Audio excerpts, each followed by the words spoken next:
hit that like button and subscribe if you haven't already. Hit that like button if you haven't already. Subscribe. Press 1. Hit that like button if you haven't already. I'm still working on a few things on my program, but for the most part, I'm going to be sitting up here chilling, talking to the family. You feel me? Talking to the family about this little deception that we got here. Press what? We got a cold deception on our hands, and people, you know, people trying to call into the show and distract. They trying to call into the show and distract, get you all riled up for what they know already is about to happen. That boy Tyreek Nasheed ain't shit. Press 1. Gotta get ready. We gonna have a protest down there, and we gonna have to. Well, go take y'all dumb asses down here. Take y'all dumb ass. Y'all know they just bought all these Iraqi insurgents up in here with Antifa. Y'all just gonna go down here. Go ahead with your retarded self. We'll be here teaching. What's up to the class? What's out?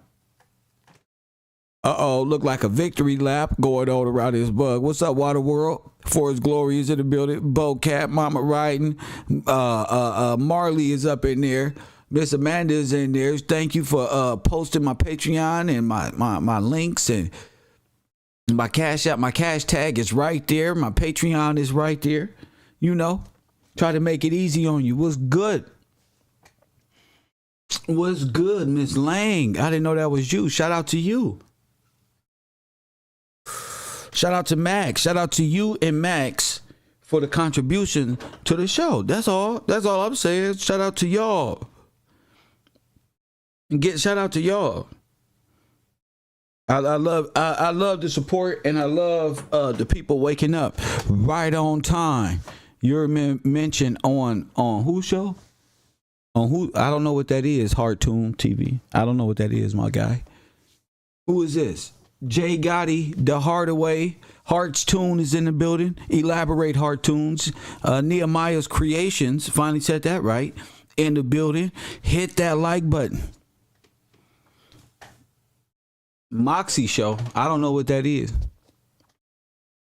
I don't know what that is. The only thing I got is truth, you feel me? I don't know what the Moxie Show is. You got to send that to me or something. If it's a good thing, then that's a good thing. I don't know what that is.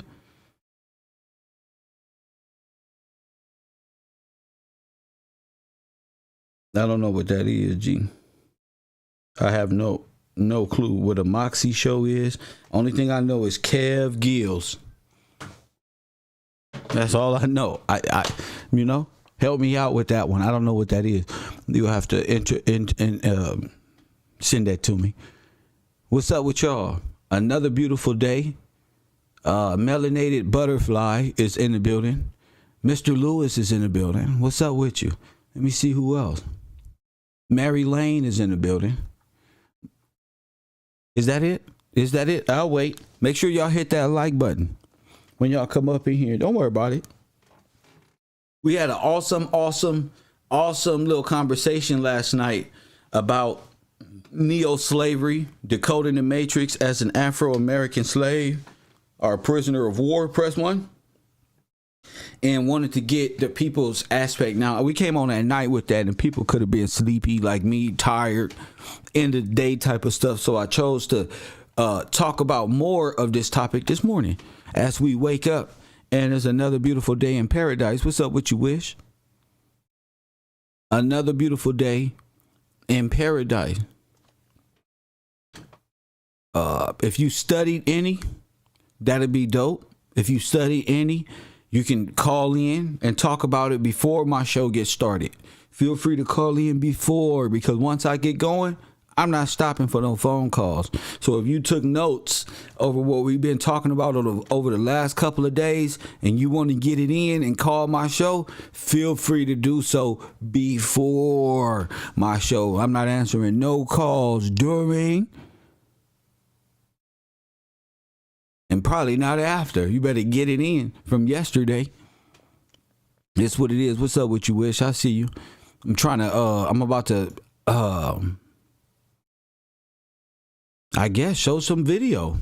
I mean, it's nothing else for me to tell y'all. Legal proceedings Concerning these topics because I've gotten to where I've never thought that I'll get to, which is proving myself. I didn't know studying this shit will be like disprovable. I thought I would spend my life like in my mind like, damn. So y'all just gonna live in white supremacy. You know what I'm saying? And talking to y'all, realize people just don't know. On all sides, a lot of people just don't know. Press one. A lot of people just don't know. A lot of people acting like they know and really don't know. Hold on, brother. Let me get you on the air. Let me get you on it. They just don't know. So I'm going to just inform the people, keep the class rolling as I introduce new concepts to the classroom. Coffee and Kush TV, you on the air. What up? What's going on, man? It's Hartune from Hartford, man. I just wanted to put this out there, man, because you're being mentioned. The guy that killed the people on the subway mentioned you, bro. On a Moxie show. I'm going to send you the link. No, ain't nobody mentioned me. No, he... Yeah, I'm sorry for your luck. Anybody mentioned me? You mentioned history. You mentioned history. That's why y'all minds is gone. Y'all minds is in the further reaches of whatever, wherever y'all at. The mindset of this class is to study the ideological subversion of the American Negro and teaching people their righteous history according to the word of God. That's it. That's all.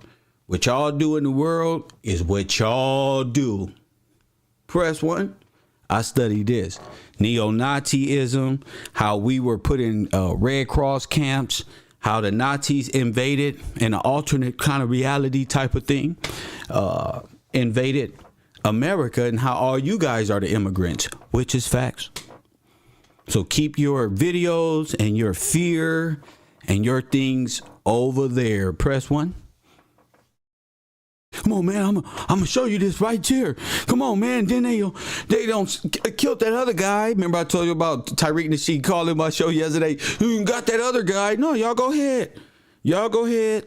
Right here teaching my course, believing in Christ, the prophecies of the Most High, and watch it all unfold right here and on TV and shit like that. All the fear that y'all got, y'all save that for your presidential election. Save it for your mama. Say the drama for your mama. You feel me, Tunes TV? Save it for yourself.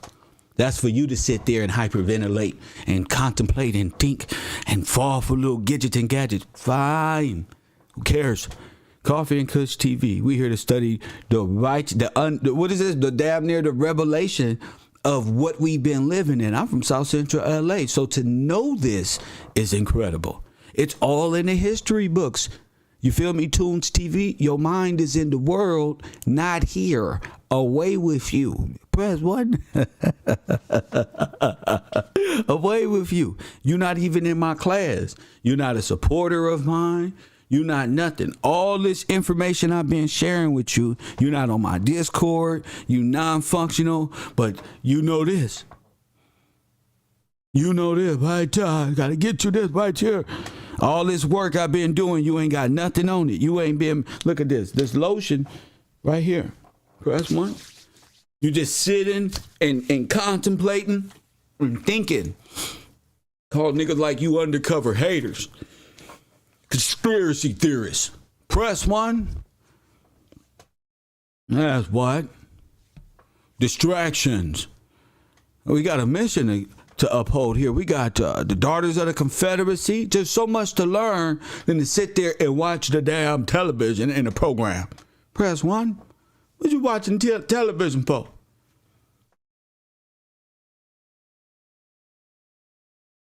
That's their problem. Not focused.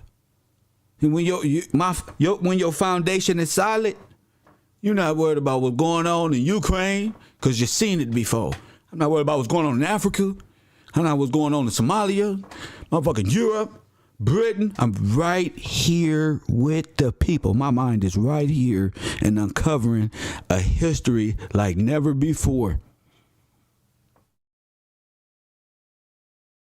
This is nothing to play with. This is high intelligence.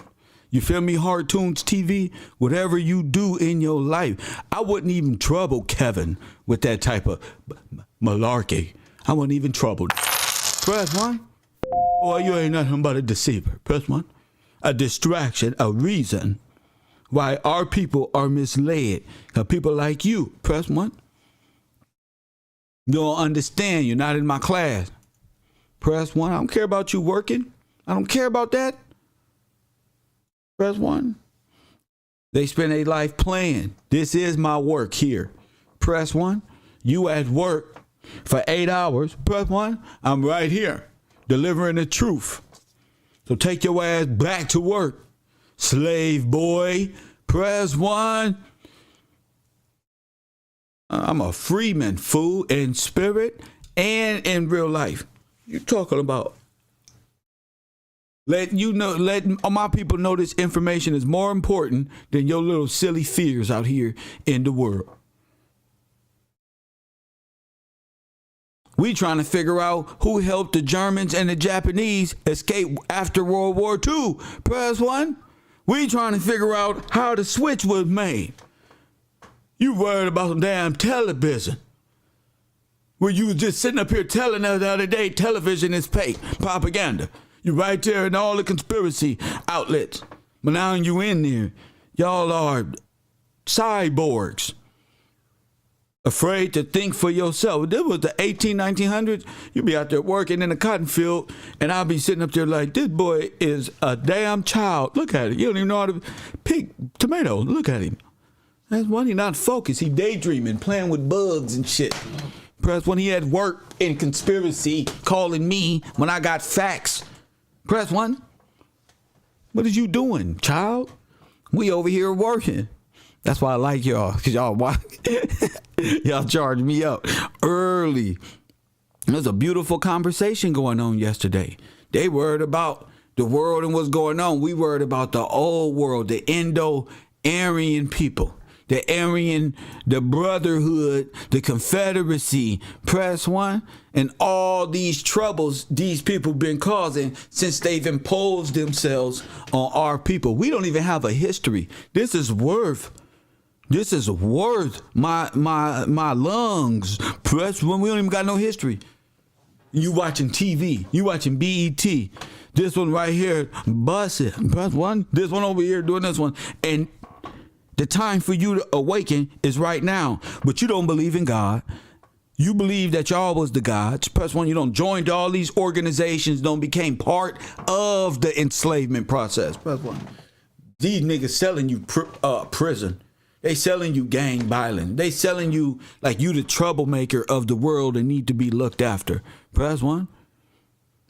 Your fears ain't, what the fuck is your problem? Press one. Spend your life crying, be in Kevin Samuel's room. Come on, these women ain't nothing. You niggas ain't shit. Press one. Nothing. Because your mind is ran by the maternal ward. Press one, the womb. Press one, and you can't stand up and be a fucking man and speak. You in fear your whole life.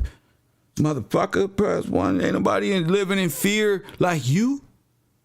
Weirdo, we out here proving history according, and it's lining up with the word. Press one. But you wake up, you ain't even had your breakfast yet. Press one. Living your life in fear. It's scary. You're not welcome here. I don't need niggas in fear even calling me, disturbing my peace. Press one. We over here talking about, that's why I like the homeroom, because I can go off. Press one. We gotta go. Yeah, Maya. Coffee and Kush TV. You on the air. What's your name? Where you calling from? Good day, Professor. This is Nehemiah. Nehemiah, what's up with you? Say something smart, because this boy over here shaking in his boots. Press one. So I saw something that bothered me today. It was it him being a coward? No. Go ahead. I'm just teasing him. Go ahead. No, I'm glad that I can call you because you're probably the best person for me to air this out to. But it bothered me, but then it brought me to a scripture that I was able to connect it to. So Ooh. I saw a clip of illegal immigrants being bused to Washington, D.C. from Texas. Yes. I guess the illegal immigration crisis in Texas has become so bad that the governor said, hey, I'm going to ship you all other places. I'm going to bring you to America. In Washington, D.C. is one of the places. And what bothers me is... here. I'm going to bring you here. Yeah. Okay, go ahead. Like deliberately bring you here. Yeah, bring you here. Because y'all just pile it up there. I'm going to bring you here. Mm-hmm. Go ahead. And so what bothered me was, as they're getting off the bus, each one of them, they have to roll up their sleeves. And on their wrist is a barcode. Oh, my goodness. You know, like you go to the hospital and you get that wristband with the barcode. Oh, my goodness. And each one had to roll up their sleeves and show this barcode. And this guy has a scanner, and he's scanning the barcode, scanning these people in. Where they scanning them at? There's a barcode on the wrist. And the guy took the scanner and pointed to their wrist and was scanning the barcode on the wrist, one by one by one. And that's what they do in jail. I said, oh, my goodness. It brought me to your topic of neo-slavery. Come on. Is this the new slavery? Is it? And so even though these people are, getting scanned like they're pieces of meat, don't you know they're happy and they're hugging each other and they're all happy to be here? I'm like, wow. But you said, is that neo-slavery? As I saw the people getting scanned in, my mind went to, what's the purpose? Why are you willingly bringing over illegal immigrants by the dozens? What is your plan for them? What is the place they was going into? This was Washington, D.C. But so there's buses right now. Are they entering? The Red Cross or something? In the clip, it didn't show where they were entering. It just said Washington, D.C. The buses were lined up in Washington, D.C. I don't know if it was in the Capitol. I'm not sure. I don't know. But the big question I had was, what's the intent? Are you going to work these people? And just the thought of the whole new slavery, neo-slavery thing popped up. But then, I see how happy they are. And it brought my mind to a verse, if you don't mind me reading it. What? So the verse is Isaiah 2:2. And this is coming from the King James Bible, and it says, it shall come to pass in the last days that the mountain of the Lord's house shall be established in the top of the mountains and shall be exalted above the hills, and all nations shall flow unto it. And I'm like, this is God's will being done. This is why everybody wants to come here. So even with these people getting scanned in like robots.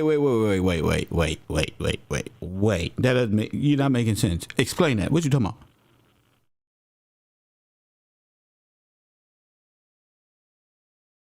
So with the whole illegal immigration together, I don't think you know what you're talking about. Try again. I might be. Sit back. I know you are. I might be out of range, but it really bothered me, the clip I saw today, and I was just trying to connect it to in the Bible where it reads that all nations will want to come here in the last days, and I was just trying to make that connection. It bothers me. Let me get to the next caller. Call from. Coffee and Kush TV, early morning show. This ain't class, but damn, Coffee and Kush TV, you on the air. Hey, Kev, this is Miss Lane calling from Georgia. Talk to me. Good morning to you, Ms. Lane. Well, good morning. I've been really pondering about how these people could have escaped, who helped them to escape. So I did a little research. Who you talking about? Who escaped? How the Germans and ones left escaped from the United States. Escaped to the United States. Escaped to and from the United States. Because if they were here, they had to get out. Go, you got it. Go ahead. Go ahead. There's an Air Force base called Holloman Air Force Base. It's a United States Air Force base established in 1942. It's located about 6 miles southwest of Alamogordo in New Mexico. Well, the German Air Force Base has been training its air crew in the United States since 1958. But I think that date is not correct because, of course, they don't want to say 1940. This training took place on various bases throughout the states before it was moved to Holloman Air Force Base, New Mexico, in 1992 to present. Wow. They train Germans, Italians, and I think it's the French. But how do you move to and fro without the people knowing? You do it by air. It's so easy to do. And why is a foreign military stationed in the United States? And it's the only foreign military base in the United States. It's to where? Holland? The German? Holloman Air Force Base in New Mexico. And they've been doing this, the record states, since 1958. Wow. But I believe it's been going on since way back World War I, World War II. You know, you talked about how the gold was moved out of Fort Knox. Yes, by air. And so, so I think that, that's really interesting because as I began to research, you don't see any other foreign countries with military equipment and bases within the United States. And German, that ties into our history, with the 6 million skeletons and the Holocaust, of the wrong color, yes, and everything else. So I just thought that was something just to throw in to the class. Well, thank you for that. Why not? I see a few people accepting that. They're like, wow. So thank you for the call. Thank you for your time. Yes, ma'am. Appreciate her. She's a contributor to the show, of course.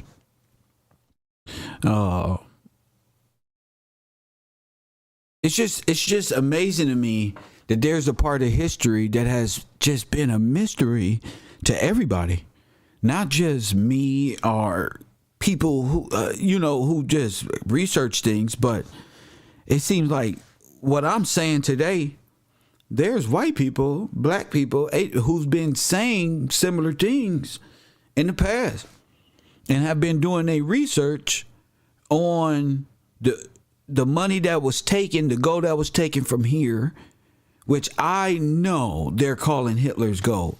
I know it. Press 1. I can be wrong, but I know it. Final answer. That's the gold that was stolen from Fort Knox. And all of the artworks of the castles and the presidential suites and the cap, all of it was stolen.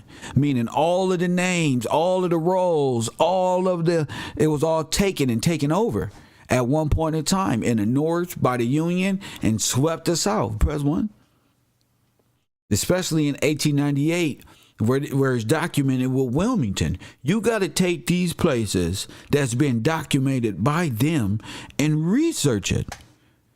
Don't just let that be the final, the finale of what they said. Research and more. Combine notes. Research. See, Tunes TV, that's what you're not doing. Researching. You focused on everything else. That's why I say you guys in the world are just focused on the most outlandish thing. You see what Miss Lane called in? Just keeping it on the topics that we've been on. You know what I'm saying? Who helped the Germans and the war criminals escape after World War II? What was the operation called that brought the Germans so-called to America? Press 1. See? What was going on here? Research.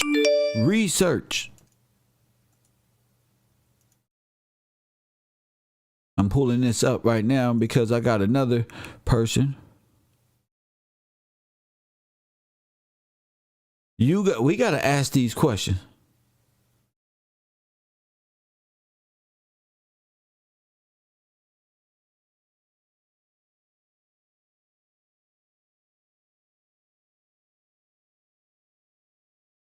Floods, fires, Heartstones taking a beating. He said, Heartstone said, "No, Kev, you're not going to run me up out of here. Hell no, I ain't no punk. I'm standing tall. The floods." No, man, leave him, man. He all right. He dry. He like the little engine that could. I had to give him some self empowerment. You didn't have to do that to him, but I feel you. But it's all right. He all right, because what is the operation that was the secret? Hey, see, look, come on. I'm waiting on y'all. I'm waiting on the audience, not the people who send me the information who know the answer.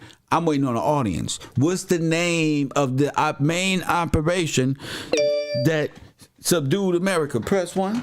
That got the Nazis in America gripped, and they became one as a super what? All right then. Shout out to these people in my Cash App. Mrs. Major for excellent work.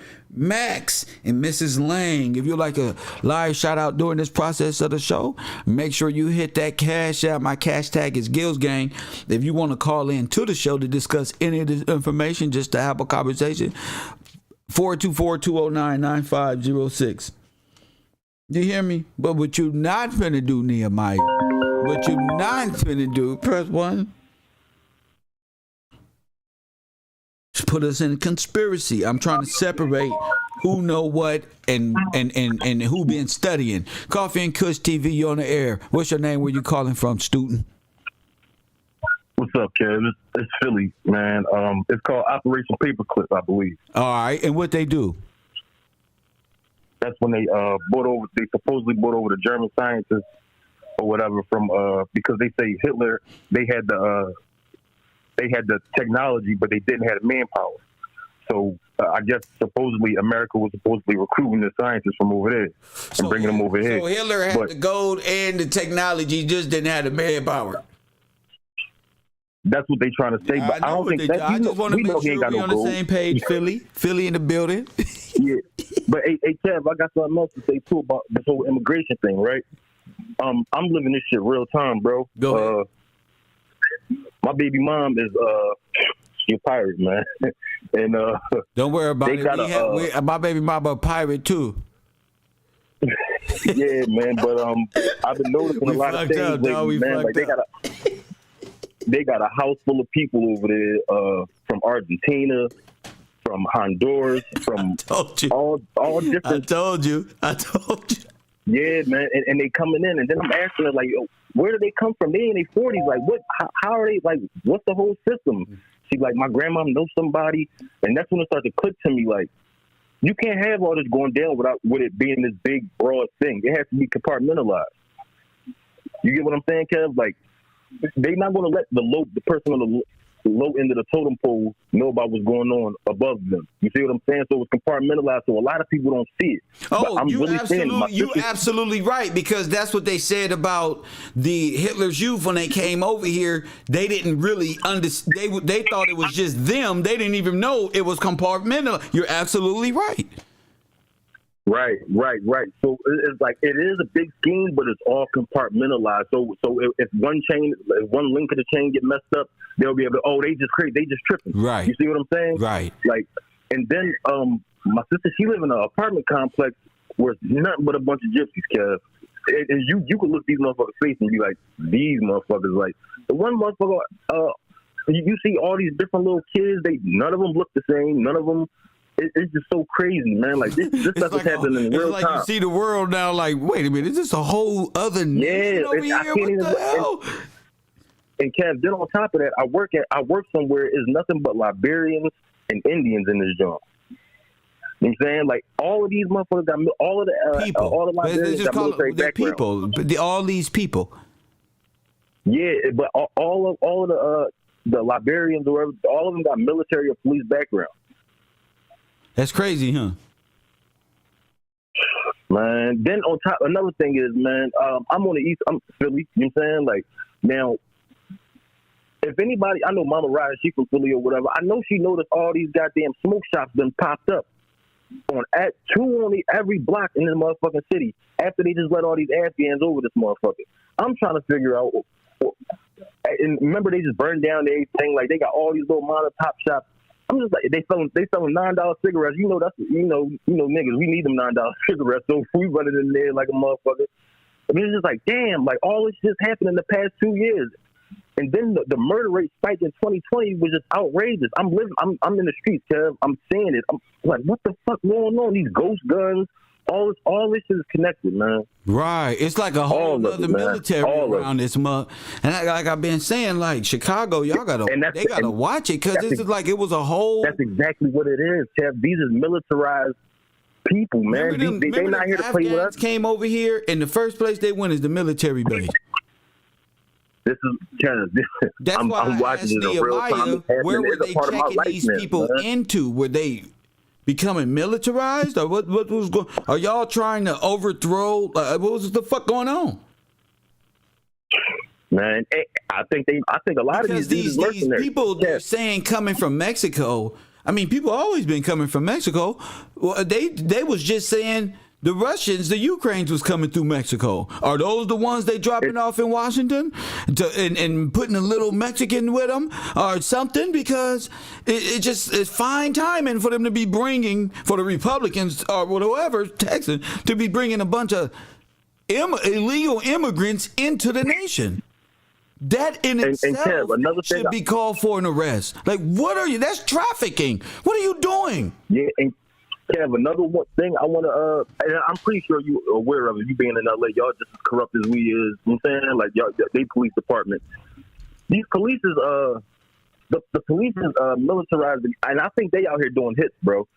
I need you to look up something. It's called Philly Police on YouTube. It's just like a bunch of crime. That's another show. I don't know what they're doing. That's another. I feel you. I want to stay right here with the German and Japanese war crime. I don't want to turn this into a bunch of different scenarios, right? Like and turn this into, what if situation where we just on the show teaching about history. I don't want to turn that into my class. I'm talking about Operation Paperclip. Thank you for the call.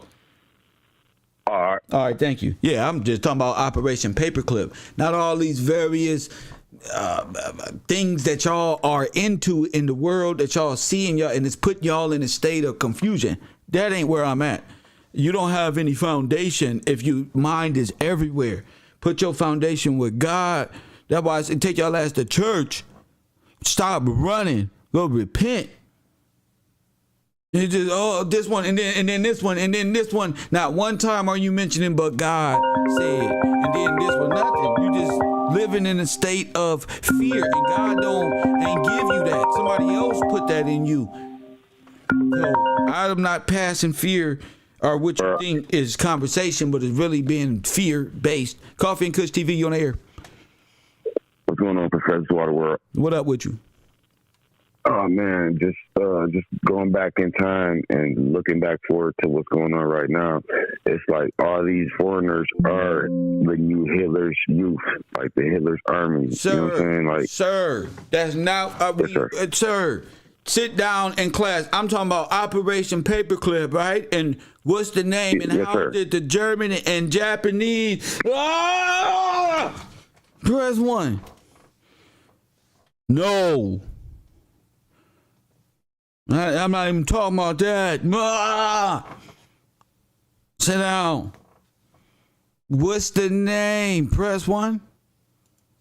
Talk about how they did it. Talk about facts. Y'all minds is everywhere. Y'all minds is everywhere. You're not focused. You're looking at the spiders on the wall in the classroom. You're looking at the alphabet that I got plastered on the wall going around. Your brain is A, B, C. That lowercase, I didn't even know I could write my C's like that. Is that cursive? No, A, B. We in here talking about goddamn history. Goddamn German and Japanese, who helped them escape, who helped them. Come on. Stay focused. You know, we work too hard. That's what happened when you're not in studying. All these immigrants. I'm not giving you the damn. You to say these is Hitler's youth. No, it's not. Who told you that? No, it's not. It's the same game they played on you the first time. That's not what I said.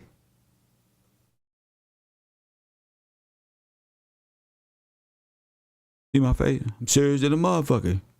That's not what I said. Press 1. Y'all not focused. Y'all mind just making up stuff. Distracting yourself with useless shit. That's not what I said. I said, how did the German, press 1, who helped the Germans and them get out that situation?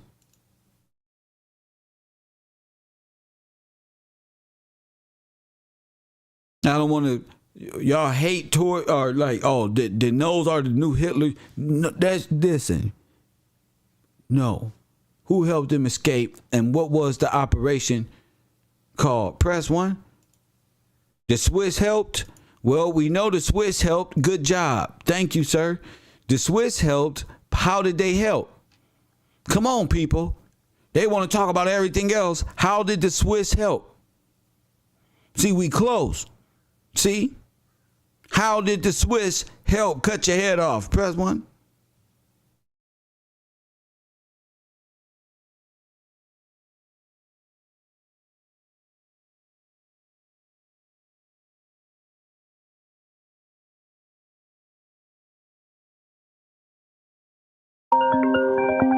See?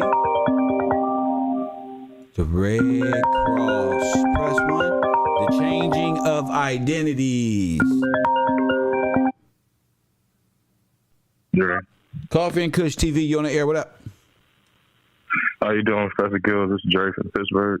What up with you, champ? How you doing? I know we're talking about the German Swiss bank and Operation Paperclip and stuff. So I have some information to present. Go ahead. There's these books that's written called Nazis on the Run, and that's when they were talking about the elite SS and other soldiers or whatnot being smuggled through by the Vatican Church and switching their identities through the Swiss and the Red Cross. Wow. What's the book called? Then there's Nazis on the Run. They say we don't read, but the book is called Nazis on the Run. And yeah. And then we're talking about Japanese too, right? Right. There's another book called Unjust Enrichment, and they're talking about how General MacArthur was overseeing the trials when they were letting go all the people, all the Japanese soldiers who committed all the war crimes.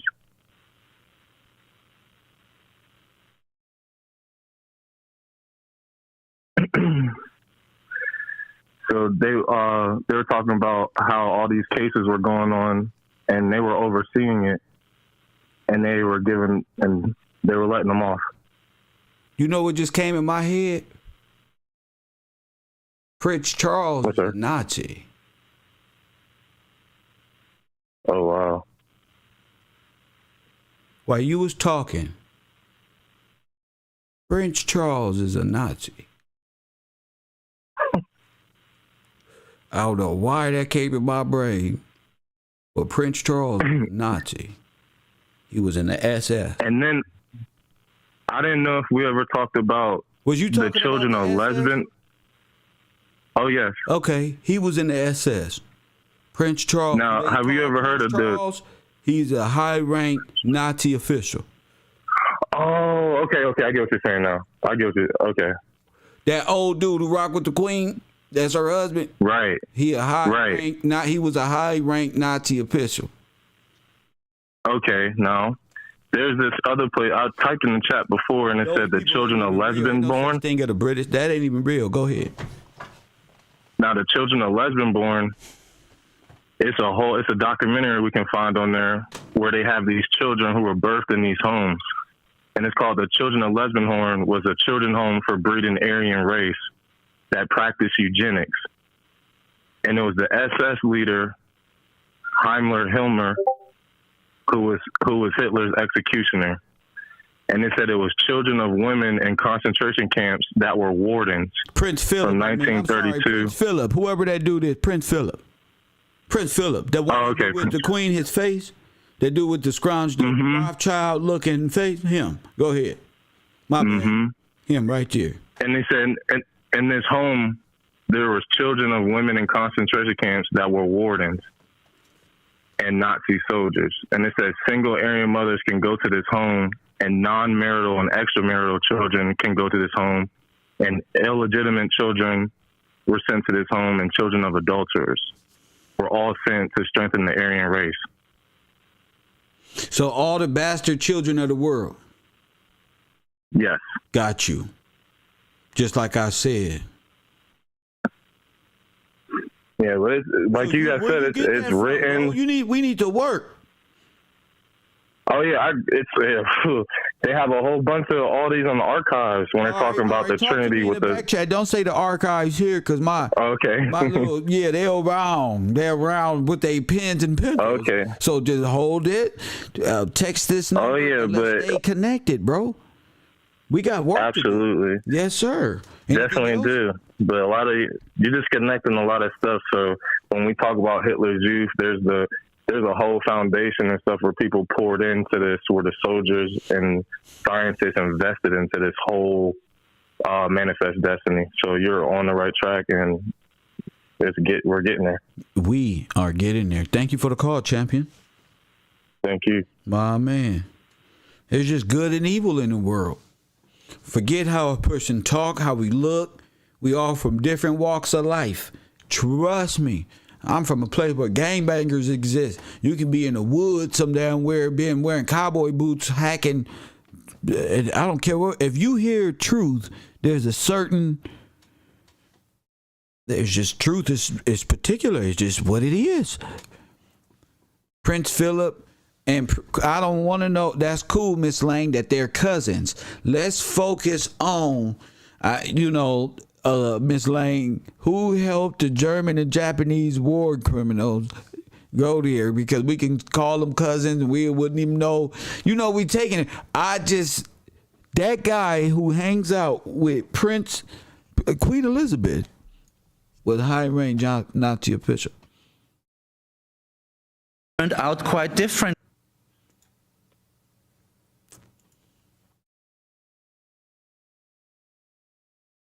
You looking back, all black people should be Nazi hunters. Press 1.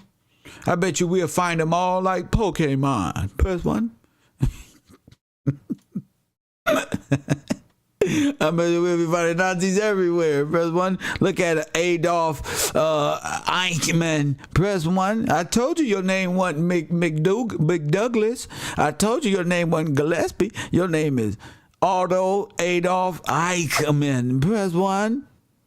So don't be telling me I'm just making up stuff when it's history. I'm here to prove history. Press 1. The Red Cross set this whole thing. Well, there was a big part of setting this whole thing up. So y'all said it was Operation Paperclip. Anything else out there? Any other operations we should be thinking about? Press 1 live from South Central.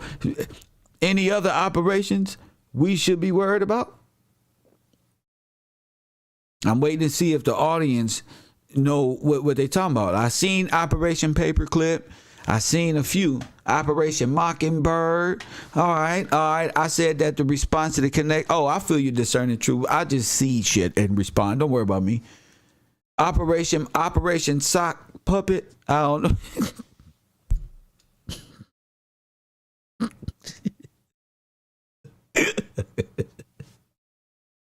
There's always an asshole in the back flying fucking paper airplanes. That was retarded. Press 1, Operation Sock Puppet. Air War, you were retarded.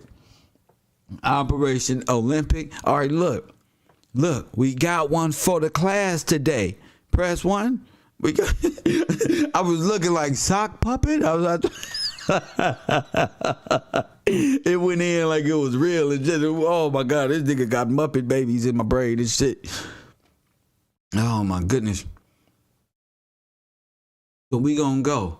All right, Jamil. We got the, what's the name? I'm finna show y'all a new operation y'all never heard of. Press 1.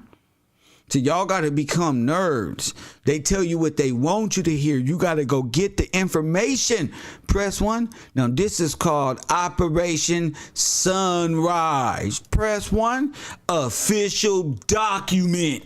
There ain't no official documents out here but the road. Press 1. Not like this. Official. Show me Not like official. I am invincible. Press 1. I feel like Rick Ross. I'm Teflon Don. I am invincible. Press 1. God their ass. God, it ain't no plausible deniability here. Operation Sunrise. Press 1. Secret surrender negotiations between the U.S. and German military forces. Where? In Italy. Press 1. Switzerland. Most of these meetings took place in the vicinity of Bern, Switzerland, and the lead negotiation were Waffen SS General Karl Wolfey and the American OSS agent. Press. Oh my goodness.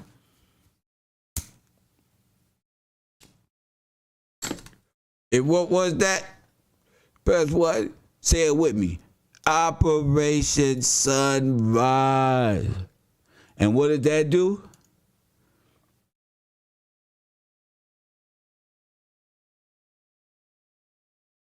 What did that do? Huh? That bonded them. That's what? They making up stories. They bonded them. You want to know how I know? Because I researched. Now I know how the Nazis and Americans had each other's backs over here. Press 1. Guess what Kev went and got? American Nazis and the German American Bund. Press 1.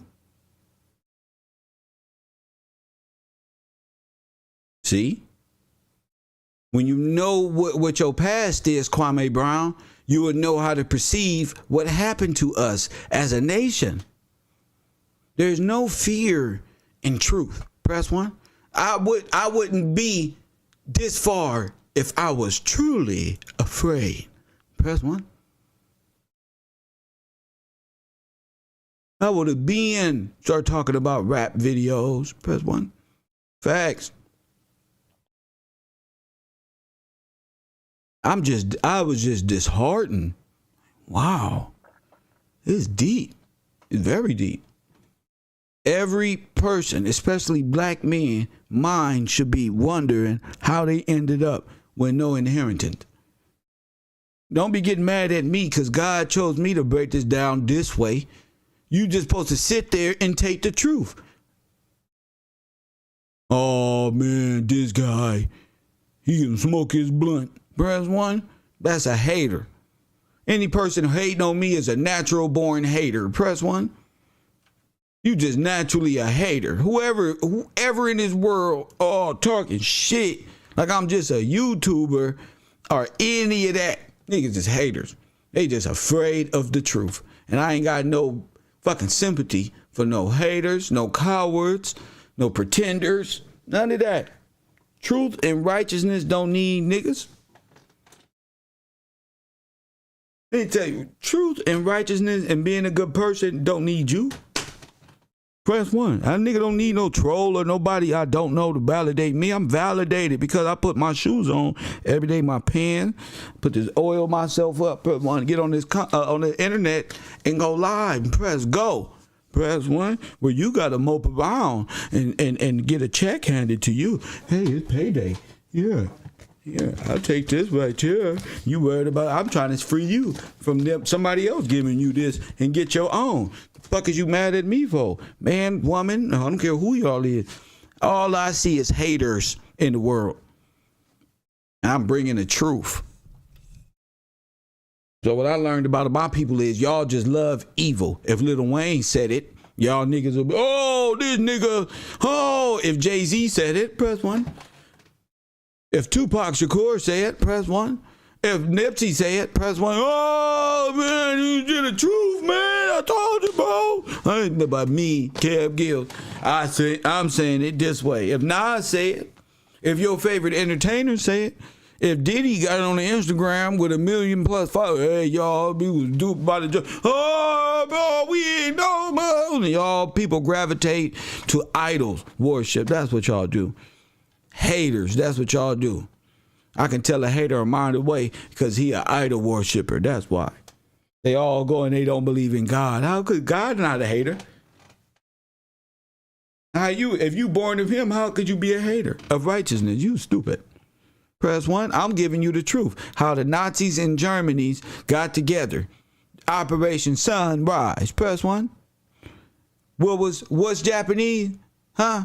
What's the Japanese flag? The rising sun. Oh, yes. Oh, yes. Press 1. Talk about the theater of war. The 1920s and 30s, as the popularity of Adolf Hitler and the Nazi Party grew, copycat organizations sprang up all over Europe, some of them actively supported by the Nazi Party in Germany, many based among the German communities outside the Reich. In Austria, a huge Nazi party grew in the 1920s and was an important force in creating the Anschluss, the union with Germany that took place in 1938. In the Sudetenland, the German-speaking parts of Czechoslovakia, there was Konrad Henlein and the Sudeten-German Home Front, which agitated for union with Germany. Other Nazi-type parties were not made up of Germans, but instead homegrown ultra-nationalist organizations. Incubator babies.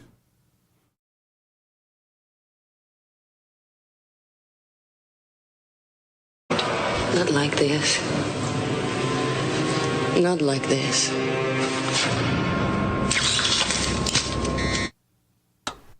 In Britain, there was the British Union of Fascists, led by the charismatic former British government minister Sir Oswald Mosley. You see that? You see that lightning bolt on his head? You seen that lightning bolt? They're all the same thing. Which grew to a peak membership of around 50,000 followers in the mid-1930s. There were, of course, many others. The United States, which had a... They all had mustaches like... There were, of course, many others. Hitler, look, they all got mustaches. The United States, which had a large proportion of the population claiming descent from German immigrants. The United States, which had a large proportion of the population claiming descent from German immigrants, many others. The United States, which had a large proportion of the population claiming descent from German immigrants, many others. The United States, which had a large proportion of the population claiming descent from German immigrants, was no less susceptible to the attractions of Hitler and Nazism during the tumultuous period of the Great Depression and isolation. So they fell right into it. In the 1930s. The first overtly American Nazi organization was the rather harmless-sounding Friends of New Germany, founded in May 1933. The Union, the Nazi flag, and Italy. Press 1. Not like this. Not like this. Y'all don't see it? Look at the flags at the bottom.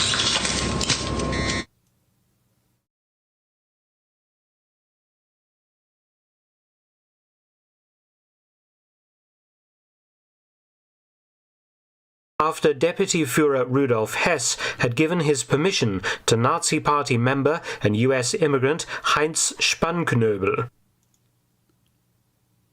You know that ketchup you get at the Heinz? That's from Heinz. That you can put that on the goddamn beat. Zoom, zoom, zoom, zoom, zoom. Zoom, zoom, zoom, zoom, zoom. Zoom, zoom, zoom, zoom. I know I heard that shit from somewhere. Let me hear that shit again. Member and US immigrant Heinz Spannknöbel. Spannknöbel was a minister in the Seventh-day Adventist Church and worked... Oh, my goodness. You telling me all y'all was doing this? Lord have mercy. For the Ford Motor Company, with the assistance of the German consul in New York City. Her name was Zilda. Perhaps what? These people look like zombies. Y'all forefathers was on some other shit. It's all y'all took a pledge to join this nation. Y'all know how it was like, I pledge of allegiance when y'all come over here as immigrants. You had this pledge to Hitler.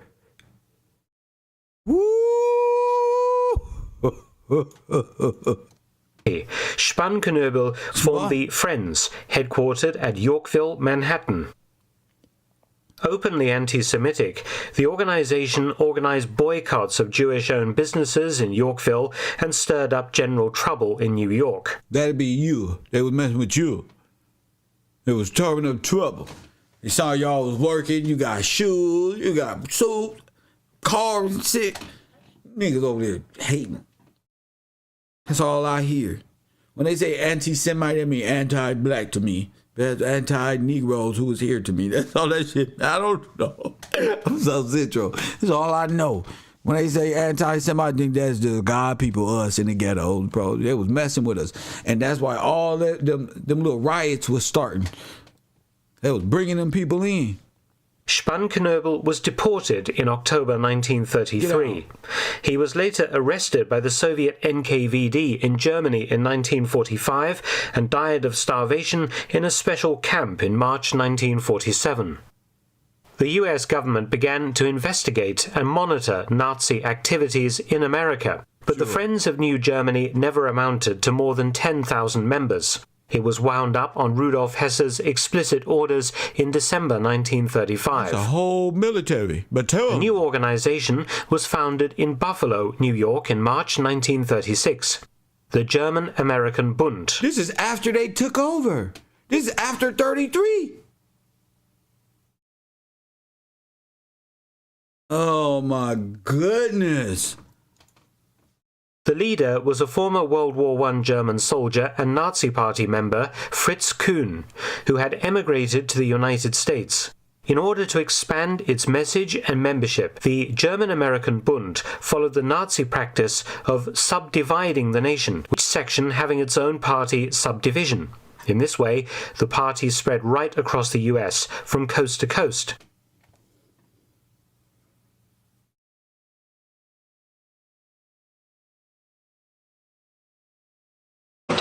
Not like this. Not like this. Democrats and liberators.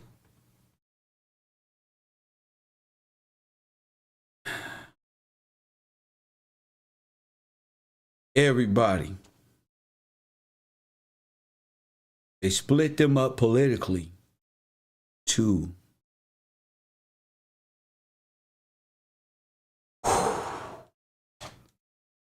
Headquarters was at 178 East 85th Street in Manhattan, New York. That's deep.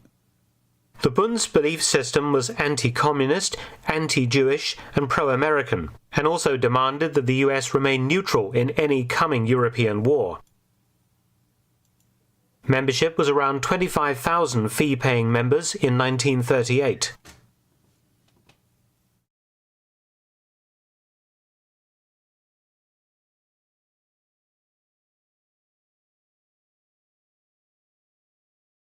However, it never garnered widespread appeal among Americans, remained a fringe organization that managed to pull off some high-profile stunts. The Bund was well organized and had training camps where recruits could be fully indoctrinated into National Socialist thought and practice, and these were built all over Socialists are Democrats. Hitler was a Democrat. He was fighting for a democratic society. U.S., including in Wisconsin, New Jersey, Pennsylvania, and New York State. Not surprisingly, Jewish organizations in America were horrified by the Bund's actions and rhetoric, as well as many non-Jewish Americans as well, including members of Congress. The Bund's existence was damaging U.S.-German relations at a critical time in history. In 1938, both governments took action against the Bund, the U.S. passing the Foreign Agents Registration Act to force all German Nazis coming to the U.S. to register with the State Department. It was hiring them. Germany cut off all financial support for the Bund and also forbade German nationals from joining. But in the end, it was a massive publicity stunt that proved the Bund's downfall. One of the most infamous parades the Bund held was at Madison Square Garden in New York City on the 20th of February, 1939. That Union flag, that's them. 20,000 American Nazis gathered. The Nazi flag was paraded. 1,000 American of the Bund's downfall. One of the Madison Square Garden. The most infamous parades the Bund held was at Madison Square Garden in New York City on the 20th of February 1939. 20,000 American Nazis gathered. The Nazi flag was paraded beside the Stars and Stripes, and George Washington's image was everywhere. Why? Why? Because that's the statement of the first corporate white George Washington in America on this land. Because the real George Washington didn't look like that. The George Washington that founded Washington State is not George Washington, this white guy of Washington, D.C. That's why. Because George Washington on the quarter, that guy right there, is the first fascist. It's the first one they installed in the history books as what? The first president.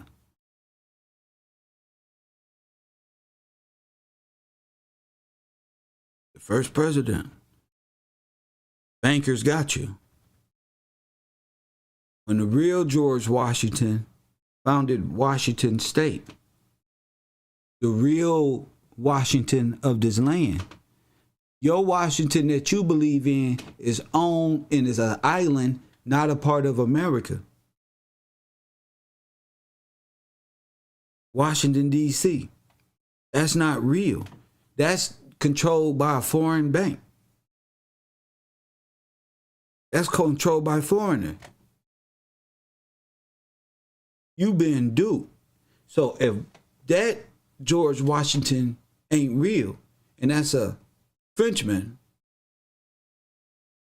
whatever, who else ain't real? And who else did they give that name to?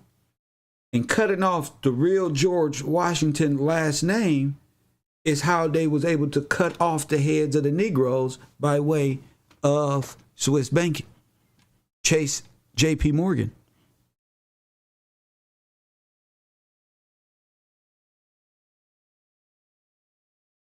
This is that time.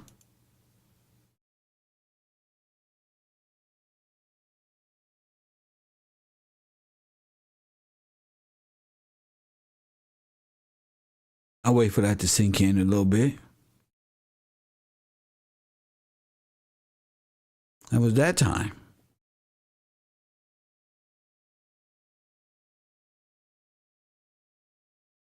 It was to bring you into total submission of this stuff right here, banking history.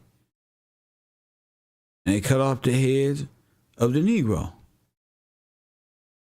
by taking out the founding fathers' names and placing just their names,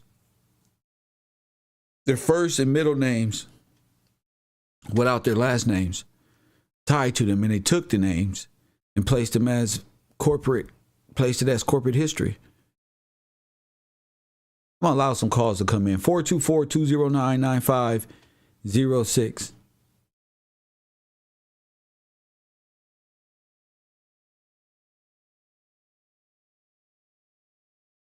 You see that? Cut the heads right off. You can't hear me? How about now? Can you hear now?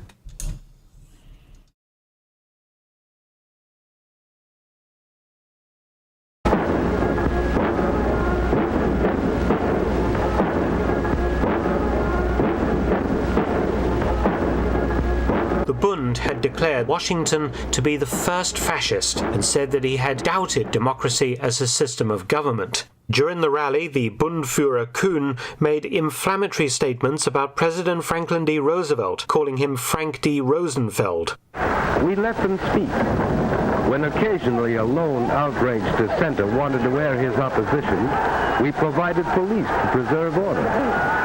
This was Madison Square Garden in New York City, and not Berlin nor Nuremberg.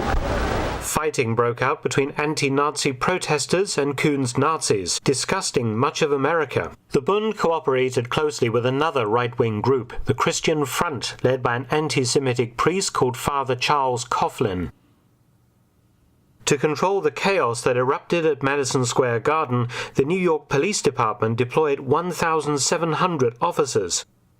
The rally had been permitted to go ahead on the grounds of freedom of speech. Though heavily criticized, the mayor of New York, Fiorello LaGuardia, said, quote, "If we are for free speech, we have to be for free speech for everybody, and that includes Nazis," unquote. Bundführer Kuhn's days were numbered. The fairly effective Bund leader was also a thief, and later in 1939 the government finally got him when they sent him to prison for tax evasion and embezzlement. By 1940, the US was preparing for war. The draft was introduced and many Bund members ended up in the armed forces. The obvious concern for the US government once America entered the war against Japan and Germany was Bund members spying for against themselves. Germany or committing acts of sabotage in the US. After being released from Sing Sing prison, what type of acts of sabotage? Busting down dams and all type of things they was doing. His U.S. citizenship and interned in Texas, along with many of his followers, until 1945. Then deported back to Germany, where he died in Munich in 1951. However, the dissolution of the American-German Bund in the ramp-up to Pearl Harbor did not end Nazism in America. The American Nazi Party was founded in 1959 by George Lincoln Rockwell, a former World War II U.S. Navy officer. It changed its name to New Order in 1983 and still exists today. Thanks for watching. Please subscribe. I enjoy that. Look at this. Hitler's Russian army. Look at this. Join large-scale battles with military vehicles. The online action game War Thunder has received a major update. Look at this. Tens of thousands willing to serve new totalitarian masters, and the eventual foundation of a Russian army. Another marginalized and persecuted group in the USSR, and tens of thousands joined the German army, which maintained an entire Cossack division. Listen to me when I tell you. Listen to me when these people are to think that you're not allowed to question your history as an Afro-American is absurd. It's absurd. Just because you guys have came with a consensus and say this is what happened, and there's a lot of people who came before us who said, all right, we believe you, and didn't have the technical or the ability to think for themselves in a way, whatever the cause, that is not going to stop future generations from waking up and realizing, wait a minute, have we believed a lie because the liars and the conquerors told us? And then did they offset your mind by offsetting time, which is history, and implementing a time that doesn't exist, time immemorial? See, time immemorial validates their whole reason for even being here. But it didn't happen. I say the takeover of white supremacy began in America in the late 1800s, early 1900s, with the Russians and the Germans and Italians coming together as one superpower to overthrow this nation. Facts. That's just what is coming. You know, I never thought I'll be thinking about that, but it seems like the SS became politicians and police officers, wardens, and sheriffs. We learned yesterday that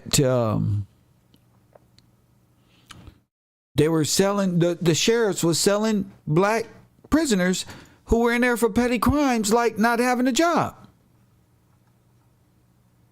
So we can't think about that? That doesn't amount to anything? Yeah, right. Yeah, right. Press 1. These things you should question. Where is that report?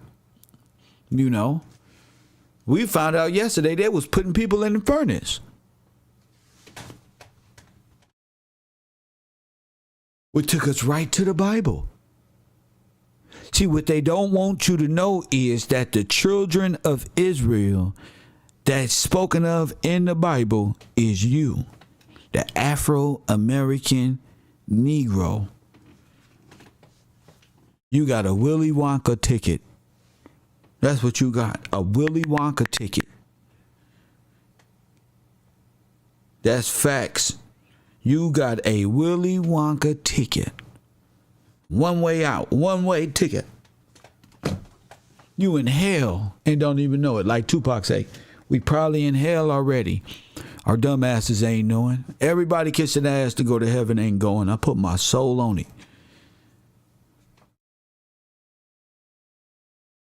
Facts. What he say? The world is a living hell for God's children. That's facts. What he say, Todd?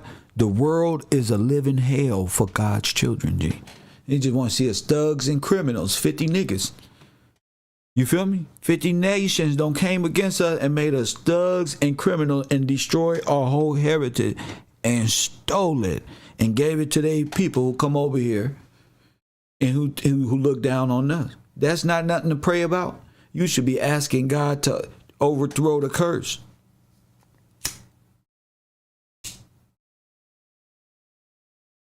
See, only certain people know what I'm talking about now because most people don't believe in God. That's the way of the world. Look, it's a fine time to repent when you start seeing history check out like this. Yeah, just practice. Practice makes perfect. We was talking about neo-slavery yesterday. You feel me? I'm proving to you and a lot of non-believers that God is real. And what he said in that word, which they've been denying this whole time, they've been living right there. That's the beauty of it. That they're able to see that. That's a blessing in itself. For people to be more into the word or studying history and be like, wait a minute, are we in? Yeah. You in white supremacy. You right where God told you was going to be if you serve they gods. Press 1. And your heavenly Father is not playing. Ain't playing, G. We could do this, right? We can smoke and be cool and talk about rap and useless shit. Or we can be cool and talk about reality. Press 1. We talk about what the Matrix is for a black man. Niggas went hush. That's upsetting. Press 1. These people came over here and established 501(c)(3) corporations like the YMCA and the Boys and Girls Clubs and Boy Scouts, and then raised up and trained up little neo-Nazis with the aid of you don't even question it because it's humanitarian effort. Your whole nation don't turned into a whole third war country because they living like they would at. They treating you. They don't even know how to treat you. You feel me? And because now they came under one consensus Look at this. What is this? Let's go to something. One of my students at the row dropped today. Press 1. World War I photo, female YMCA worker in Germany with good uniform. And now we know the YMCA is them and the Boy Scouts was what? All right then, press 1. It's fun to stay at the YMCA. Press 1. It's in a fucking army. Press 1. Look, this is in Germany. Don't that look like a U.S. personnel? Press 1. Y'all not researching. You're not researching. You know, my question is, how did we end up with Nazi swastikas on that? Well, they was here.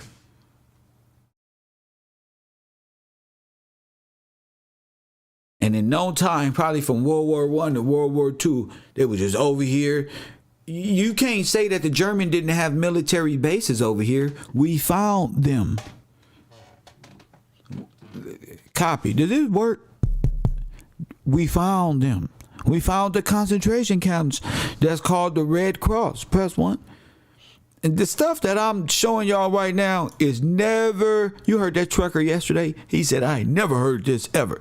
This is stuff you ain't never seen on National Geographic. You ain't never heard. Most of you people today, you couldn't... This is a cold burden right here. God lined me up perfectly for this. Perfectly. How y'all lose track of the Red Cross being a concentration camp? Y'all losing focus.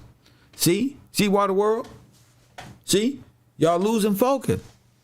We talking, remember Hitler was for the Aryan peoples. Press 1. I'm giving you history. I'm waking your brain up. Press 1. I'm waking your brain up. Press 1. I know you mad because it's me. I know. Fucking Cam. I know. But I still love you though. Press 1. Now you need to be finding out who the Aryans are. Coffee. I sent the caller's voicemail at any time. You feel me? From Indo-Aryan to refers to the Indo. The Indo is these groups. People migrating from Central Asia, South Asia. Central Asia. South Asia, I'm talking about y'all from Africa. Y'all don't stop this. Proto-India, Aryan language, Indo-Linguistic roots. This is all them. Press 1. This is all them. All right? All of them. Not like all this. of you. Not like this. All right. So when they say there's a confederacy against you, how many nations? All of them. Press 1. Let's go. Contemporary. Here goes something right here. Let's go down the list. Press 1. Y'all be thinking, oh, this person is this one. It's India right here. All right. Let's go to the next one. Let's go. The Punjabi people. Or nomadic, the Bengali people. Look, they're everywhere. Look at this one. So these people are, oh my goodness. The Romani people, and those are your travelers right here. Press 1, that's why it's the wheel. Press 1. The wagon people. Okay? You heard the brother say it's like they picked the bastard children of the world for this. And I'm not saying it in a bad way. What I'm saying is fatherless. Remember we was talking about incubators and all of that good thing. So just put it in perspective. Okay? These are all the people that came here. All the people. Okay? These are the same people. Press 1. Shout out to the person who just donated. These are the same people. The picture I showed y'all. A lot of times I don't even be knowing why I showed you stuff, but I be happy. It's just right time. It's always the right time. I showed y'all a picture of.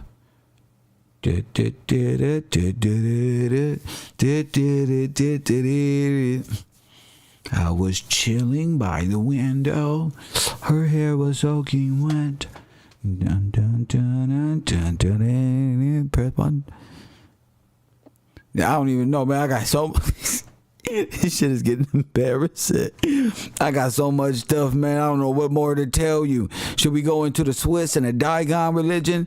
I don't know what to tell you, and how that's the fish god and the fish of the sea, press 1, and how they got Christ blasphemy hanging on the cross like a chump. What do you want from me? Press 1. What do you want? Remember I showed y'all all them races sitting around the table, and they all had the swastika. Those are Indo-Aryan people. I'm going to find they are. Hopefully. Those are all Indo-Aryans.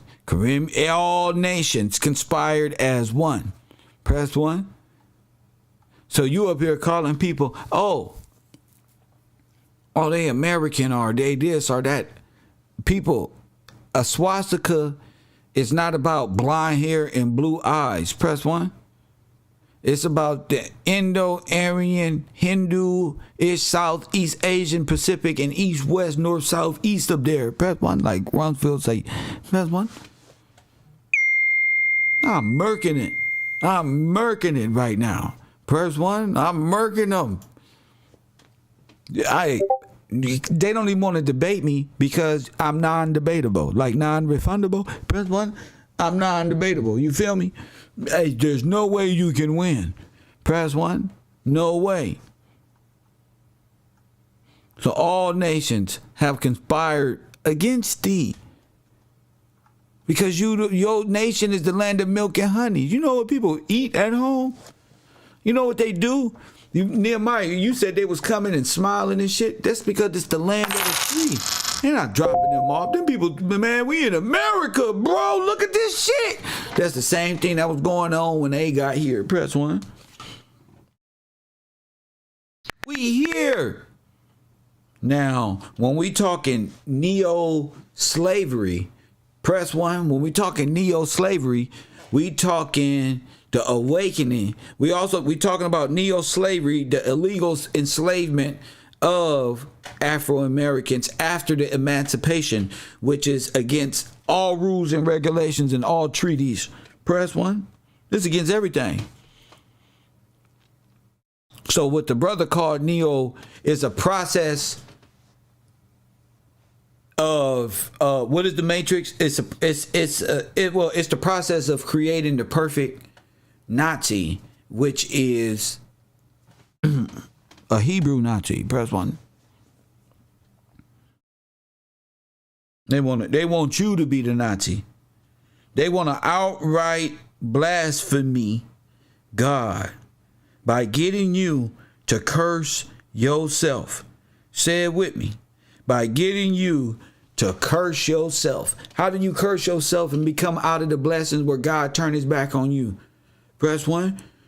Go right there. Worshiping other gods and believing in their gods. Then your father made a way. He brought people through furnace. He made blood. He drowned whole nations for you. And you gonna sit up here, you damn right. He jealous. He got the right to be. I'd be jealous if my girl went off on a damn date and I'm sitting up here playing games and shit. Press 1. And she out here fucking on niggas, and I'd be jealous too. That's a natural. He said you come from him. Wouldn't you be jealous? You lied. You lying son of a bitch. Press 1. That's what you is. You's a liar. That's what you is. You ask God for blessings and want him to be better than you. Woo! Y'all some cold pieces of work. You want him to be better than you. No, you be good. You be good.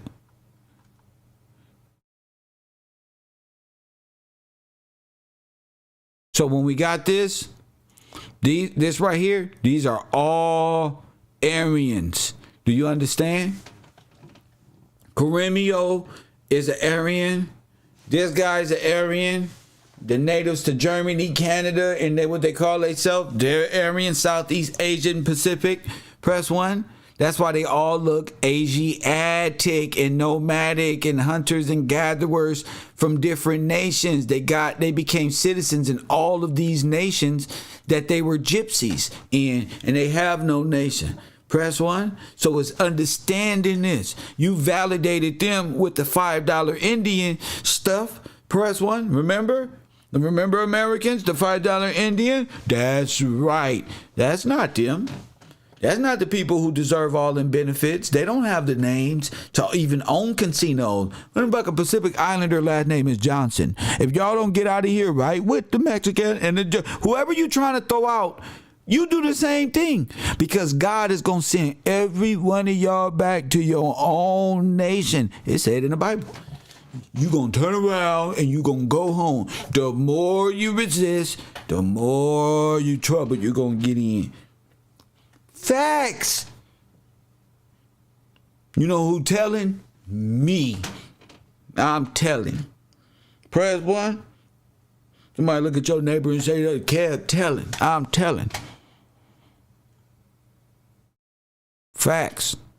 If you don't know now what a concentration camp is, something wrong with you. That's the Red Cross. You were put in the Red Cross, wasn't you? That's what that was. That's what they're hiding from you. Okay? That the Red Cross was running. Okay? Running the camps. Okay? They got pictures of them being all nice in the camp and feeding people. Get the fuck out of here. Those slaves. They were indentured workers that was being sold to the corporate state. Press 1. So sad. So sad. You can't run. You can't run from this, Aryan. All Negroes who go to jail, just know they are all Aryans and too black, too strong. We the only ones. We all we got. Press 1. We all we got. So all these people are the same. And that's not nothing. I'm not saying people are bad. It's just waking up to the realities of our imprisonment. You know, neo-slavery. Press 1. Because if it's neo-slavery, then Neo got to come get us out of slavery, right? Press 1. I mean, that's what he did in the movie, right? And that shit was written in 2008. I didn't create that. Neo-slavery, that just went right along with the topic just because that's how information flow. Just because. Neo-slavery. So what is the Matrix, brothers? Coffee and Kush TV, 424-209-9506. Neo, all the ones who jump. We all jumping, right? Press 1. Y'all said y'all was jumping.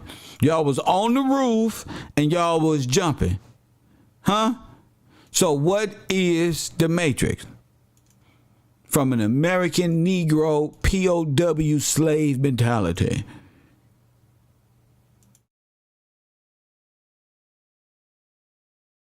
And I'm waiting. 424-209-9506.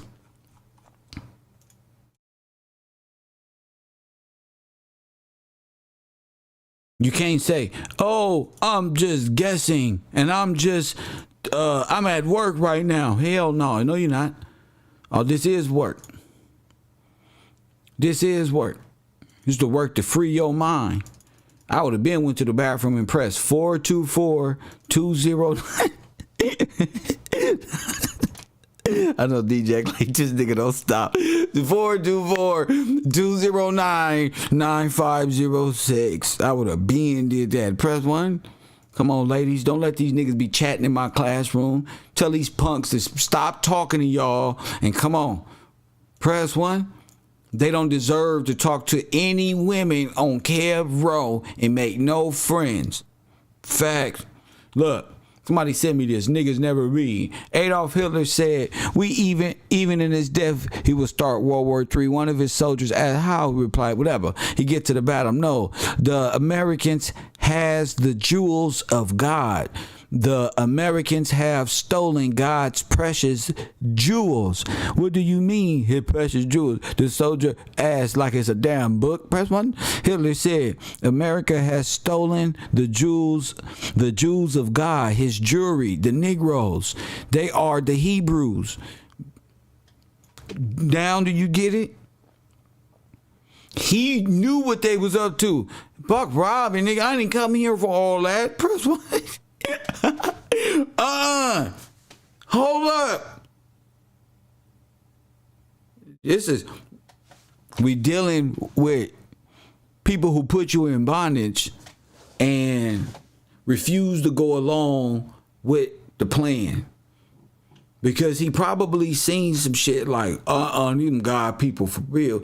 He probably was Nebuchadnezzar ass. Press one. Who knows? Motherfucker saw them people in that furnace.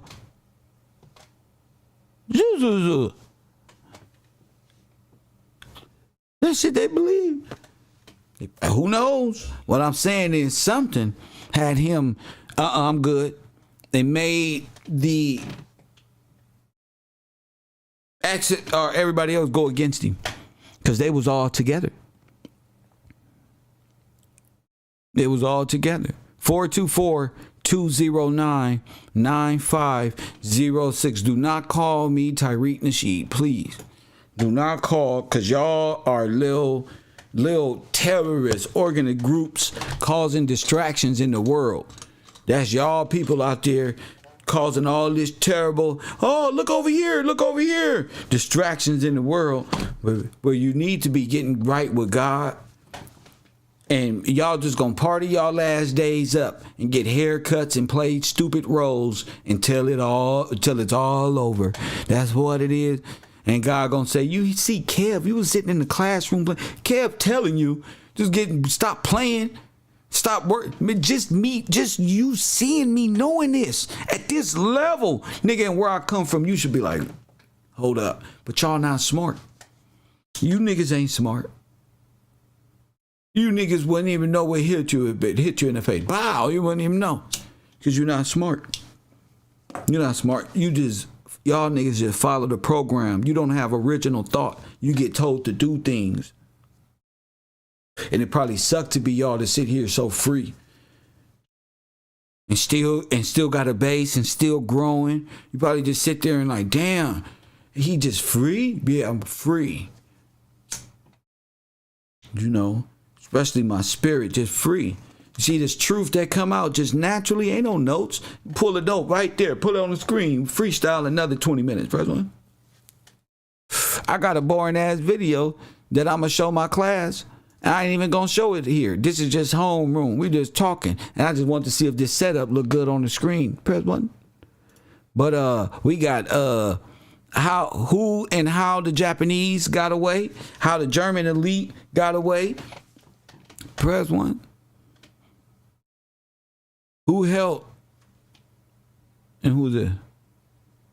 Yeah, the war criminals. Who helped the war criminals get away? And you got to be willing to listen to some boring stuff. I ain't going to play it right here on the show because most of y'all be playing. I'm going to post it on my Discord. And those people out their day that's at work, they can click on it, put it in their earbuds, and just listen to the different testimonials of how war criminals was able to get away. Apply it to what you're learning here and expand your mentality. Press one. That's why I'm calling on the fellas, because black men, you can teach an old dog new tricks. Your brain still work. You didn't meet the cap of all there is to know of how it worked because you didn't. We got the whole half to learn in life itself. You know what I'm saying? So I'm in this for the long haul. I just hooked up with a cook, and he gonna be servicing some homeless people in the world, and he riding under the banner of the road. And this is what I'm supposed to do: build and help people and grow in knowledge and help and be a good person. You know what I'm saying? We been bad this whole time. We been wrong or whatever they called us. You can change you don't have to believe that. Now I've been called to all type of shit and set in the misery of like, why you think that about me? But it wasn't you, as they minds are polluted and people are always up to shit. Press one, and they try to keep you in a mental stumbling. You become a stumbling block to yourself, questioning because other people that's around is throwing this shit out there. And you got to beat all that and get back to you. If you're a historian or into research and never heard this, then you be you. Don't worry about what other people feel about you and who you are and what you into. because they don't know you. That's the problem. Once you know this, they don't know you. And people hate not to know you. They think they know you. You know what I'm saying? So they try to control you by the most childlike behavior when knowing this information. Y'all be careful with this information. A lot of people know, you just don't be out there telling your people this. Become a researcher in your own. This ain't for everybody. Even in scripture, God gonna pull people just snatch them right there, right up out there. It's just what it is. What we thought was ain't, and what we thought ain't is. It's just like that. Because we live in an upside down, backward ass, Czechoslovakian ass, white supremacist, German, socialist, democratic society that you've accepted. That's why. And as a nigga from South Central that ain't graduated shit for me to know this, you ain't got no damn excuse. This the information God said, this is how you lead your woman. I don't give a damn what your earthly father didn't teach you, what your earthly mama didn't teach you. I'm teaching you this. Press 1.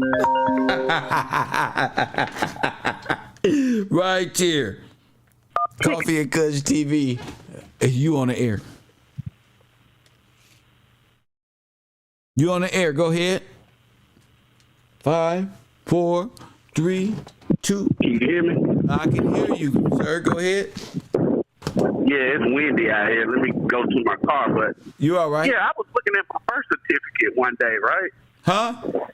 And it said Negro. So I said, okay, I'm gonna go ask my old heads what they'll say. And I asked a few people, and they was like, "Oh, mine say colored, mine say Negro." And so I asked some younger people, like, okay, so what do yours say? They'll say African American. And now I done had kids. I realized they don't even put race on there anymore, right? You don't even exist, huh? So it's like, well, yeah, that's why I was like, so they reclassified us so many times. Paper genocide, baby. Like, why would you even do something like that? Like, so you a living dead man. You a dead man walking. I was like, so wow. you dead amongst the dead. My kids is for sure. No, you they ain't even too. got it. You are too. Damn. Yeah, you sold your child to the dead. Damn. Yeah. Don't put it on the kids, nothing else. We signed up for this. This is the slavery we wanted when we went chasing the world and not chasing after the word of God and laying that foundation and staying on our square. We bowing down to foreign nations and the land of the sea, doggone, for peace and all this other shit.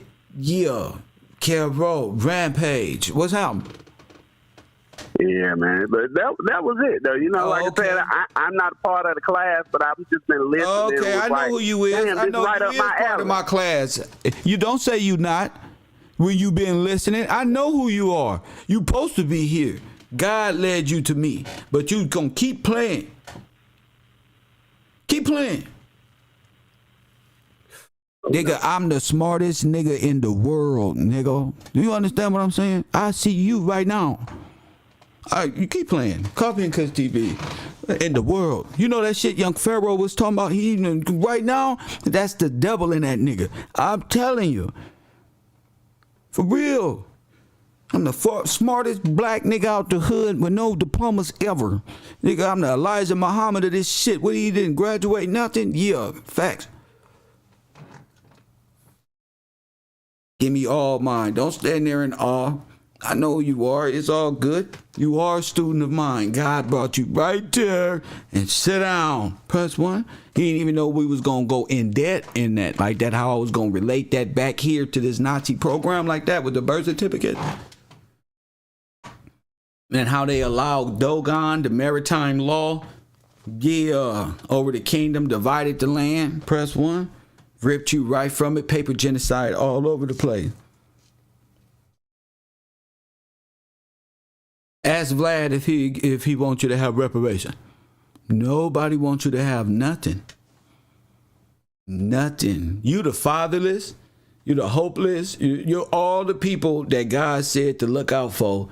You exactly the people that God said, when you don't feed me, you didn't feed me when I was there. He said, well, when we didn't feed you, he said, my people was hungry. You didn't feed them. That's them right there. When you look down on a prostitute, the thug, to this one, I mean, I say what I say, but I got a cure. Press one. That's the cool thing about it. Reparation will mean redemption. Well, do you know where said that? Shout out to Say It. Do you know how redemption works? Press one.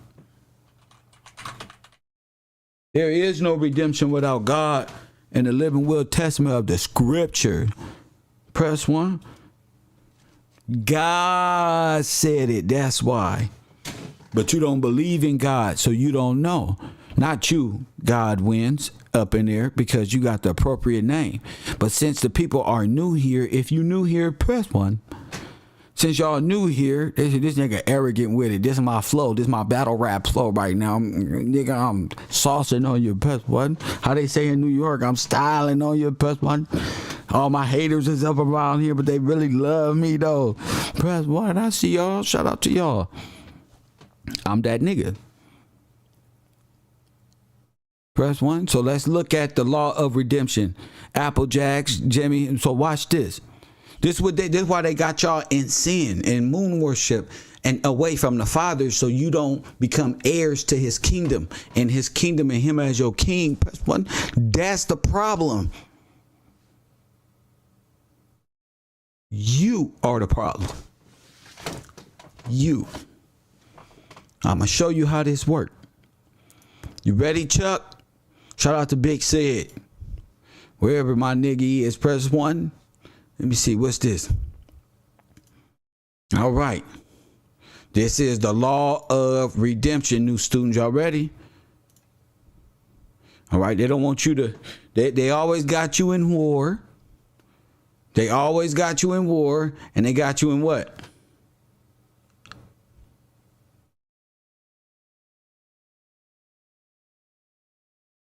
So they can keep you in captivity.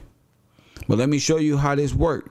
This is the Bible is really your history book. It is why there's a redeemer to redeem you, to claim you, not deniers. Christ deniers are left out. All foreign gods, all of them is left out. All of them. Sorry for your luck. Y'all had y'all judge do. You gave all them dollars to whatchamacallit. You didn't put it in God's kingdom. You laid it on the ground and put it to Buddha. Press one. That's what you did. So you waiting for Buddha to free you. I'm not talking to you, yoga head. Press one. You can't work out regular. You just got to be yogaed out. Press one. But watch this one. Watch this one, students. This is from Canonia House, the law of redemption. This is a white man too, so y'all don't think we're racist. See, Israel belongs to God. You see, hold on. Israel belongs to God. You know who Israel is? Press one. Israel is what Hitler was talking about. Press one. They got rid of Hitler because he said this. So Israel belongs to God. When Joshua entered the land, it was granted to the 12 tribes. That land was to stay with the tribe, okay? Forever. When you sold land, you didn't sell it in fee simple as we think of it in our culture. It's illegal to sell it because it's yours. You got it you can't sell this. It was actually what we would consider a lease. A lease. So the White House and all these other banking institutions, those are being leased on property that they don't own. They can never own because they're foreign. They're offshore banking corporations. They can't own shit anyway. Because see, y'all fucked up. But let's continue on. You could sell the use of that land for whatever period of time transpired from then to the year of Jubilee.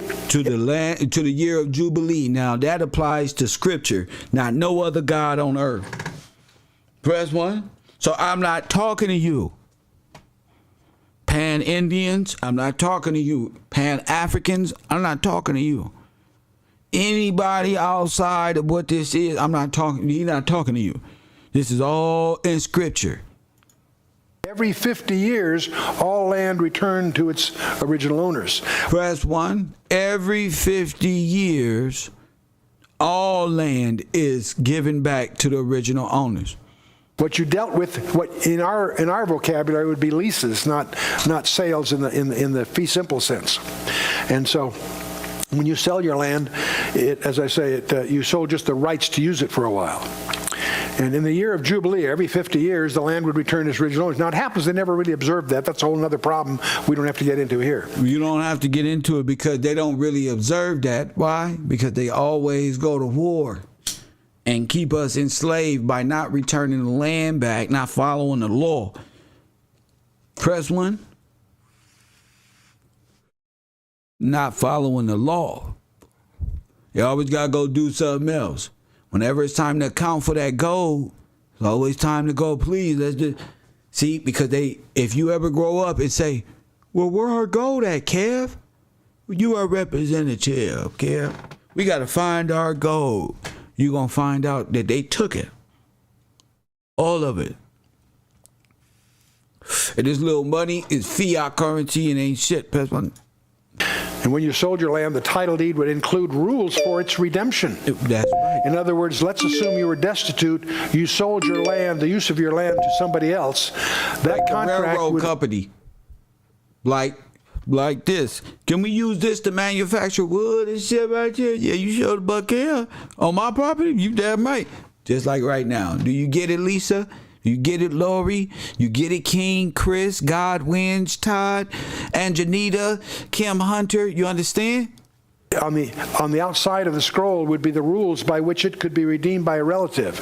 If a few years went by and you had a benefactor in the family that was willing to redeem that land for you, they could perform and pay the guy for the unused years and get it back. That's the concept. That's the concept. Not for you to go watch Janice and link up and do all of this. Let's go hunt something. No, sit down, first one. Don't sit in my class and take nothing. Just sit there and listen. Redemption, okay? And so the rules for redemption would be inscribed on the outside of that scroll. That's why when you see a scroll written within and on the backside, that implies it's a title deed, okay? Okay, like the scriptures is written within and every page on the front and back. Okay? This is a living will and testament. This is what happened. What happened? In the beginning. In my family. In the beginning. I don't know what your family's saying. Y'all live in wills. But yours, you know why you ain't got nothing? Because you don't know what this is. That's why you don't got nothing. It's a living will and testament to your history, and why you don't know nothing. You believe this? A prophecy of why you don't know nothing today. Amazing. This is amazing. And so the law required that if your next of kin would show up, there was some procedure by which you could purchase back. So there is a next of kin who can show up into. There's a procedure in where they can, sir, what the fuck is you doing here? CIA? Nigga, you know where you at? That's reality. You living in a world of walls and fear and shit where you can't speak. Okay, where the agents got your tongue. I'm free. I know. It's in me genetic makeup. I remember it like it was yesterday. Press one. That was called redeeming the land. And the land is to be redeemed. Yes. Back to the one it was originally signed. Facts. To give you an example of this, a strange example, in Jeremiah 25, Jeremiah the prophet knew that the Babylonian captivity was about to begin, and it would be 70 years. He was a prophet. He wrote that down. God instructs him to go buy some land before going into captivity. Boy, that's pretty stupid.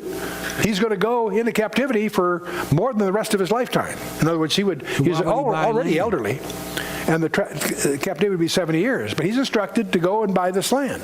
And it makes no sense. It's not explained. All you need to know is that title deed then would be buried in a jar, and his relatives would come back and unpack that jar, pull that out, and perform whatever it said, and regain that land. It's the part that it's not written you need to understand why he's doing that. It was a testimony to Jeremiah and those around him that they would return. He wouldn't, but his family would. That's what it was a promise. It was like a favorable prophecy, if you will. Now, if you don't believe in God, this ain't for you. I'm sorry for your luck. Even he know what I'm talking about. If you don't believe in, I'm not even talking to you. I'm talking to those who got ears. You know what I'm saying? Who can focus. Like a favorable prophecy, if you will. Like a promised land. Like a promised land. Like a favorable prophecy, you know. He really can't tell you because he with the knights, you know. He with the chess players, but he's a doorkeeper. He's a gatekeeper. He can give you something. How about I use Sinet in him for give me something so I can remember. Give me something. They gave me everything. After captivity, Jeremiah's descendants will come back and claim the land. The title deed would be a scroll on the back and claim the land. Favorable prophecy, if you will. So after captivity, Jeremiah's descendants will come back and claim the land. The title deed would be a scroll on the back of which would detail the procedure. The whole concept becomes important. You need to understand all that when you get to Revelation chapter 5, because our Lord comes forth. Who is able to open the book and to loose the seals thereof? And I wept much because no man was found. It had to be a kinsman. No man was to be a kinsman, a blood relative who can open the scroll. Found worthy to open the book and loose the seals thereof. And one of the elders, direct descendant of Christ, of the holy ones of the past. Weep not, behold, people. The Lion of the tribe of Judah hath prevailed to open book and loose the seals thereof. Who? The Lion of the tribe of Judah hath prevailed to open book and loose the seals thereof. Who? And one of the elders said, Weep not, behold, the Lion of the tribe of Judah hath prevailed to open book and loose the seals thereof. That's not in no other faith but mine. I don't know what y'all believe in and why y'all believe in the things that y'all believe. I don't know. But I put my faith in God, blessed and still breathing. And even though it's hard, that's who I believe in. You feel me? I know it's real. I know it's real. Coffee and Kush TV, Kev Gills, you on the air. What up?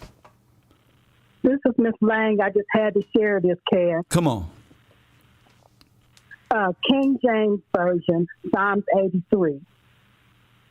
Keep not thou silence, O God. Hold not thy peace and be not still, O God. For lo,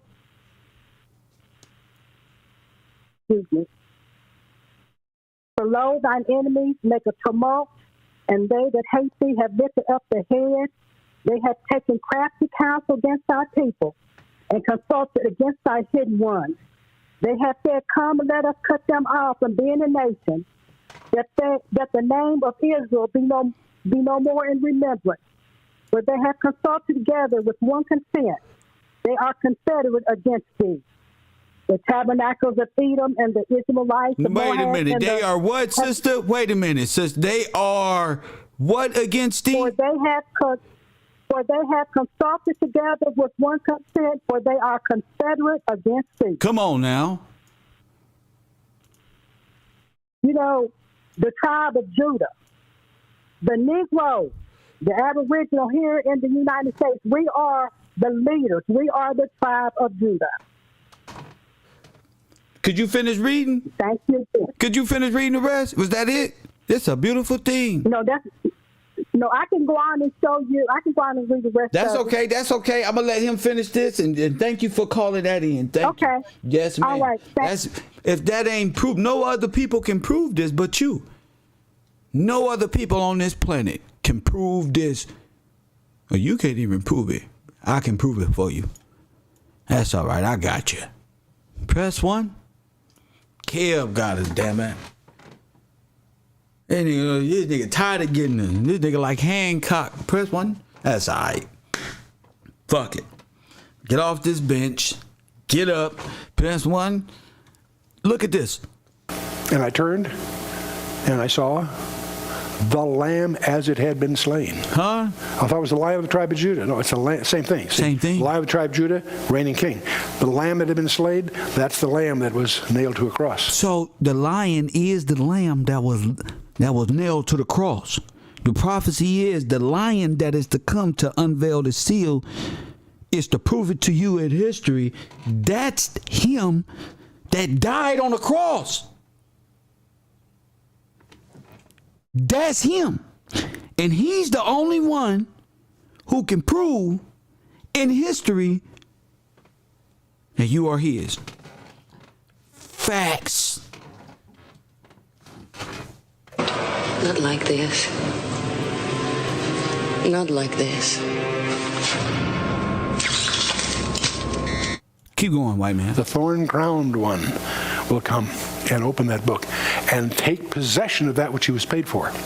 He's redeeming the land. How did he pay for it? He paid for his life. For the Son of Man must be lifted up, as Moses lifted up the snake in the wilderness. That's why. That will occur in Revelation. The whole picture of Revelation 5 will become clear if you understand this process. But they don't understand because they don't read. Press 1, and when you don't read, you don't understand. If you like Kwame Brown, who say my history don't matter and what happened, that's not what God say. You got to know your history to know what happened to you and how you failed. I don't know what y'all be believing in or nothing. What y'all caught up in, I call it the world. That's what I call it. The world. I ain't sitting up here arguing with no people talking about, oh, well, you don't believe this. Why? Why? That's suggestive. I don't want to believe nothing outside of what's promised to me for these troubles I'm going through on this earth. Why this is my land and how all these people came against me. I need to know. The good, the bad, and the ugly. Press 1, I need to know. And this is my result. Press 1. God will say, you teaching today. No, because they think I'm a clown. And that's the character. Because they can't really handle Kev. You know what I'm saying? So I got to give them the character, which is the funny guy who they can pick on. And they're not just blow up on their ass right in front of them. You know what I'm saying? And then there's nothing they can do. All the ha-has and he-he's turn into admirations and blessings. Press 1. That's why they never seen a nigga like that. So I don't blame them. They just the cool kids at the school that don't know who you are. Press 1. That's it. You feel me, Lisa? They just don't know. And you gotta do that to them. Let them know that their knowledge is worthless. Let them know that they leading into death. No, you not. You leading people into death. Then they gonna want you to prove it. You gotta be able to come with it. Jabari can't even debate me. I chewed him up and shitted him out. It's like a number 2. Press 1. That's your African Greek scholar there. He went to a university. Press 1. I beat him. They can't see. You know what I'm saying? They can't really see. So you got to walk them down on how they ended up becoming anti-self. So you got to come with neo-slavery. Press 1. And the process of you waking up. You neo. You going to wake your ass up and see the world around you is going to be different. Netflix gonna be different. The movies you watch, the shit they say, you're gonna be able to understand them. And you're gonna be cooking, you're gonna be vacuuming, you're gonna be like, what the fuck did they just say? Kev was right. That's just already happening. Ain't nothing I can do about it. But what? Oh shit. You should be surprised how many videos I get daily. Kev, did you watch this? I don't even watch nothing. I just drive my little truck, do my live stream, eat. You know what I'm saying? Eat. 424-209-9506. You hear me? I'm not here to play. I'm not here for this nigga over here to teach me something. I'm Professor Gills, Cabro University. Press 1. I'm not here to be taught. I'm teaching. But this style is different because I'm a class clown too. You know what I'm saying? I'm a class clown too.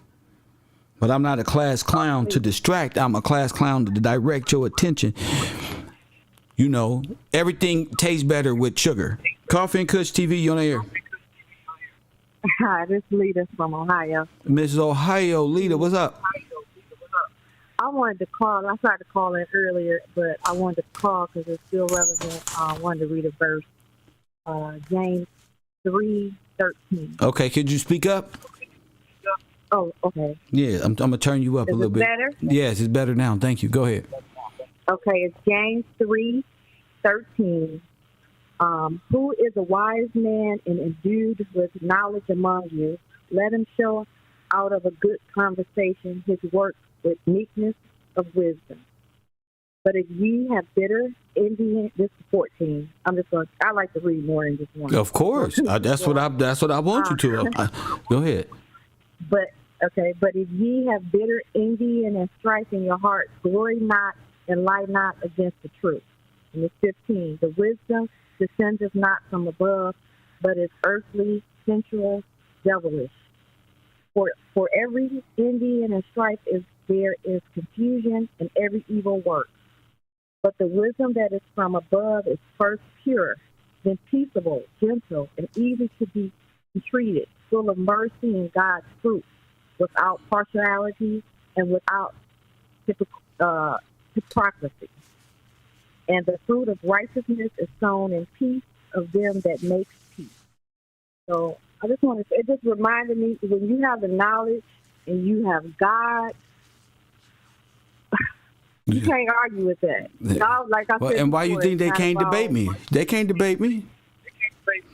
The truth is the truth. And because I think a lot of us, like I said before, it's like, I'll just say, because I can't say what other people think, but I just think from what I perceive is that we really don't realize that we're really not following God. There you like go. We're not putting our faith in Him. Go ahead. We're putting our faith in jobs. Go ahead. We're putting our faith in government. We're putting our faith in the supermarket. Whatever it is, you're putting your faith in that, and you're not really realizing because you're just living life. We are caught up in the world. Yes. And so you just rely on that, and like when you worry and you put something to God and you still worry about it. I still do it and I struggle with it myself. That's right. So I know from experience, but the times when I swear, I just said, it's been some things going on in my family, personal life, my job, my everything. Yeah. But when I let it go with God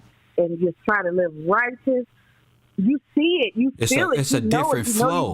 It's a different flow. Yeah, from the world, by the world. Yes, ma'am. And I think that's what's so challenging. And people who start really understanding and following God, you see it, but you can also understand the time when I can understand the time when I really wasn't. And I still challenge myself every day to make sure that I'm doing it and staying close to Him. I'm not giving up, even though it's hard, even though it's confusing, but He brings clarity to you. More and more you steadfast and stay with Him. It's amazing. And I just want all of us, as much people who really truly believe in Him to do it, to just test it. Try. Just test it. Try. Yeah. You know what I'm saying? Just try. It seems like our people are ashamed, especially the men. They're ashamed to show God within themselves. I think. Well, it could be ego. Like I call it that. Because being a man, you want to know what you guys supposed to be the ones leading, and when you realize that you was leading and you thought you was doing something a certain way, and to come to yourself and say, I've been misled. I was out here thinking something was different and misunderstanding something. It takes a big person to come out of that and say, I was bamboozled. I don't care. God got me, Yeah, but when you come out of it, you understand how you were bamboozled. And that's when the laughter come in like, whoa, bam, they got it's the bam moment. Bam. Yeah. And it's so much information.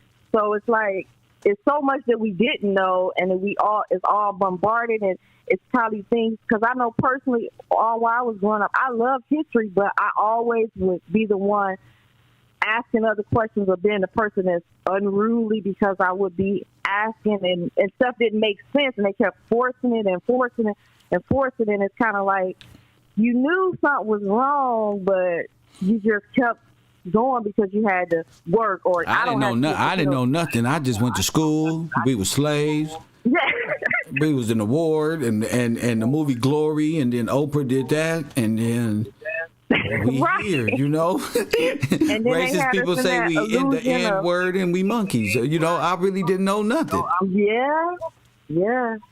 So it's a lot. So, you know, I mean, I guess tough love is sometimes what you need, and sometimes we just got to put ourselves like God, because God got mercy on us, and He know we all disillusioned. As long as you're not denouncing God and you continuously trying to get closer to Him, you know, we gonna come. It's coming, because I can see it, just like how you just said with the movies and stuff. Now when I'm watching, because I've been for a while staying away from all the worldly things because of all these incidents and situations and propaganda, without even knowing this part as much, that you've enlightened me even more, because I had feelings and I feel God in me.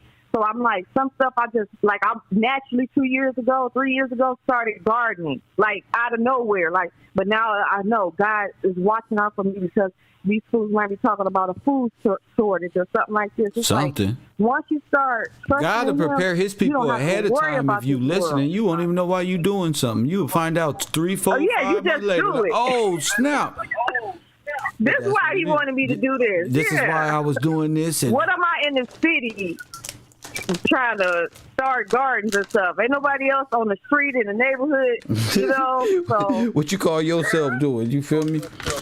Yeah, right. And I know what I was doing, but now I'm in my 3rd year, and I'm ready to get back out there. And you know, if I need to feed my family, and it's just healthier. You know, your mind starts changing, and you want to be better. Discipline goes a long way. Thank you. Thank you for calling in, and thank you for reading. Thank you, Queen. I appreciate her for that. 424-209-9506. The Indo-Aryan deception. What is the Matrix? Life as an American Negro in the Americas. You know, there's so much to learn. We just talked about Operation Sunrise. There should be people out there researching that. That's deep. We're talking about the manipulation of time. Well, you can call, we just time traveled. Press 1. Did you know that? Press 1. Listen, somebody used to fuck with a while back say, Kev, I think you a time traveler or some shit. Fact. I just taught everybody else how to do it. Press 1. No, you're not finna get in no machine and go backwards. But you can go backwards here. Press 1. That's why I put y'all on the magic school bus. Press 1. Gave you the perception of a bus going backward. The road. You feel me? Did I know we was gonna end up here? No. Did I know there was a George Washington Gillespie? No. God just led me there. Now I know that George Washington ain't real. That they stole that from the real George. Press 1. They stole that whole identity from the real George. Facts.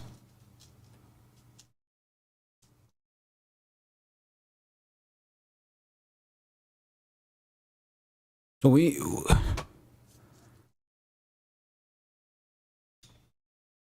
let's go. Come on. Where we at? We talking about the Nazis, all that. Everything is on the door. The Nazis next door. Look at that. Somebody. How how they became a safe haven for Germany. In the Nazi-occupied country of Lithuania. Oh, my goodness. So they was out here just... identify... Press 1. We need more calls. I'll put this movie on if we get more calls. We can watch. Clearly, he was so accustomed to court trials that he... Oh, my goodness. We can watch this live on the air. Let me shout out to my people who supported the broadcast while I was doing my show. How much time we been up here? 2 hours. All right, I'm feeling that. I'm getting my shit back. 2 hours.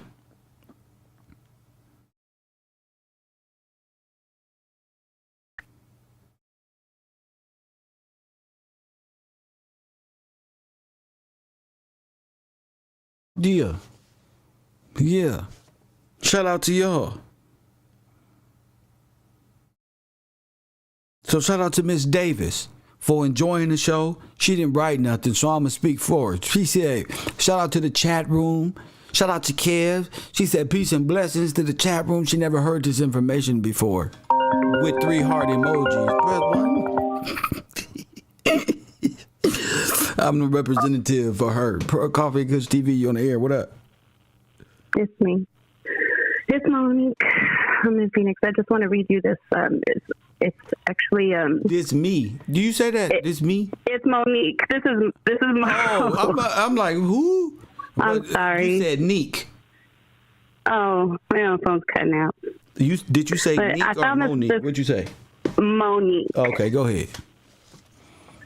I found this speech that was given at the commencement speech in 1997 at MIT by Kurt Von Gutt. And this was folded up in the bottom of my mother's jewelry box along with a baby picture of me. Okay. And that was the first time when I found these pictures, I was going through all his stuff. And it was the first time I had ever seen a baby picture of myself. Okay. And this is what it is. It says... the speech was given by Kurt Von Gutt at MIT's commencement speech this year. Ladies and gentlemen, class of 97, wear sunscreen. If I could offer you any or only one tip for the future, sunscreen would be it. The long-term benefits of sunscreen have been proved by scientists, whereas the rest of my advice has no basis more reliable than my own meandering experience. And I will dispense this advice now. Enjoy the power of your youth and the beauty of your youth. Oh, never mind. You will not understand the power and beauty of your youth until they've faded. But trust me, in 20 years, you'll look back at photos of yourself and recall in a way you can't grasp right now how much possibility laid before you and how fabulous you really looked. You're not as fat as you imagined. Don't worry about the future. Or worry, but just know that worrying is as effective as trying to solve an algebra equation by chewing bubble gum. The real troubles in life are apt to be the things that never crossed your mind, like the kind of thing that blindsides you at 4 p.m. on an idle Tuesday. Do one thing every day that scares you. Sing. Don't be reckless with other people's hearts, and don't put up with people who are reckless with yours. Floss. Don't waste your time on jealousy. Sometimes you're ahead, sometimes you're behind. The race is long, and in the end, it's only with yourself. Remember compliments you receive. Forget the insults. And if you succeed in doing this, please tell me how. Keep your old love letters. Throw away old bank statements. Stretch. Don't feel guilty if you don't know what you want to do with your life. The most interesting people I know didn't know at 22 what they wanted to do with their lives, and some of the most interesting 40-year-olds I know still don't. Get plenty of calcium. Be kind to your knees. You'll miss them when they're gone. Maybe you'll marry, maybe you won't. Maybe you'll have children, maybe you won't. Maybe you'll divorce at 40, or maybe you'll dance a funky chicken on your 75th wedding anniversary. Whatever you do, don't congratulate yourself too much or berate yourself either. Your choices are all half chance, and so are everybody else's. Enjoy your body. Use it in every way that you can. Don't be afraid of it. Hold on, buddy. Don't be afraid of it. Hold on, Abe. I'm like running from my kids. Hold on, you guys.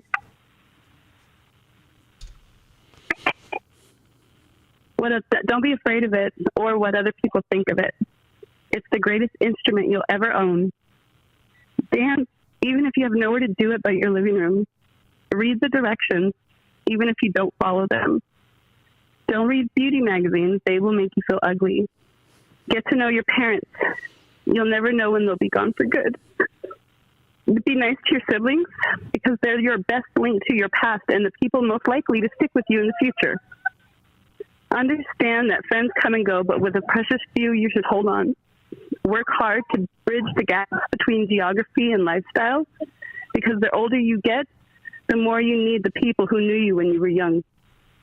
Live in New York City once, but leave before it makes you hard. Live in Northern California once, but leave before it makes you soft. Travel. Accept certain inalienable truths. Prices will rise, politicians will philander, and you too will get old. And when you do, you'll fantasize that when you were young, prices were reasonable, politicians were noble, and children respected their elders. Respect your elders. Don't expect anyone else to support you. Maybe you'll have a trust fund. Maybe you'll have a wealthy spouse. But you never know when either one might run out. Don't mess too much with your hair, or by the time you're 40, it will look 85. And most importantly, be careful with whose advice you buy, but be patient with those who supply it. Advice is a form of nostalgia. Dispensing it is a way of fishing the past from the garbage disposal, wiping it off, painting over the ugly parts, and recycling it for more than it's worth. But trust me on the sunscreen. And that's that. And I don't know why she saved it or, what, but I know she saved it for me.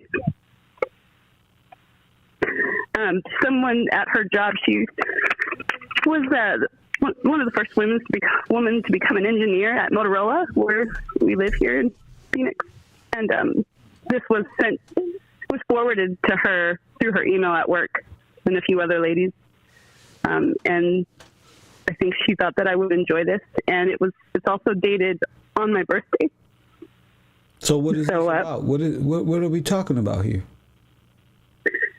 It's just regarding everything. Along with this is an article.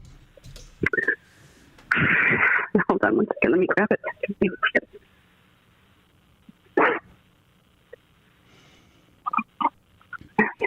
Here.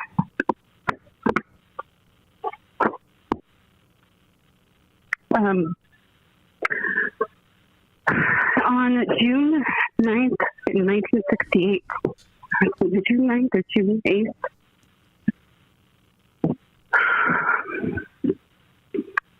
I'm not prepared. But what I is just this wanted to review that. What is this concerning? Jackie Kennedy. That's whose email box that was from, that she left in her jewelry box, and I found it in the bottom of the picture of myself. But I'm not talking about Jackie Kennedy. I know that. I just wanted to read that to everybody and share it with them because it made me feel better. And I thought it would make someone else feel better too. But what they got to do with my class? That's a beautiful speech for somebody like yourself in the bathroom reading it on the toilet, like some what's that movie, Armageddon or Apollo 13 type of shit. I mean, I don't know what you want me to get from that. I'm over here in my word talking about what's your nationality? I don't know. I'll call back and read you an article about. Are you German? That she also saved in there. That's from the day that Martin Luther King was killed. Huh? I don't really know exactly what I am. Nobody wants to tell me anything. If you were sitting down in the classroom, demon child, you would hear what you are, but you don't know. I know that, but I mean, that's just sit down. I'm over here. See, that's one thing about this world is when you this good, you just sit and listen to them. And what you want me to do? Have feelings for what? And then I just think that this is my grandma. And then, that's not real. You don't even have a goddamn soul. What are you talking about? I'm over here. What the fuck is this? Oh, and then when you get older, and then read, and then when you grow older, read your books, and then brush your teeth, and then don't use denture. Press 1, use Tide with bleach without this with the pastel colors. I don't give a fuck about none of that. All these crybaby little fantasy stories y'all done made up, and all of this malarkey, like it's supposed to have some emotional pull towards me. I'm from South Central. My friends is holding on to jail bars, talking about my niggas. Send me something, bro. The fuck is you talking about? MIT. You got your stuff right there. Go to school.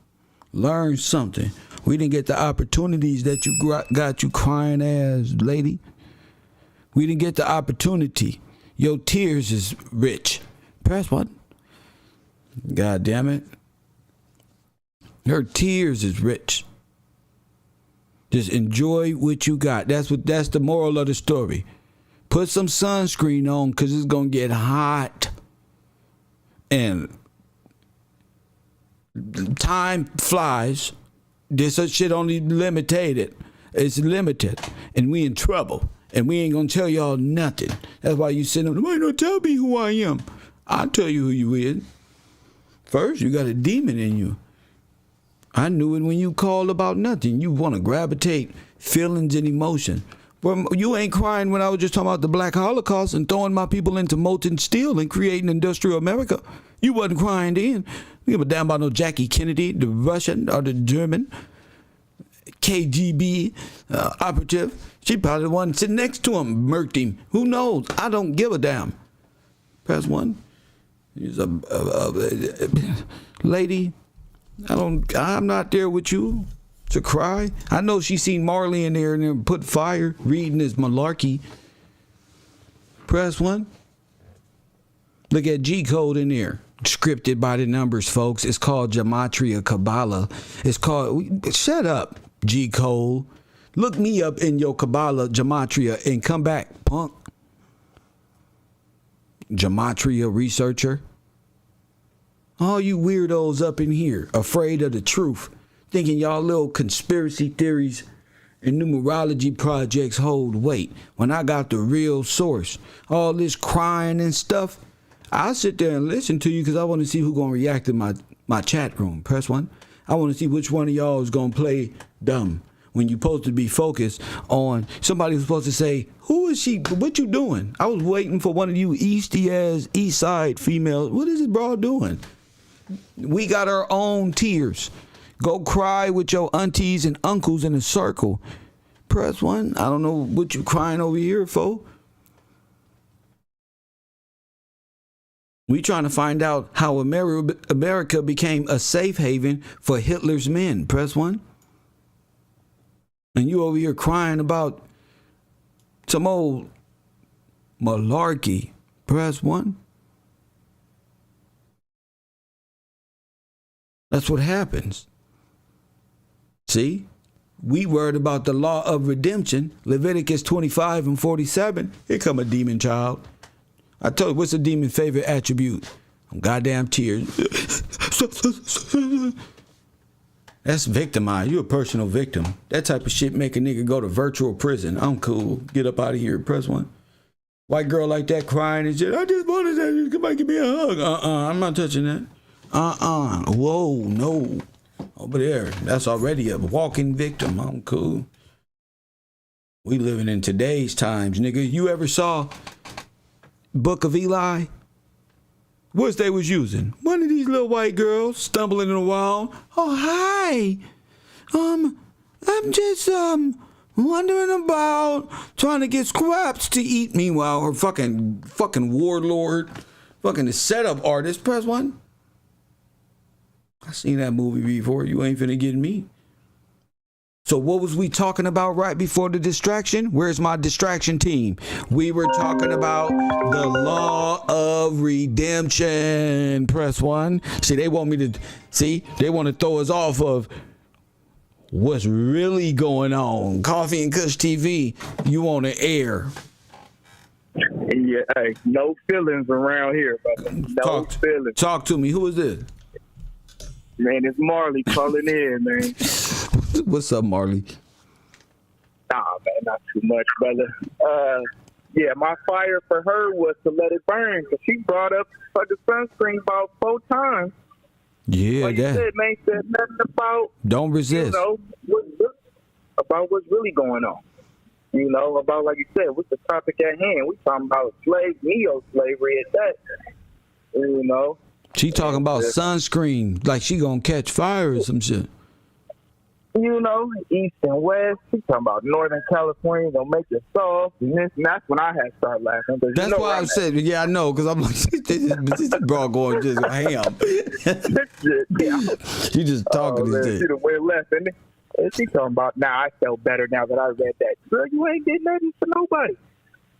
I know. I thought she was gonna get to a point that she was a German Russian incubator baby with no forefathers. That's what I thought she was going with this shit. Right? She gonna be like, oh, this Hitler's youth calling in. That's what I'm gonna call their ass, Hitler's youth. Jeez, bro, that's it, bro. Come on now. Oh man, did she make you cry a little bit? Did you get emotional? Oh man, I felt the water coming in my eye. I was like, oh, you had me. But they know how to play on the strings of your heart, brother. I'm sitting up here, and you know, nigga, if it's real, nigga, it can get real. But I'm sitting up here like, I wonder who out here really listening to this tear maker here, this victim. Thank you. My man said I had a couple. Thanks, bro, because I done cried for sure listening to this show over Bible verses. Not no letter grandma left you 30 years ago. Right. You know what I mean? We talking about the real word, brother. You know, so, yeah, we had to go ahead and let her get on up out of there. She all right, though. She's a good sport. Maybe she come back. Maybe she come back. Shout out to you, though, hey, man. long live Hitler's youth, man. Yeah, long live y'all, man. Keep the sunblock rolling. Coffee and Kush. Yes. He talking about it's over. Oh my goodness! So what was we talking about? We were talking about the law of redemption. Press 1. And what that means. Press 1. And what time it is on earth. You know what I'm saying? Right here in good old America, I had no idea it'd look like this. None at all. None at all. Yeah, she test tube. That's an incubator. She like, I have no idea who I am. That's what gypsies do. They don't know who they are. Their status is black because they don't have they was just playing. See, when you get to this truth, there ain't no plausible deniability. Press 1. God want me to help black people in America. You hear me, little lady with tears? This ain't for you. You went to a nice school, probably got a nice patio set that I can't afford. Probably cost as much as my rent. Press 1. You probably got a furnace, oven on the back patio that warms up and cooks at the same time. Your shit probably solar powered. You probably got nice trees in the back, a horse or some shit. You crying, that was too personal because you ain't got a soul for real. You trying to make up stuff to cry about and to have emotional pull towards. When we have emotional pull towards the word or some testimony, that's not testimony. If that's what y'all be talking about as testimony at the little white churches in the rural parts of Virginia somewhere, I'm disappointed. Press 1, because that's not no damn testimony. God is not pleased with testimony like that.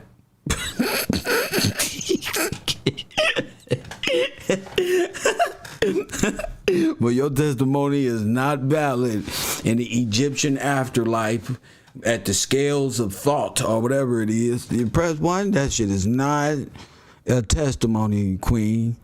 You go on back and muster something else up that may have caused you to assume some spiritual something of a mustard seed, because all that shit you did. I hate them type of movies. Females always trying to get you to watch them type of movie called love movies. They always gonna end up. I want to see that shit. We teaching them about the work. We can care less about a little Karen tears right now. That was the first time she seen her baby picture. Press 1. Let me show you what she saw at the baby. Y'all want to see her baby picture? Press 1. I got it. Press 1. I got the baby pictures. I got you, boo-boo. I'm going to tell y'all what her baby picture was. See, she didn't want to tell us what it is. You see how I went straight to it? Press 1.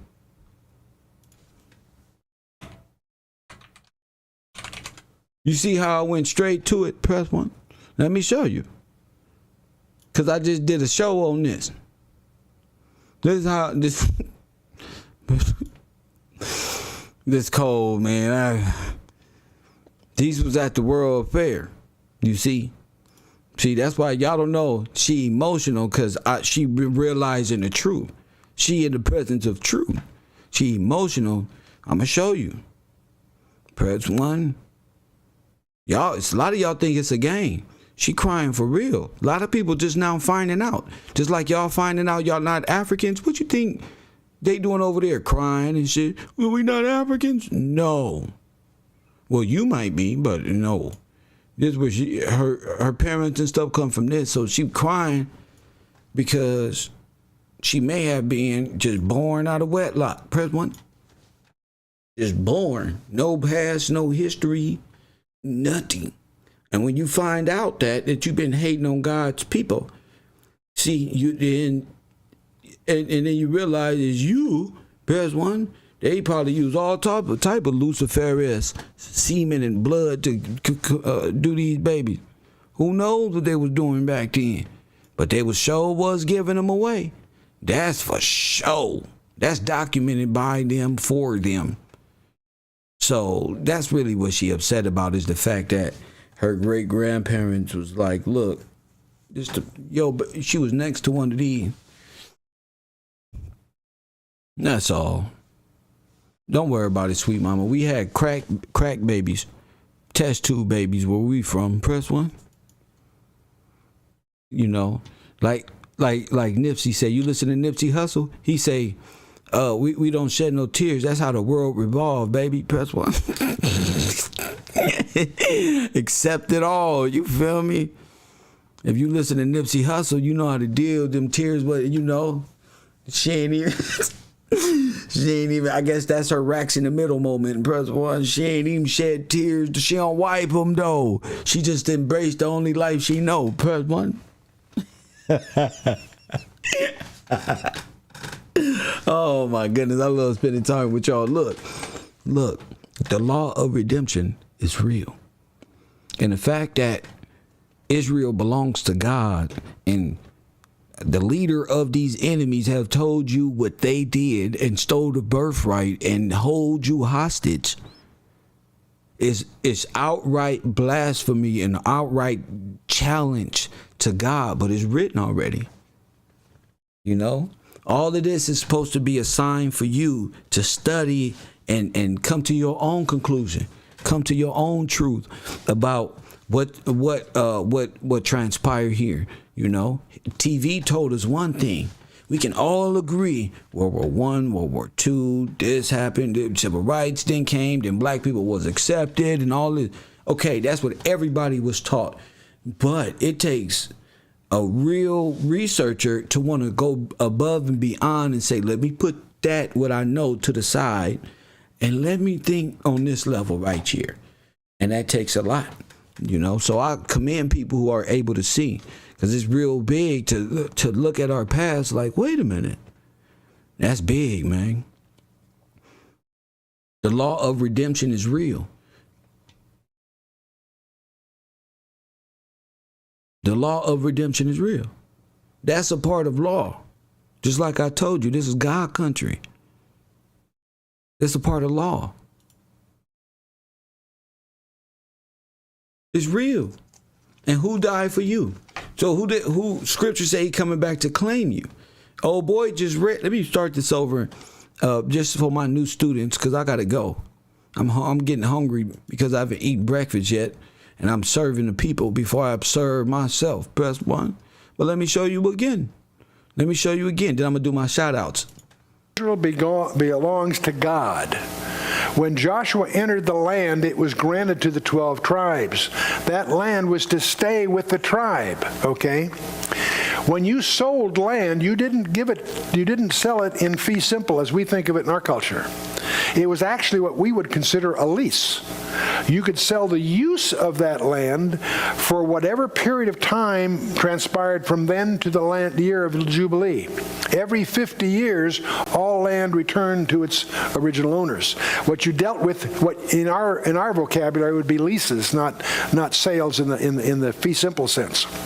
And so, when you sell your land, as I say, you sold just the rights to use it for a while. And in the year of Jubilee, every 50 years, the land would return to its original owners. Now, it happens they never really observed that. That's a whole other problem we don't have to get into here. And when you sold your land, the title deed would include rules for its redemption. In other words, let's assume you were destitute, you sold your land, the use of your land to somebody else. That contract would, on the outside of the scroll, would be the rules by which it could be redeemed by a relative. If a few years went by and you had a benefactor in the family that was willing to redeem that land for you, they could perform and pay the guy for the unused years and get it back. That's the concept of redemption, okay?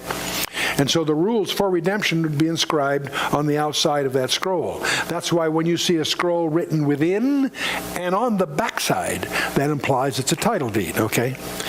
And so the law required that if your next of kin would show up, there was some procedure by which you could purchase back. That was called redeeming the land. And the land is to be redeemed back to the one it was originally signed. To give you an example of this, a strange example, in Jeremiah 25, Jeremiah the prophet knew that the Babylonian captivity was about to begin, and it would be 70 years. He was a prophet. He wrote that down. God instructs him to go buy some land before going into captivity. Well, that's pretty stupid. He's going to go into captivity for more than the rest of his lifetime. In other words, he's already elderly, and the captivity would be 70 years. But he's instructed to go and buy this land. And it makes no sense. It's not explained. All you need to know is that title deed then would be buried in a jar, and his relatives would come back and unpack that jar, pull that out, and perform whatever it said, and regain that land.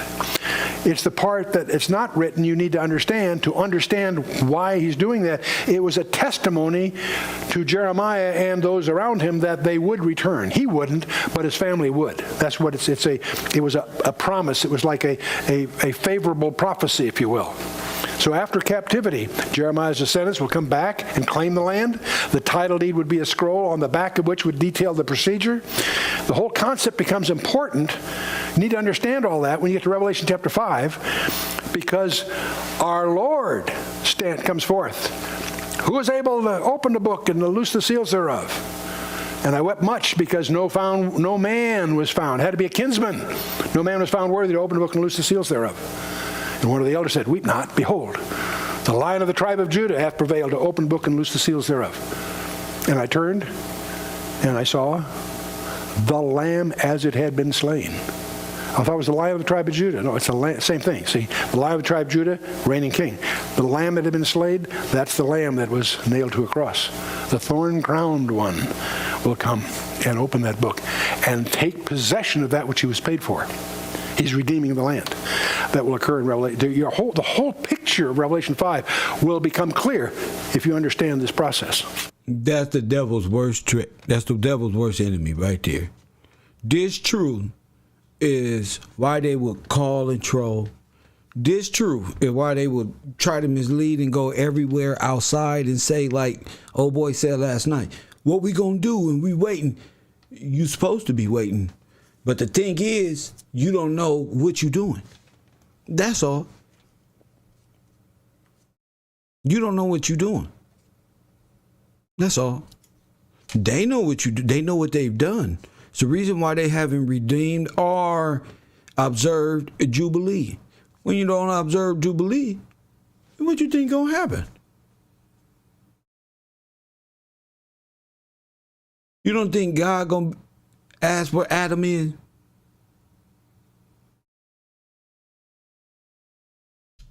You don't think God ain't gonna ask where Adam is and what you up to? And what Adam gonna do? He gonna tell. That's what he gonna do. Press 1. Adam telling. That's what he gonna do.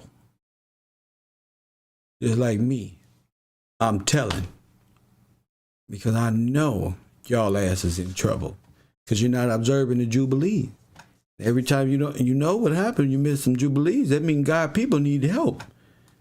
You show up like that nigga in South Central movie. Do we got a problem or something? What's going on?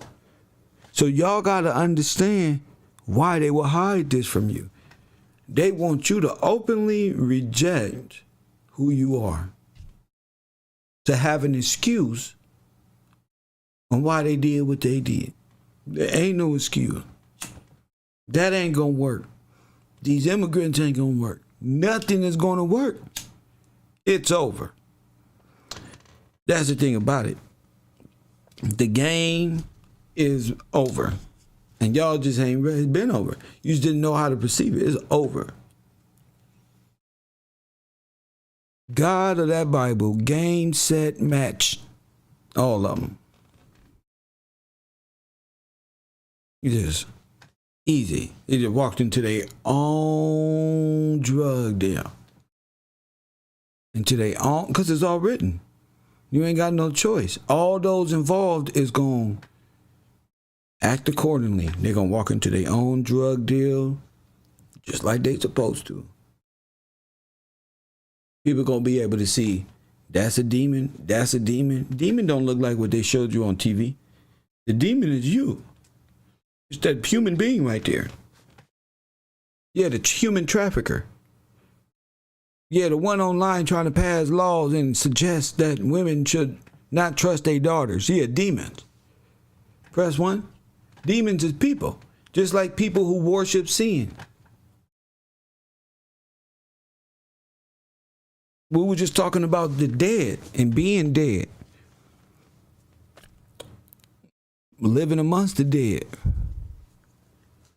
And Janita said, ain't no going back from here. It wasn't no going back. As soon as you watched this show and was like, something about this dude. Facts. It wasn't no going back then. But I'm saying, though, you're right. Ain't no going back. Shout out to the people who contributed to today's program. I'm going to put this movie up. It's another reason for me to come online tonight, actually. If I do, maybe I should knock it out now. Should I knock this out? Leave it to the audience. Should we knock this out now? Let me see. It's 57 minutes long. And yeah, why not, huh? Why not? It's called The Nazis Next Door. How America Became a Safe Haven for Hitler's Men. Join patreon.com/KevYosTV. We're on the Discord. We're going to be having a lot of after shows. And those who want to take part in those discussions it'll bring them, make them more comfortable with speaking and wanting to call in during the show. Feel free to take part in the Discord. You don't got to show yourself. Just talk and do what you do. I don't give a damn what you look like unless you don't mind. I don't give a damn. People know me. But I do want to get more interactive with the people who enjoy the information and want more. You feel me? So I'm going to show this. Shout out to Milwaukee Chris. I'm going to show this. Let me do my shout outs real quick. Because you got to shout out to people. Oh, okay. Mrs. Davis. Shout out to you, Queen. Mrs. Newsom. My man. Mr. Newsom. My man. Yeah, we're going to put that. We're going to pay that forward. Shotty. We're going to pay that forward. Mrs. Jones, shout out to you. Shout out to Tiffany Johnson, who joined my Patreon. Once again, shout out to you, TRP, and Janita Moore, number one. You are more than worth it. Shout out to you, Queen. Mrs. Frank, Angela, you feel me? That's lovely over there. Blessings to y'all. I really appreciate that. Now we finna watch this because this, no matter what they say, they can't say that they don't know, because they do. These are Nazi war criminals who were brought over here. Press 1. And I'm gonna let her tell it as I take me a small break. archives.gov/calendar. Consider joining the National Archives Foundation, the nonprofit that supports the work of the National Archives. There's membership applications, again, in the theater lobby right next to the calendar of events. Today's book talk is on the Nazis Next Door, How America Became a Safe Haven for Hitler's Men, by Eric Lischblau. Eric Lischblau is a New York Times investigative reporter here at the New York Times Bureau in D.C. He started at the LA Times and joined the New York Times in 2002. He's been there ever since, garnering many awards, including a Pulitzer Prize in 2006 for breaking the story of the NSA's secret wiretapping in the weeks after 9/11. He's appeared on C-SPAN, CNN, PBS, and every news show you've heard of, and many you haven't. In his free time, he's written 2 books, Bush's Law, The Remaking of American Justice, and the one he's here to talk about today. This book is truly a page-turner. Drama and intrigue, government agency fighting government agency, good versus evil, and the pervasive question, should these elderly Nazi war criminals be brought to justice, or is it time to just move on? I found this book fascinating, starting with the cover. I'm from Cleveland. I grew up in Cleveland, home to John Demjanjuk, literally, well, not literally the Nazi next door, but the Nazi across the city. I was in elementary school when he was first identified as Ivan the Terrible. The man was evil incarnate, and I remember following the case for many years. In college, many years later, I studied in Jerusalem and attended his trial there, where clearly he was so accustomed to court trials that he seemed cordial and almost jovial during the proceedings. Lischblau outlines the permutations of this case that ended just 2 years ago, with Demjanjuk's death in Germany during yet another appeal. I also found the book of great interest because my first job with the archives was as a researcher with the Nazi War Crimes Interagency Working Group, the archives-based group that helped declassify the backlog of Nazi war crimes-related records. Thank you for citing many of our group's reports. One last plug. You too can be an investigative reporter. The National Archives holds millions of records relating to the Third Reich, the Holocaust, Nuremberg war crimes trials, and Operation Paperclip. There are stories waiting to be told and books to be written. But I don't know if any will be as gripping as the one we're here to hear about today. Please join me in welcoming Eric Lischblau to the National Archives.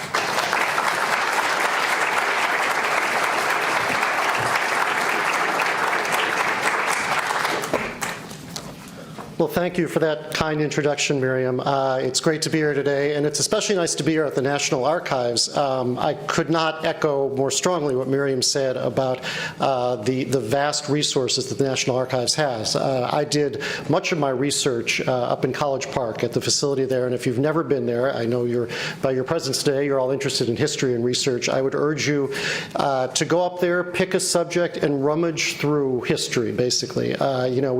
We've gotten to the point where we think everything is searchable on Google in 0.23 seconds, and it ain't so.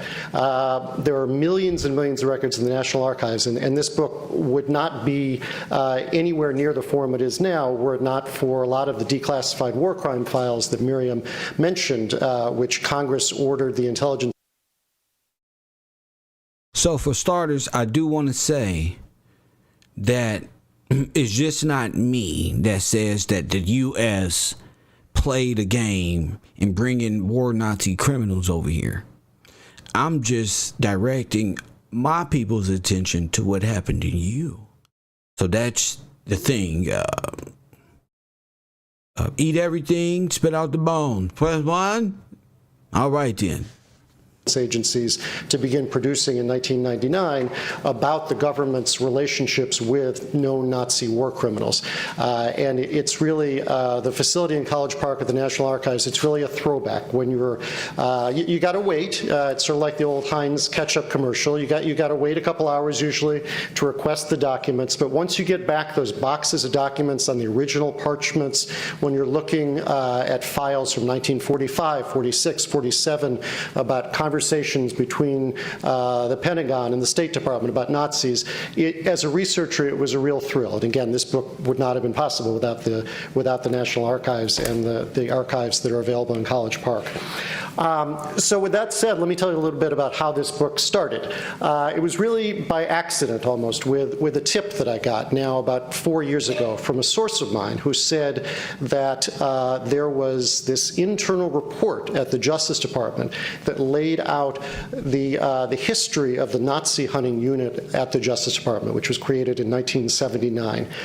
This was this exhaustive internal history, 600 pages or so, warts and all, which looked not only at how the United States had belatedly tried to identify and deport Nazi fugitives in the United States, but also how, even more interestingly, how the U.S. government itself had relations with some of these guys beginning immediately after the war. Meaning all of that deep port stuff, these guys were in deep connections with each other.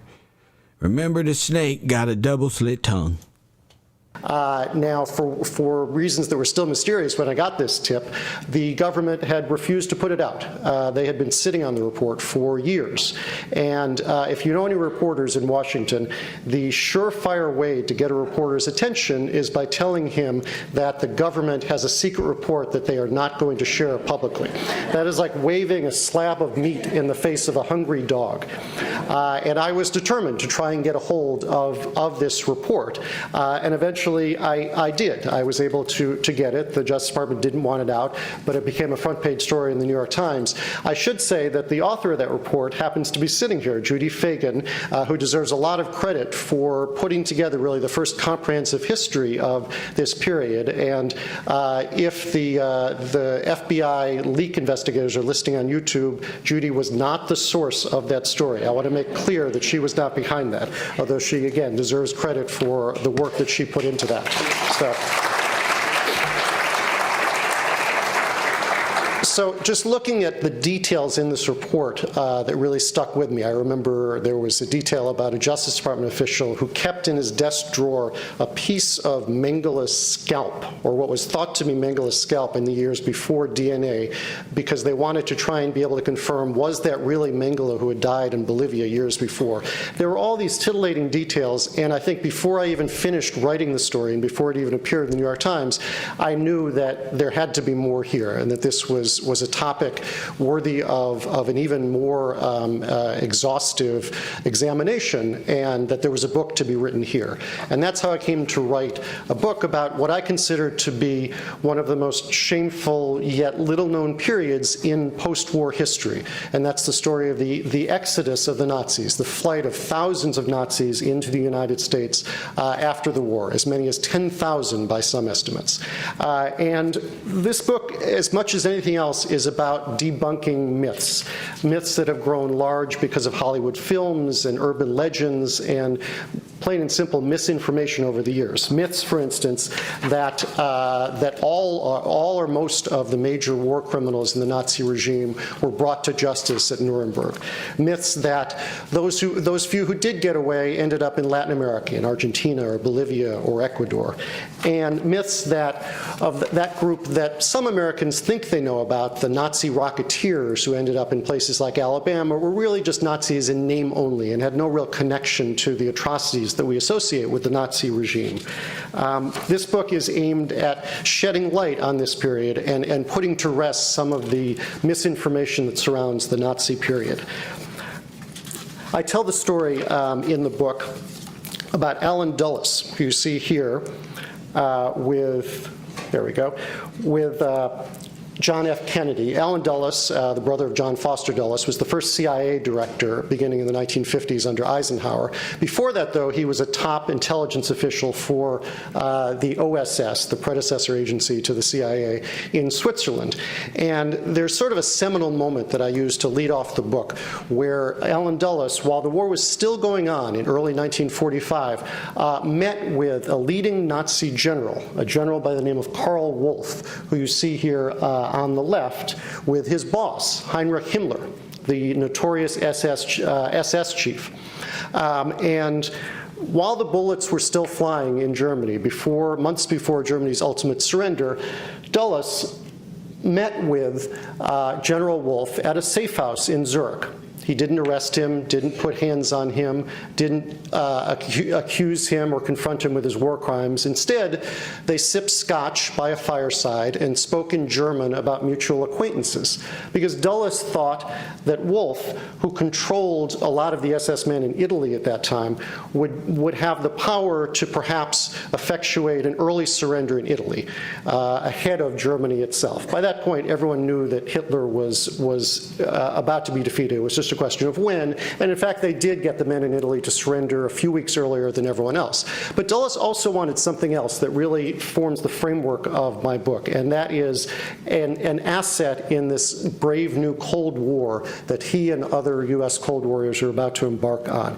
He saw Himmler's chief of staff, General Wolff, as someone who knew the Soviets, who loathed and despised the Soviets, and could exploit that hatred and knowledge to wage battle with the Soviets even before the war against Germany was over. The Soviets, of course, remember, were our, at least on paper, our ally at the end of the war, but people like Dulles were already looking ahead to the next Cold War. And for years after the war, Dulles would in fact protect General Wolff from war crimes charges. Rather than being a defendant at Nuremberg, as he was originally listed, Wolff instead became a witness to the war crimes in which he himself had engaged. This was a man who had helped set up the train network through Europe that brought millions to their deaths at the gas chambers. And yet, listen to how Allen Dulles described General Wolff, Nazi General Wolff, the very next day after that meeting that I spoke of in Zurich, in a cable that he sent back to Washington, to the OSS leaders, a secret classified cable, which was declassified and is now available at the National Archives. This is how Allen Dulles described the Nazi general. He said, I'm sorry, let me just grab the page here.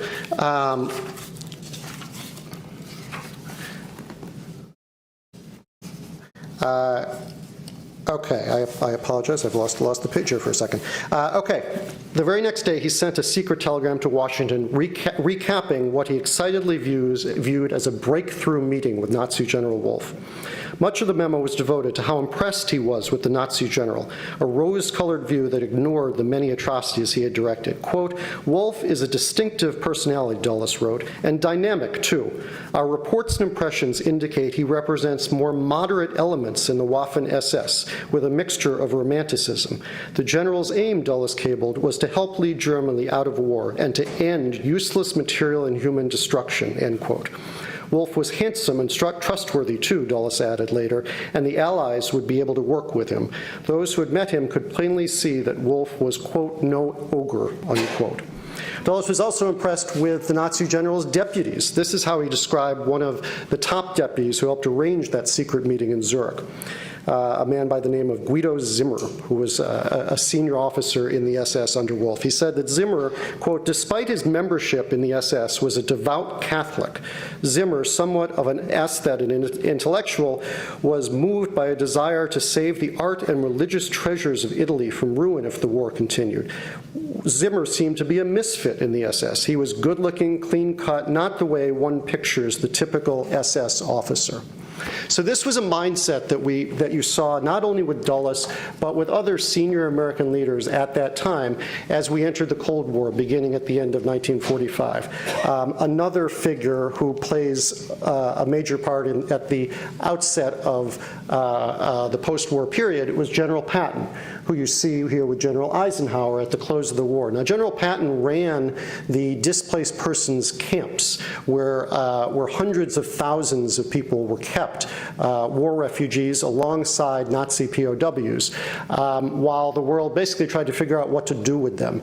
And Patton, of course, was by that point a noted war hero, old blood and guts they called him. He's now also the subject of a best-selling book by Bill O'Reilly. He's remembered quite fondly in most circles. I tell this story in the book. In that period in the displaced person camps, General Patton going to the POW barracks where some of the Nazi scientists were kept. These were men who had built the V-2 rockets that Hitler had used to strafe Europe, Antwerp, London, and elsewhere, doing massive destruction. At that point, they were considered a technological marvel. The Germans were doing things with the rockets that no one else had managed to do. Patton went to the barracks and hunted out the top general in charge of that operation, a man by the name of Walter Dornberger.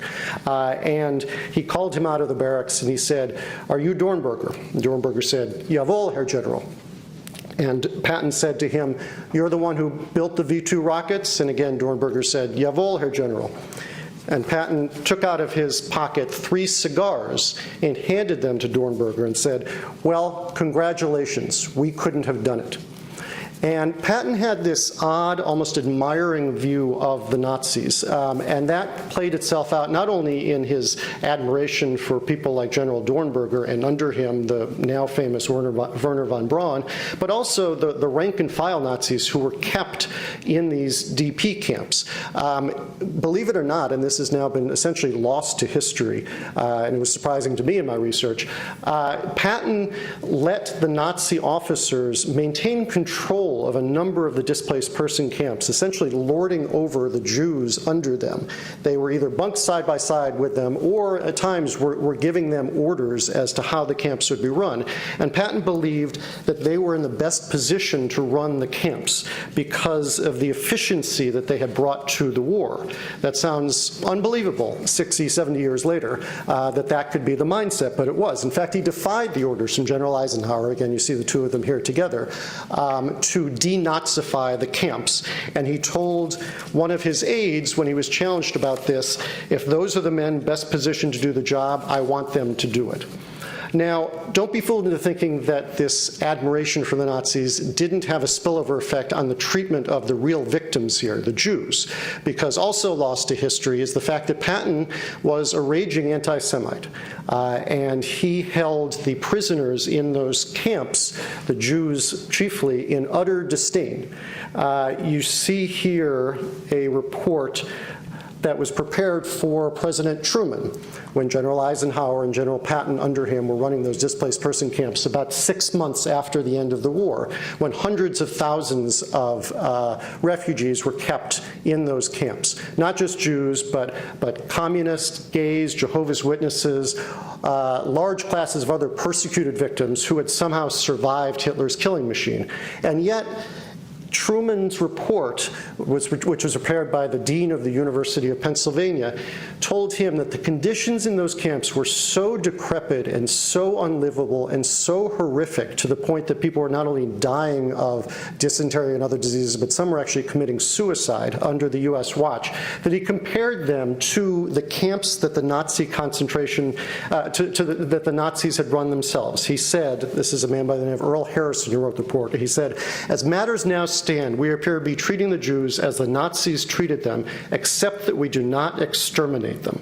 They are in concentration camps in large numbers under our military guard instead of SS troops.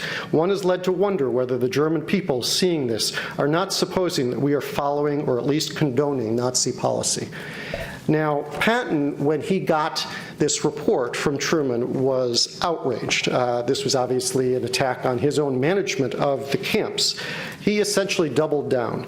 What he wrote in his diary after that, a copy of which are in the archives at the U.S. Holocaust Museum, where I did a fellowship during my research, what he wrote in his journal was this: Harrison and his ilk believe that the displaced person is a human being, which he is not, and this applies particularly to the Jews, who are lower than animals. Laying bare the rabid anti-Semitism that infected the American refugee effort, Patton complained of how the Jews in one DP camp, with, quote, no sense of human relationships, end quote, would defecate on the floors and live in filth like lazy locusts. He told of taking General Eisenhower to tour a makeshift synagogue that the Jews in the camp had set up to celebrate the holy day of Yom Kippur. Quote, we entered the synagogue, which was packed with the greatest stinking mass of humanity I have ever seen. This was Eisenhower's first glimpse of the DPs, Patton wrote, so it was all new to him. Quote, of course, I have seen them since the beginning and marveled that beings alleged to be made in the form of God can look the way they do or act the way they act. So what effect did this have on the Nazis getting into America?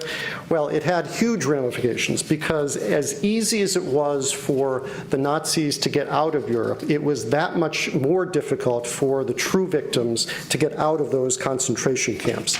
In those early months and years after the end of the war, in the spring of 1945, visas to America and elsewhere around the world were in precious short supply. They were essentially a golden ticket out of this horrific war zone.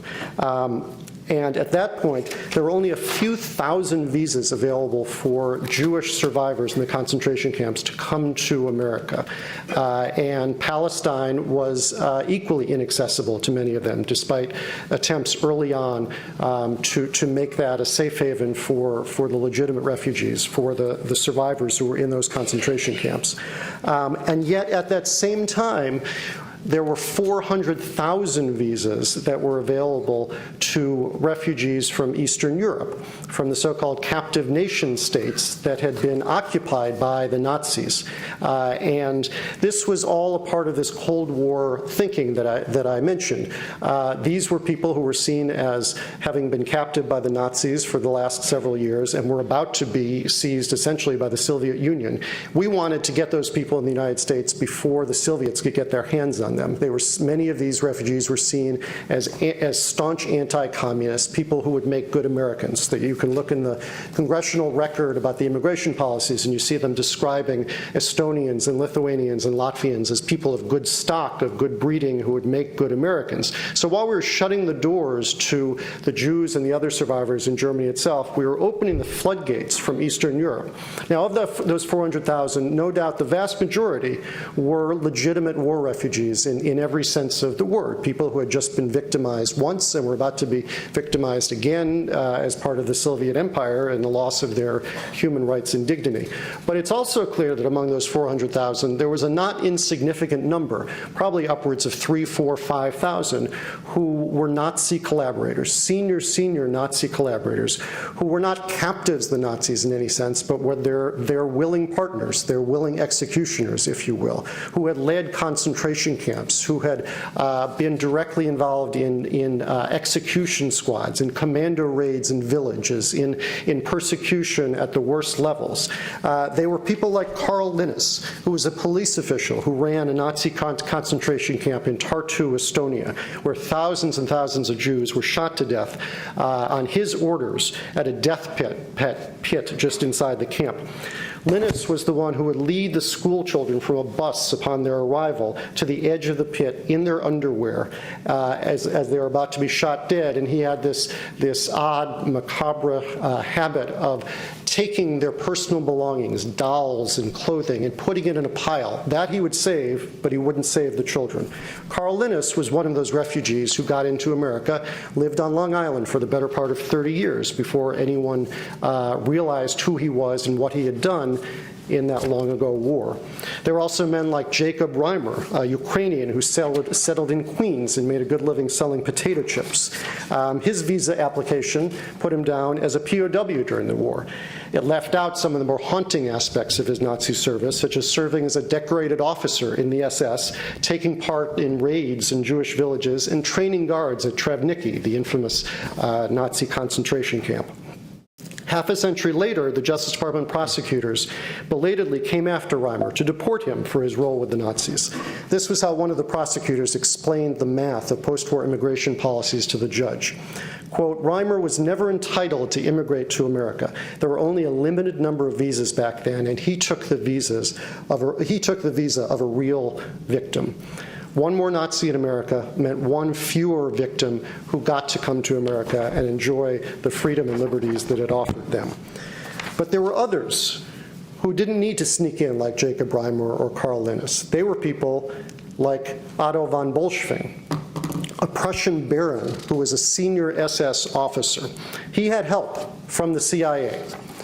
The CIA knew of his role with the Nazis, and yet in the 1950s hired him anyway as a spy, making about $1,700 a month plus a carton of cigarettes, in Austria to spy on the Soviets as part of this new Cold War.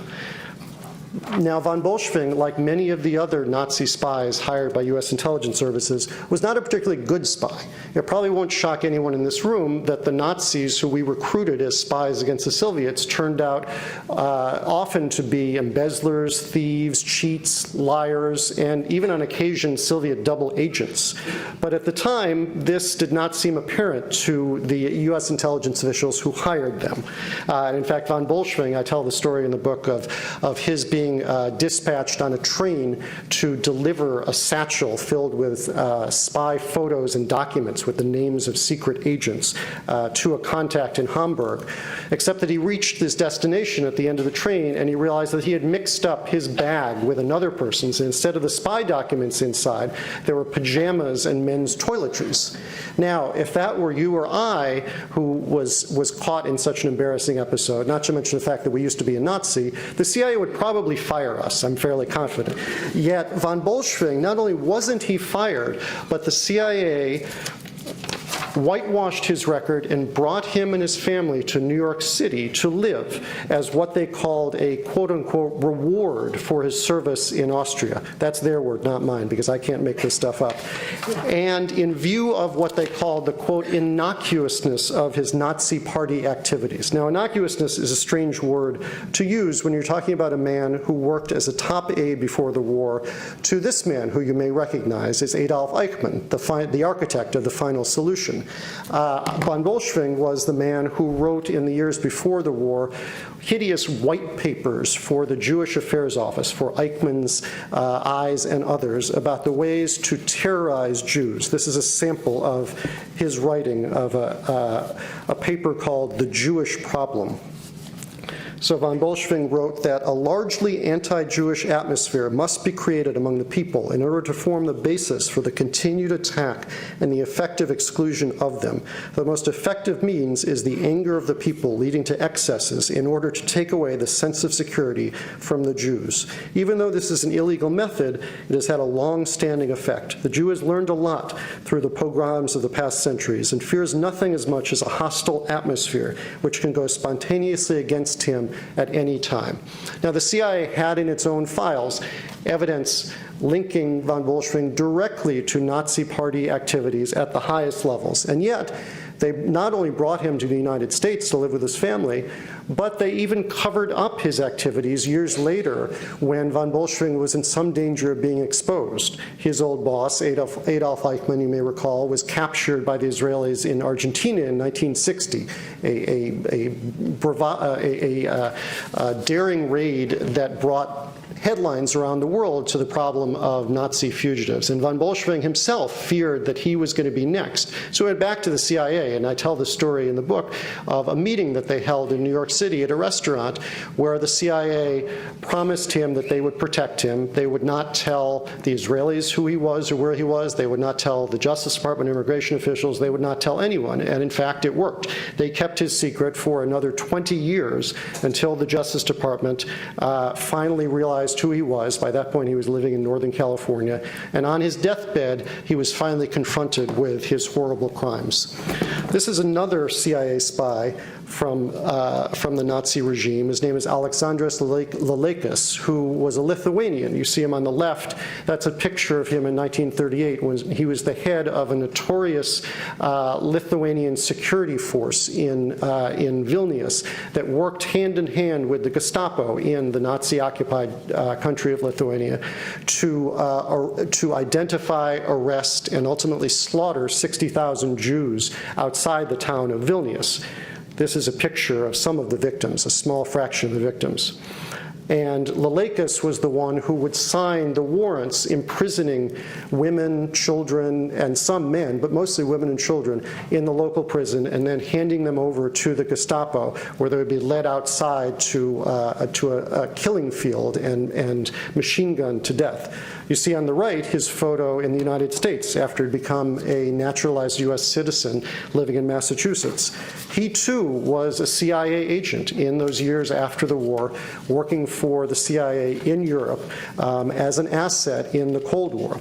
It was not as if the CIA did not know of his past. In fact, the files at the National Archives in College Park, you can read where the CIA, within months of the end of the war, had determined that Lalekas was, quote, controlled by the Gestapo, end quote, in Lithuania, and was connected to the mass shootings in Vilnius.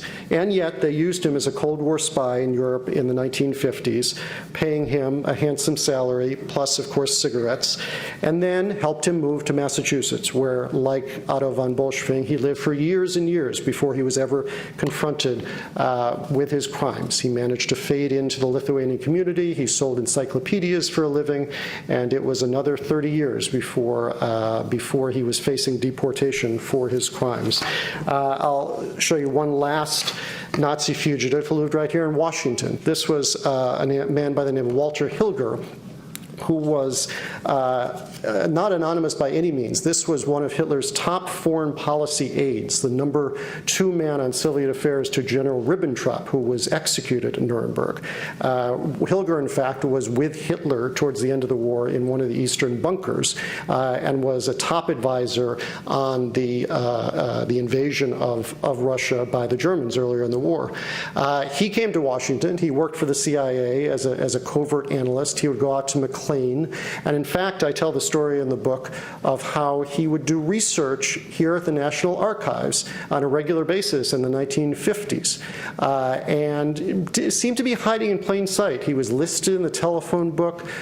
He was writing his memoirs in which he talked unapologetically about having served Hitler.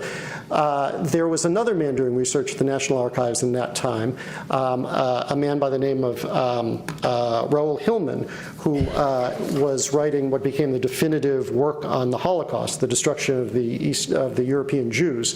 And he would see Hilger sometimes sitting at the cubicle at the National Archives, and he knew that no one was paying any attention to him, but he refused to be in the same room with him. So whenever he saw him, he, in a sort of silent protest, would stand up and leave. That was about the best that he could hope for as a denunciation of the presence of Hilger and people like him in the United States. I'll show you one more picture. I'll talk just quickly, and then I think we'll open it up to questions about the Nazi scientists. I talked about the mythologizing of the Nazi scientists and the idea that these were Nazis in name only. This is a picture of a group of them in San Antonio after the war. Werner von Braun is on the right, and to the left is a guy by the name of Arthur Rudolph, who you see here with his Nazi identification card on the swastikas. Now, Nazi in name only for Rudolph and von Braun and many others like them meant that they operated a hideous slave labor factory camp in Nordhausen, Germany, where thousands of prisoners, mostly POWs from France, Russia, Poland, and elsewhere, died from disease, from malnutrition, from other ailments. And if you were suspected of sabotaging the rocket parts that they were building for the V2, you were brought to the center of the factory where a giant crane was set up for the work, and you were hanged in front of the other prisoners as a lesson of what would become you if you dared to mess with the Nazi machinery.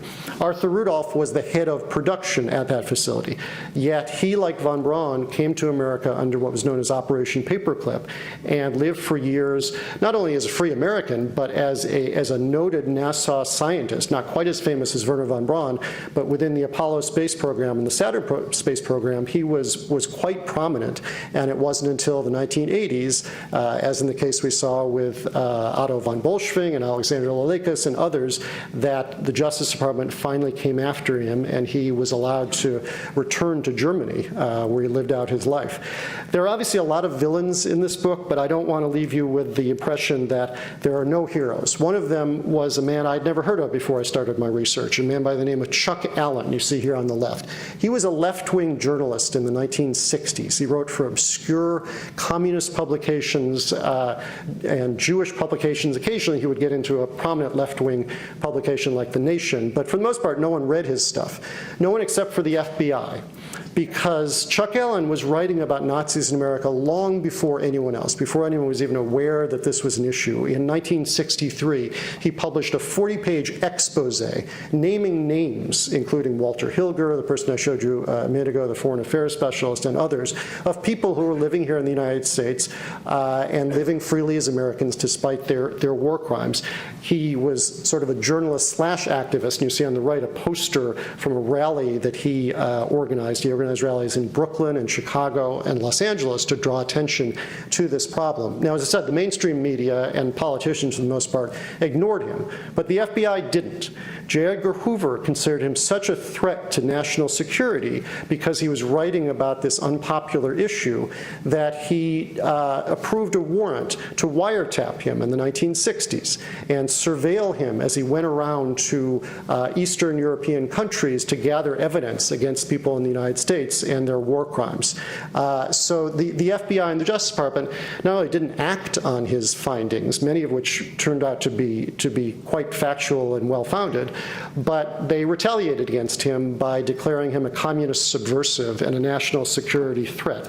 And it wasn't until 20 years later, in the early 1980s, that the Justice Department, again, belatedly began going after these guys and identifying more than 130 who they actually ended up prosecuting in the United States. But by then, these guys were in their 60s and 70s. Some of them had died already. A lot of them were in failing health by then. And it was, unfortunately, a tragic situation of too little, too late by the time the United States realized the Nazi problem it had in its own backyard. So with that, I think we'll open it up to questions. Thank you very much. I want y'all to know something. This is what I want y'all to pay attention to. I'm eating right now, but I want y'all on some serious shit to listen to these white people who asked this man. Listen to the questions that they asked, and I want y'all to compare what they asked on what he said to the people who call my show be trolling or off subject or off base. Really pay attention to the mindset these people are in. Listen to the question. You're supposed to have these type of questions and more, because this happened to you. That's why I be so like, what's wrong with y'all? Y'all don't hear what I'm saying? This man got a standing ovation for 30 minutes of talking. That's what I'm saying right there.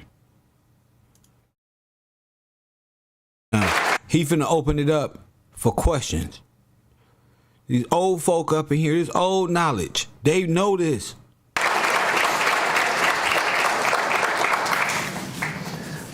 Yes, just jump in. These days, post-traumatic stress keeps coming up by people who behaved in relatively benign things during the war, and it caused... See? They talking about post-traumatic stress. This is what they talking about. They trying to get paid, nigga. And what we doing? When I say call in, that's because I know these questions should arise out of you, and they're not.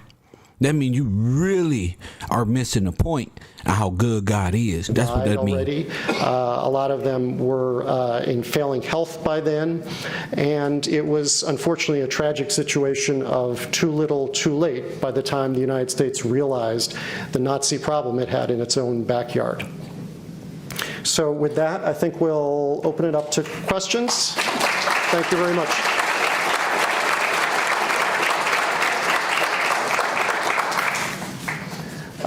Yes, just jump in.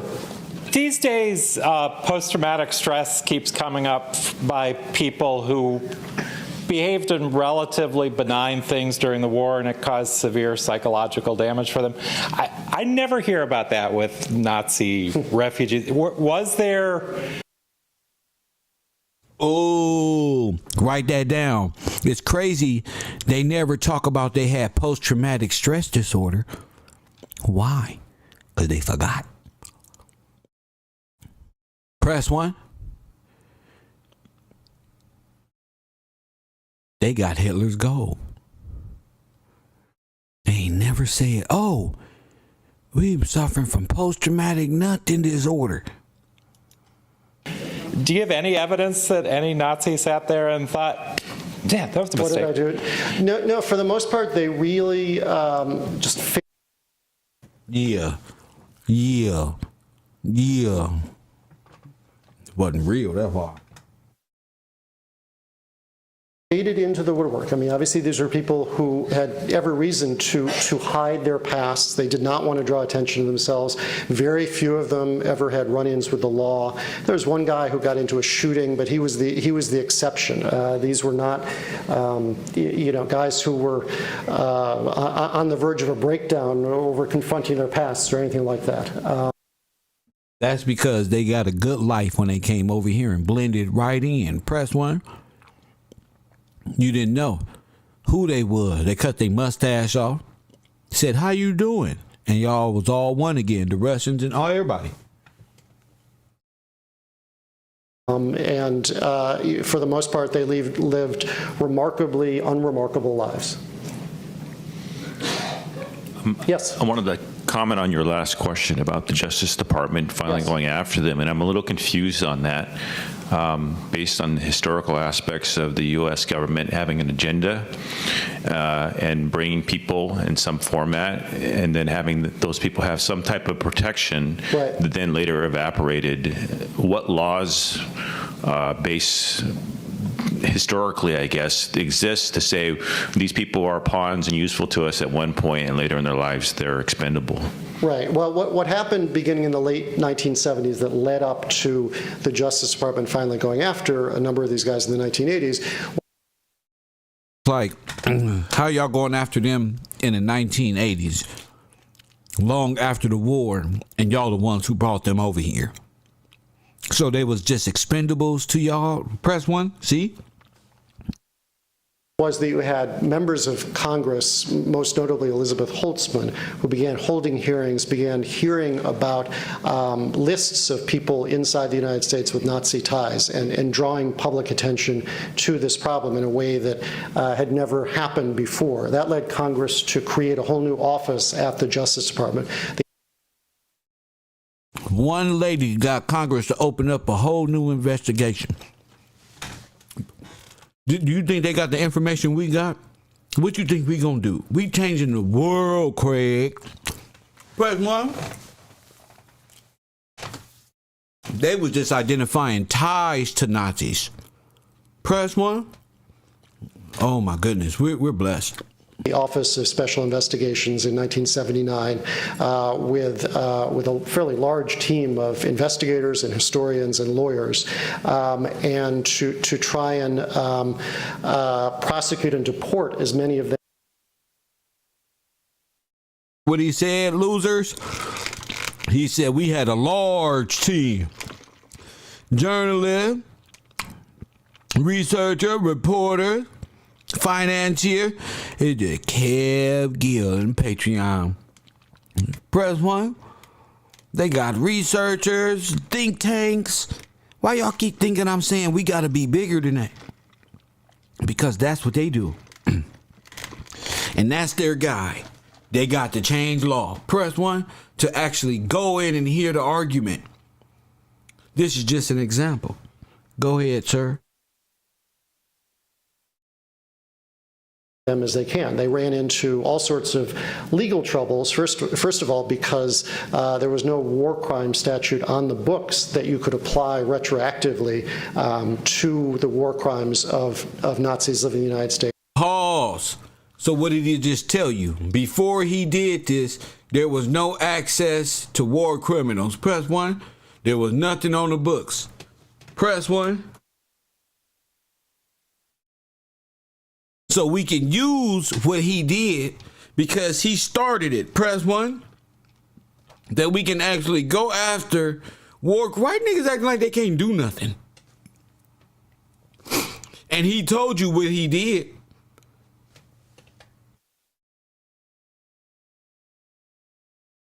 He went right over there and got the laws changed. It's not a shame. It's not a shame. It's for us to wake up. Rack 100, what are you doing?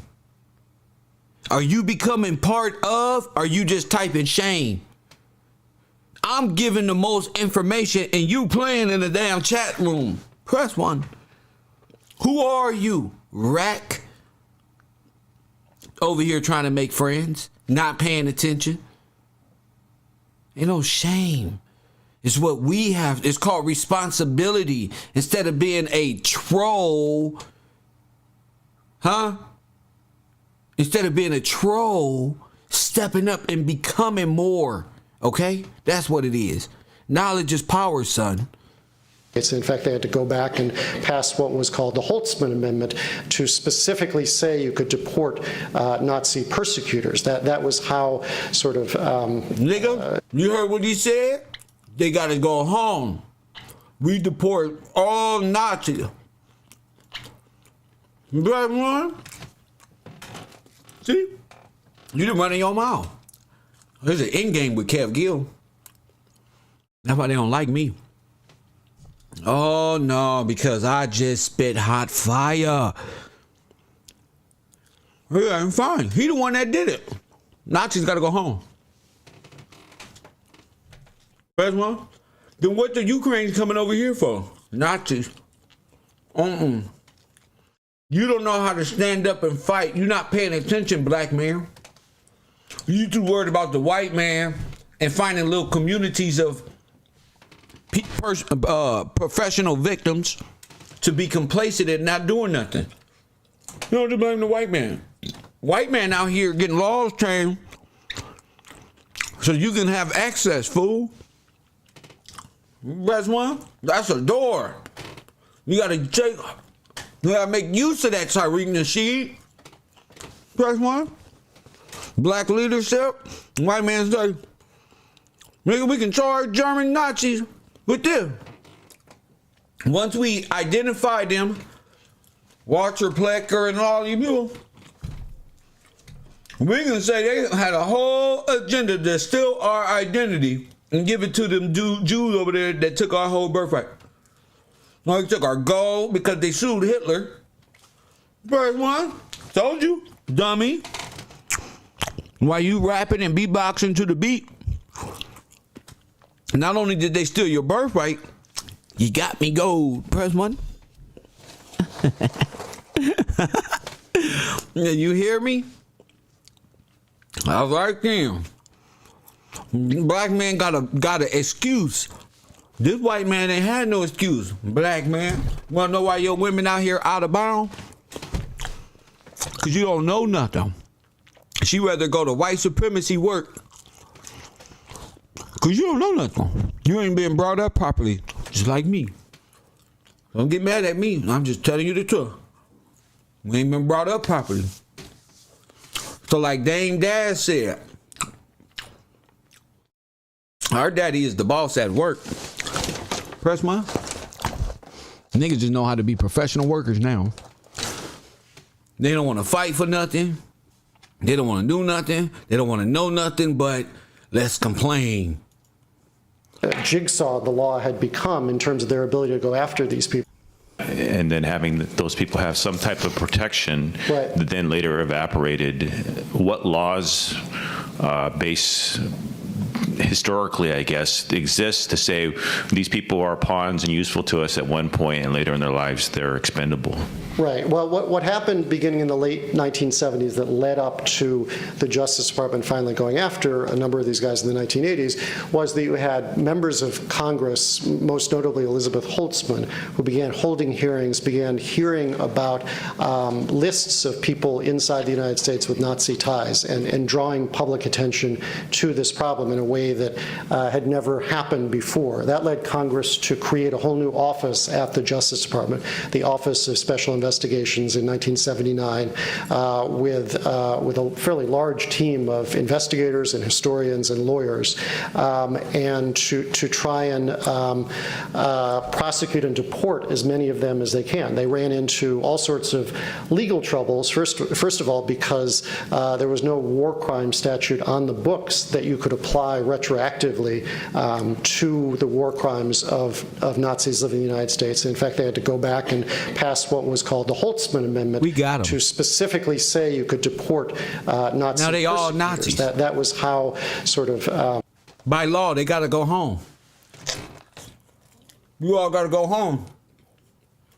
Ted Gill, this nigga said here eating McDonald's fries. I done broke the matrix. I told you. You got to go home. Y'all can go to them little rallies and get played by George Soros if y'all want to. By law. You hear me? What did I say? Just like at the end of Avatar. Just get on the ship. Just go back.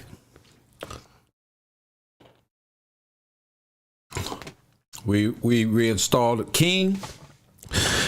Take down and tear down the false corporate mother goddess of the womb. We conquer just with law. You just beat them up. We bring down the matriarch with the help of the beautiful women. Press one. We bring down the matriarch by building up young black male. No, nigga, you still gotta listen to them because you ain't shit. The way you bring down the matriarch is getting to work. Don't think you just finna, no, punk.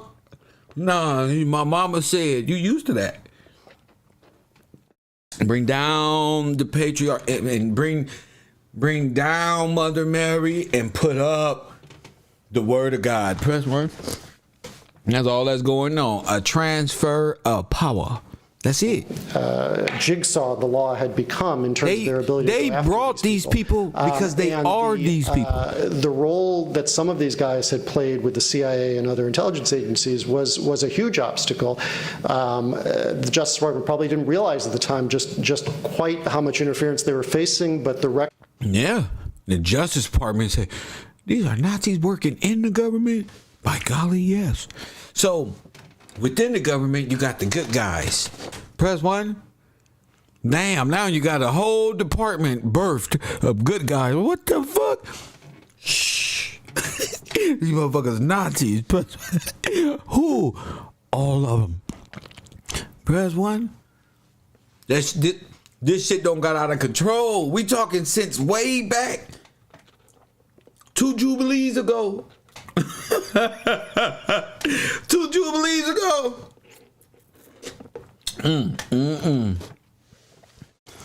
You just can't make this up. I know y'all thought when they say Kev teaching history for real, they didn't really think I knew what I was talking about. They thought I was on some conspiracy stuff. Press one. This ain't no conspiracy. It's different. That's why I don't live in conspiracy.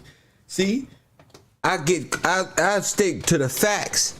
I got references. Press one. I got references. Press one. I'm doing it the right way. And I got references. God bless your heart. Ooh. You know you eating good. God bless your heart. I got references. This white man said, Press. He said it right here. Press 1. Records on file at the National Archives now show that there were repeated cases of obstruction by the CIA where they were whitewashing these guys' records. Oh my goodness, I told you.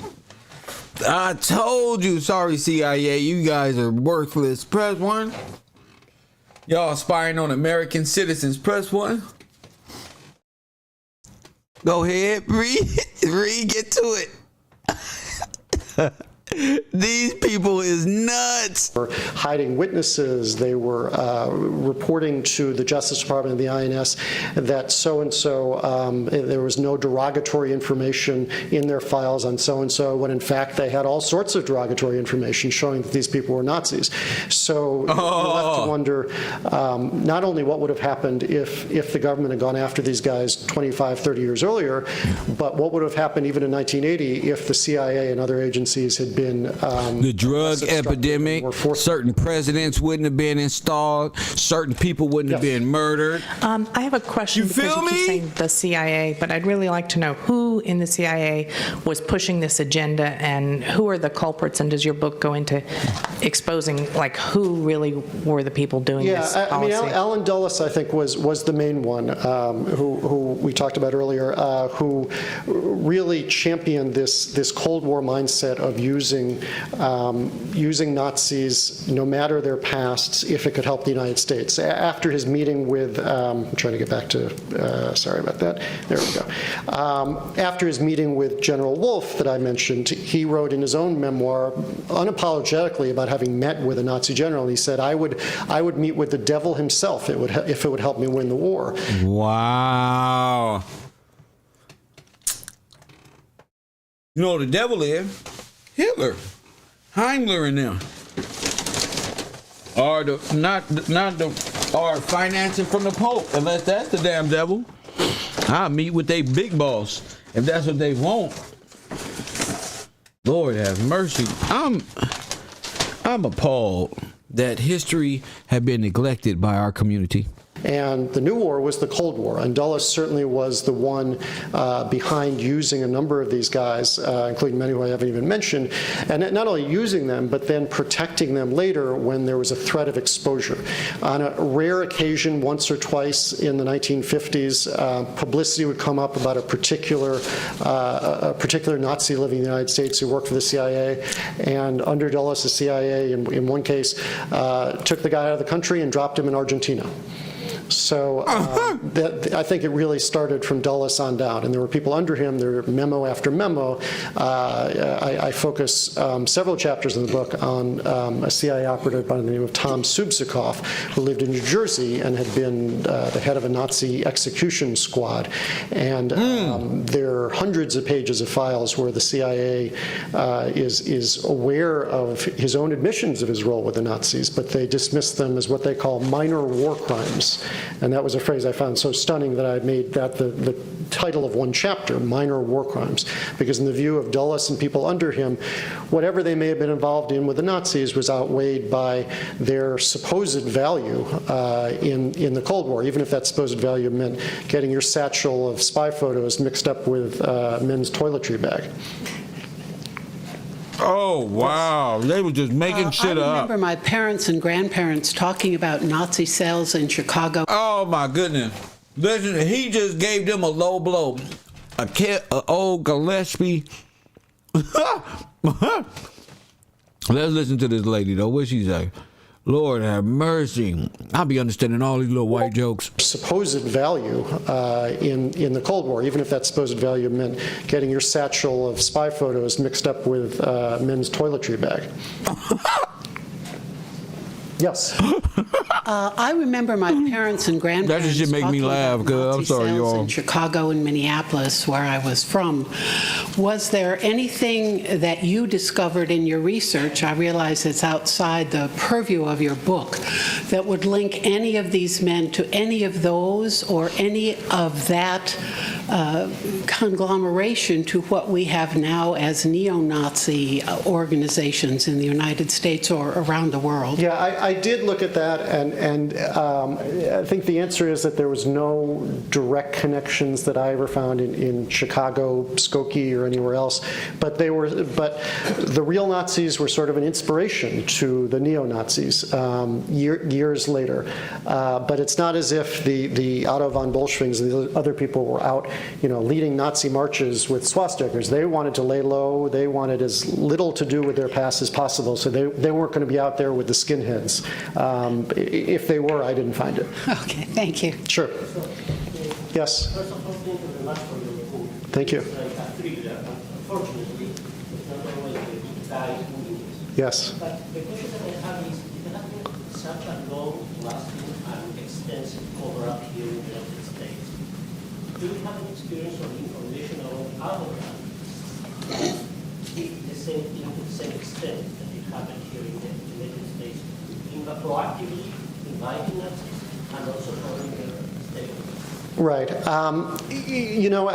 My focus was on the United States, so I didn't look nearly as in-depth at other countries, but certainly Argentina, and several other countries in Latin America did have historically a lot of complicity. The supposed rat line, as it was called, out of Europe and Italy after the war went directly to Argentina, and there were, Eichmann obviously was the biggest name among them, and there were even countries in Europe. We have this image of the Nazis fleeing Europe. In fact, many of them stayed in Europe and were protected in Italy and elsewhere by governments that, while perhaps not openly scornful, were accepting of their staying there.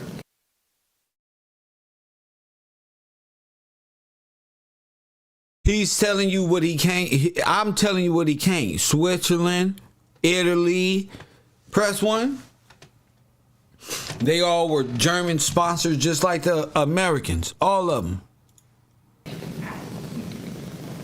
And that's the Vatican, of course. Talk about the Nazis and the war crimes they did, but obviously the Japanese had people, the Stalinists had people. Did we do similar programs to rescue, so to speak, war criminals from other theaters and other conflicts? Is this the tip of an iceberg? That's a great question. There's probably another book in that. I've had that thought because the war crime files that Miriam talked about, the National Archives. Fuck that book. I don't know what the breakdown is. I told you. Fuck his book.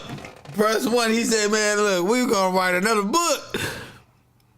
Nigga, that was all, bro. They brought them here. I'm starting to believe those Asian people they put in internment camps, those are Japanese.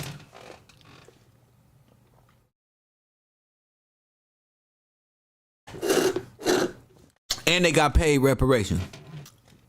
And them the Japanese.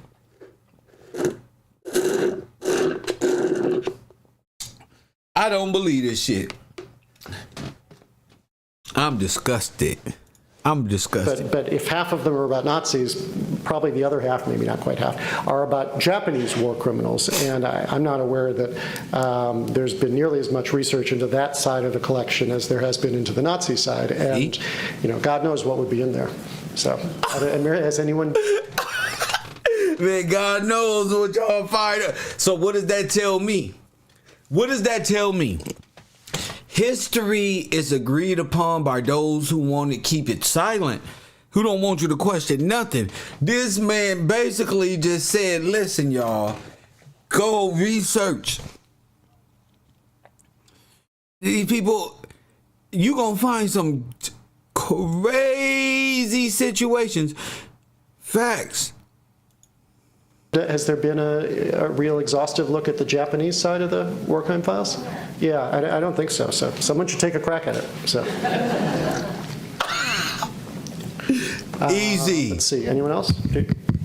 Oh, yeah. Yeah, did you, so have you come to any conclusions? I mean, the Cold War obviously came very rapidly on the heels of World War II.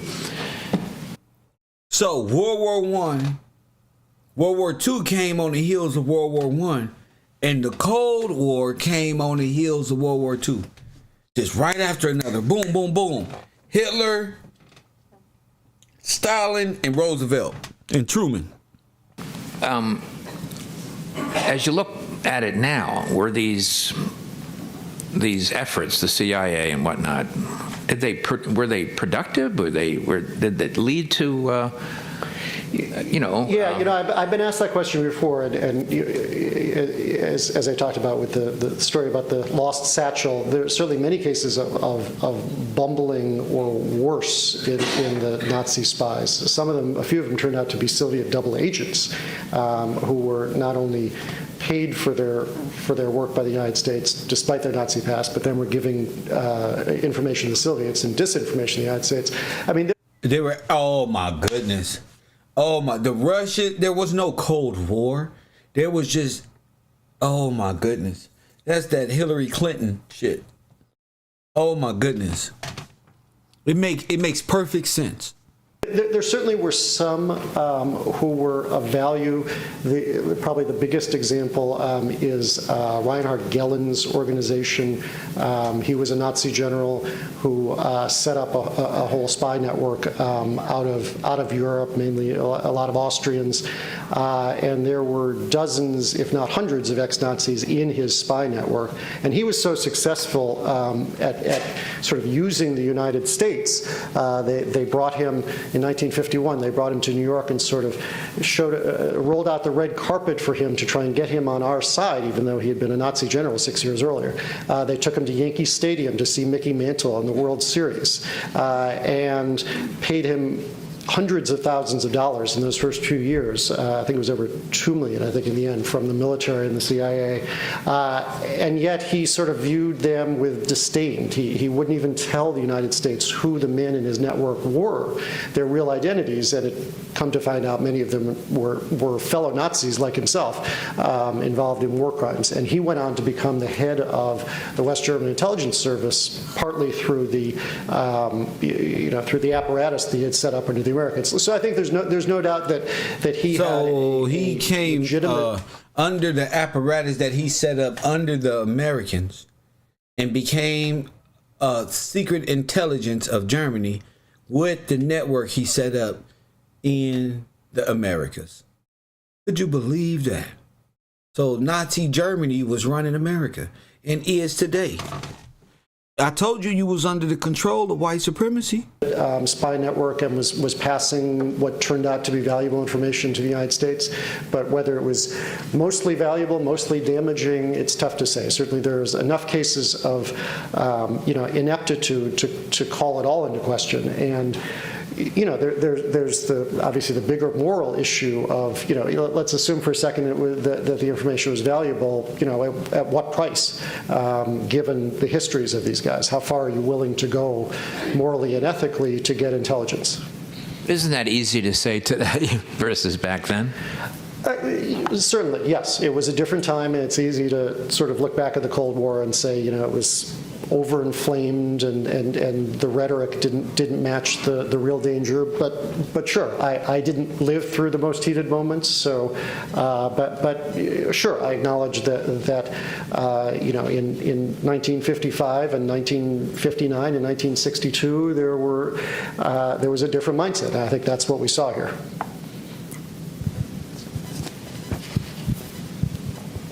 Anyone else? Was there one up front? No. Oh, okay. As you alluded to, probably the most famous was von Braun and the scientists. Did you run into any research or information about how much knowledge von Braun actually had of the war crimes that were committed when they're building the V-2? We know that built by Jewish slave labor, those rockets, but how much built by how the rockets is built by Jewish slave labor?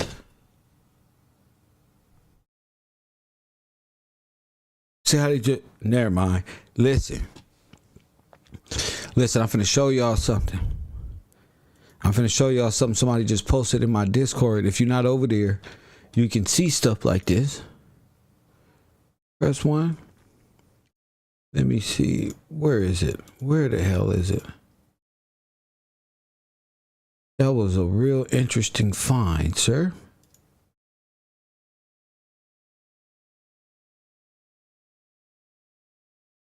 What was that in notes? Okay. Now let's take a look at this. Press 1. I'm about to read. Shh. It's gonna hurt a little bit. Press 1. See?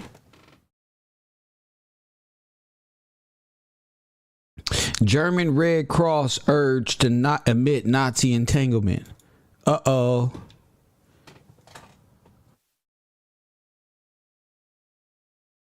The German Red Cross close involvement in Hitler's Nazi regime should be officially admitted.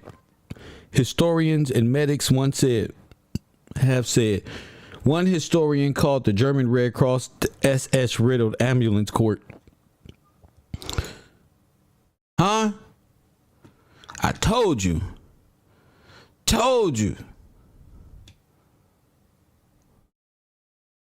They are... But I tell you about the Red Cross. What I tell you about the Red Cross? If that's the SS, guess what the SS was doing? Guess what the SS was doing? Just guess. They was exterminating people. They believed in the Aryan Brotherhood. Press 1. They started the Red Cross extermination camps. I don't wait for Red Cross to tell me. I'm smarter than Red Cross. I don't have to wait for them to tell me what they've done. I'm not like the rest of these people sitting back. Oh, what y'all do to me? They ain't gonna tell you. They gonna rob you. I'm gonna tell you what they did to you. They put you in one of these. That's what they did. Press 1. Now they put your ass in one of these, just like I said. Huh? They gave you the okie doke. See? And we reading this right now. The people can say what they want about Kiev. You can call me whatever y'all like. I am not even bothered by y'all no more. I know y'all don't know nothing. I'm right the whole time. Press 1. Can we read though? Between 1933 and 1945, the German Red Cross was closely complicit in Hitler's murderous regime. And then before that, according to historians and medics, on the eve of the anniversary of an anniversary conference, ahead of online lectures to be hosted by Erlangen in northern Bavaria on Saturday, co-organizer Ho Seethe called the Red Cross post-war German organization DRK, now sworn to neutrality, to officially admit its wartime guilt on January 25th, when it marks 100 years since the funding in the Bavarian city of Bamberg back in 1921. The coming days would show whether the DRK would use the chance or let it lapse, said Sith, a Nuremberg pediatrician and co-author of the 2000 book entitled Das Deutsche Rote Kreuz, I did it right, the German Red Cross in the Third Reich. That's what I said. Press 1.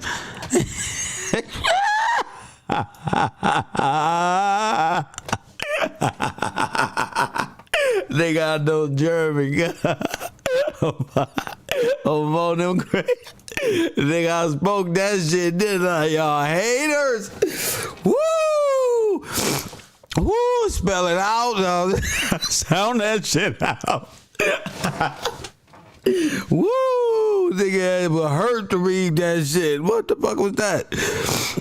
Oh my goodness, I felt like Hitler. What the fuck is that type of language? I felt like I was about to right there just because I said a few words that didn't make sense to me. Oh my goodness, it's called the German Red Cross in the Third Reich, cited by hold up, y'all, stop playing. Cited by Germany's Protestant EPD news agency, said on Friday, accused the German Red Cross, currently with 3 million members, of perpetrating for decades a legend of being a humanitarian organization in the humane time. Motherfucker say y'all gotta take that off, bro. Y'all know damn well y'all wasn't no humanitarian. Press 1. Damn. So I'm not saying nothing. Press 1. They already know what I'm saying, family. They know they wrong. You just don't know. That's all. Press 1. You just don't know. You around here daydreaming and bug dancing. Kessel history. Let me see what this is. From Hitler's power seizure in 1933, it adopted his leadership principle, and by 1940, among the DRK upper echelons, 86% of members of the Nazi Party, he said. All right, look. I was right here. This is insane. My eyes watery. Hold up.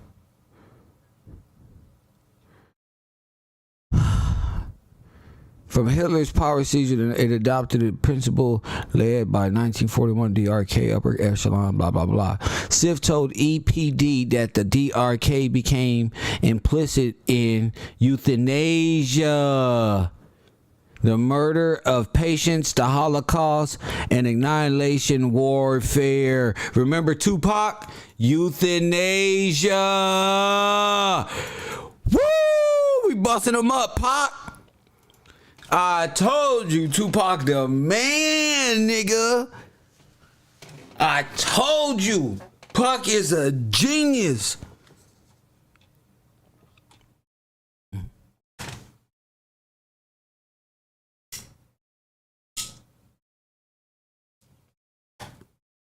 Told you, Tupac is a fucking genius.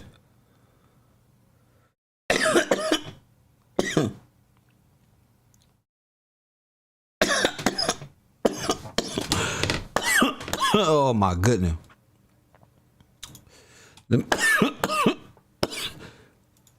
Knowledge he actually had of that.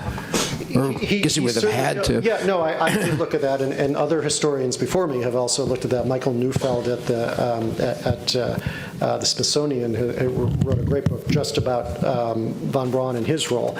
And I looked at the archives at von Braun's role. It's clear beyond any doubt that he knew that there were thousands of slave laborers who were building his rockets in this horrible mountain factory, and that they were dying on a regular basis. And in fact, von Braun was the one who would meet with the SS along with other senior scientists and tell them how many more prisoners of war he needed sent to the factory because X hundred had just died that week. All right. So let me get back to reading.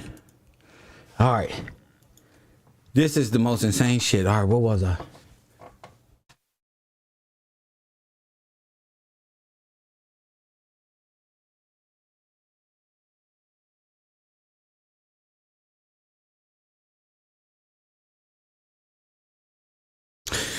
Okay, do you know what euthanasia is?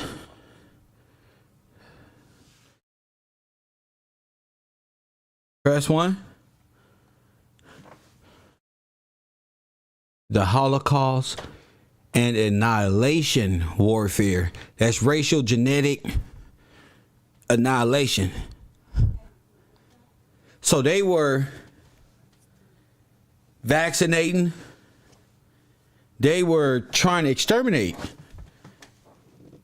you. When you see them, that was the manifest destiny. Press 1. That's them, the Red Cross.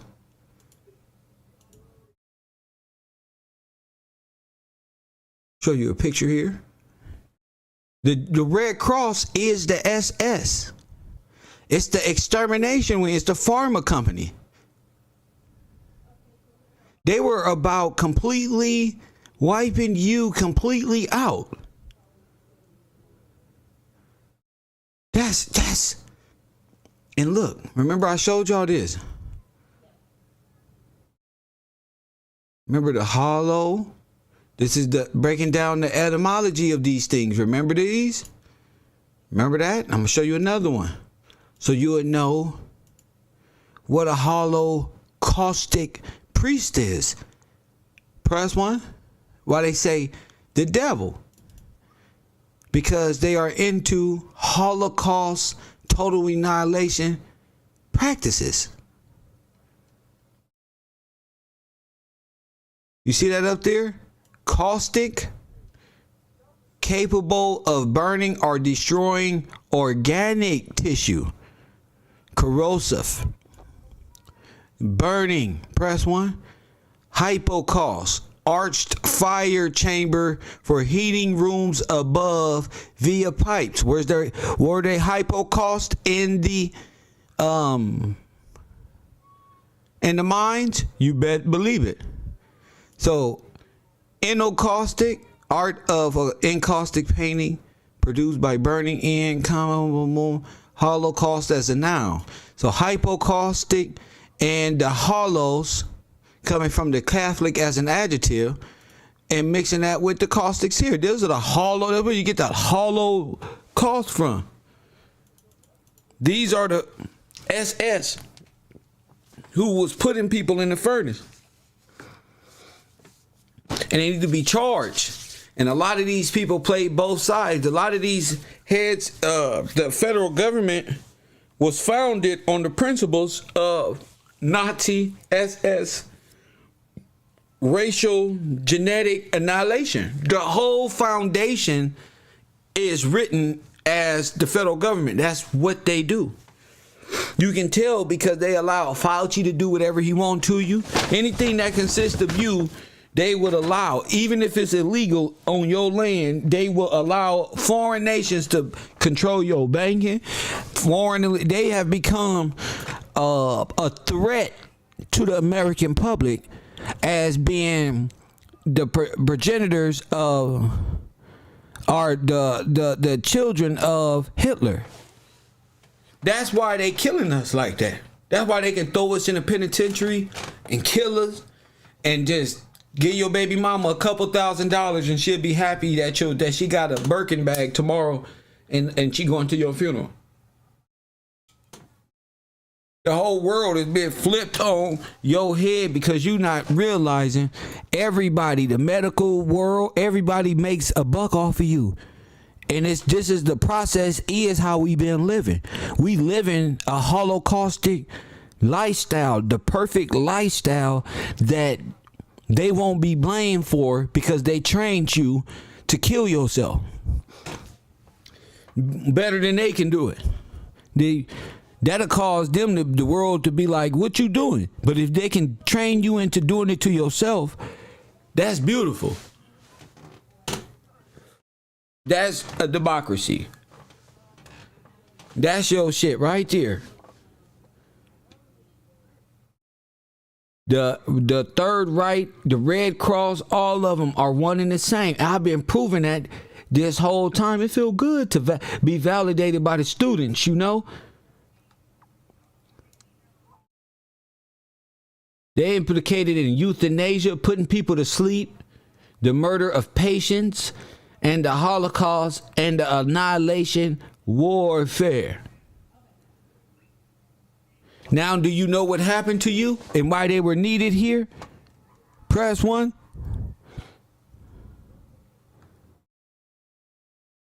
From Hitler Power Caesar.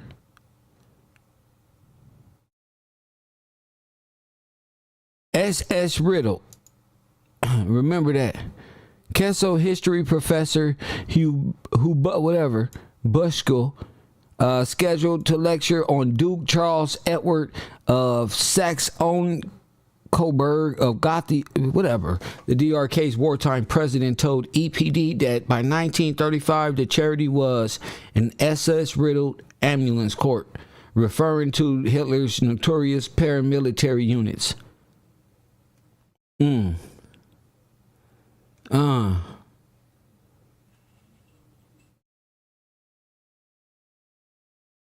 Hitler used Duke as British origin conduct.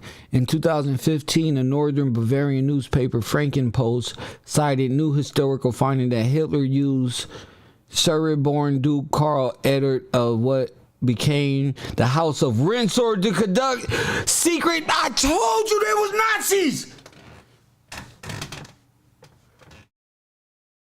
Not like this. I knew it. Not like this. I just told you it popped in my head earlier. Oh my goodness. I knew it. It just popped in my head earlier. Whoever posted this on my Discord, shout out to you. Gotta prove a point. The Windsors. That's, who is that? That's Prince. That's Charles and them, right? That's Prince Edward. Who is that? Look, Duke Carl Edward. That, bro, you're a Nazi, bro. God is good. You see? Don't ask me who Q is. I am Q. I am Q. That's me. Press 1.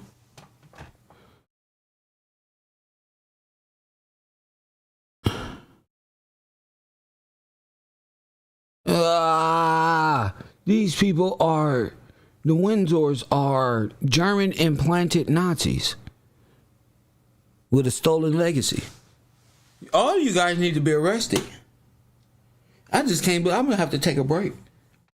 This is already like, what?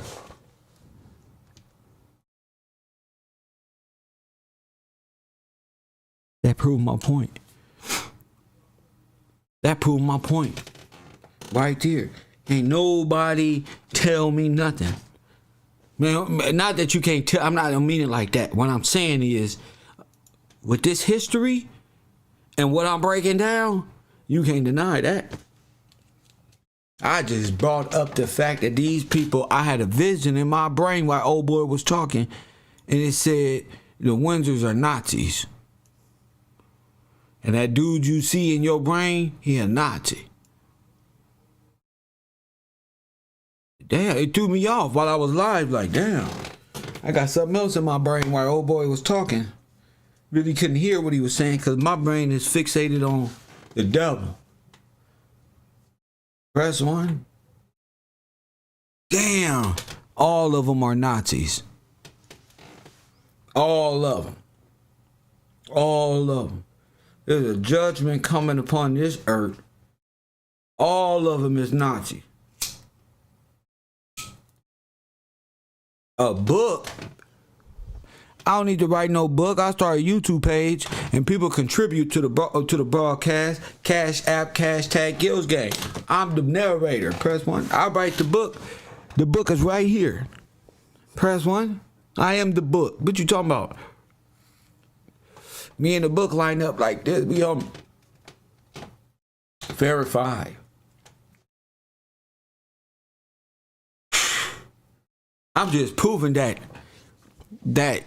God blesses me like that. When they talk about manifest, I ain't talking about no moon worship, stuff like that, and you gonna manifest the new man, and you gonna get money, and no, I'm talking about the revealing of all of it, G. Press 1. I need to know. So my mind worked. And I guess, as you can see, God is pleased with my mindset. Where I was going at as a young man. Where my mind was. What it was becoming. You feel me? So you too. I'm trying to get y'all to him. Press 1. Hold on. Let me put you on my Bluetooth. I want you to see what I saw. I want you to feel what I felt. That's a forever loving, give me all your issues, God, so I can give you this historical event. Coffee and Kush TV, you on the air. What up? Man, I'm just talking to the family. Yep, I see. Why is this really important? And the question I have is actually to start participating more and ask questions and show like. A question that came up to my mind was, what would count as war crimes during these times? What's the question? What would count as a war crime? Yeah, what count as war crimes? These crimes that are ideological. Total annihilation of a specific people and a paper genocide in association with a real genocide. Right. Those are all war crimes. To claim a humanitarian and you're there to execute and put people down and just get rid of them because you don't written them off. Yeah, that's war crime stuff. Attacking civilians and putting them in a furnace and all slavery and sheriffs selling those are all war crimes. Because first thing, because your flag itself is a war flag. Your United States maritime law is a war flag. So you're declaring war 24/7 every time it's a jubilee. It's a war flag. Exactly. So you in war 24/7. So shooting black men down in the street, even if they holding that's a war crime. Everything they've done to you is they are equivalent to the SS.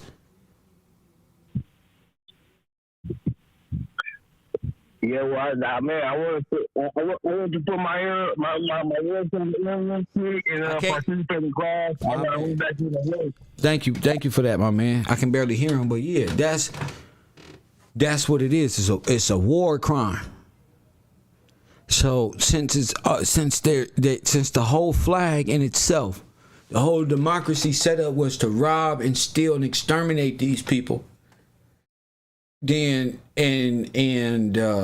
that's war crime. That's genocide. You can be Donald Trump just opened up. You can hit the firing squad for this. You can hit the firing squad for this. Law didn't stop, and that's y'all problem. Y'all so fixated on your local PD and y'all selling drugs and stupid shit. You're not able to see the big picture. Shout out Loaded Lux. You're not able to see the big picture. Y'all like fancy words, but you don't want to think. Well, I'm going to help you. I'm going to help you. You can't be here unless you think. Coffee and Kush TV, what up? You on the air? Yeah, hey, Kev, Wale here. Listen, the dude with the Tuskegee experiment. Yes. With the syphilis and that. Yes. He's one of the guys you're talking about. He came from the Nazi regime. How you know? Check it out. He was on YouTube. All right. Giving an interview. All right. I just want to make sure. My OGs is on. Good. That means you can't deny it. That's what this means. Have people check it out. Run it up. Go and research the Tuskegee experiments and look for it. Do you know his name? I don't remember his name. That's all right. Well, we got some good researchers. We'll find out whoever they are as a collective. Thank you, champion. All right, I'm out. My man. See, information flow. Information flow. Most important information that's out here. That they changed their name due to public scrutiny. IBM was the census service provider, which is Germans.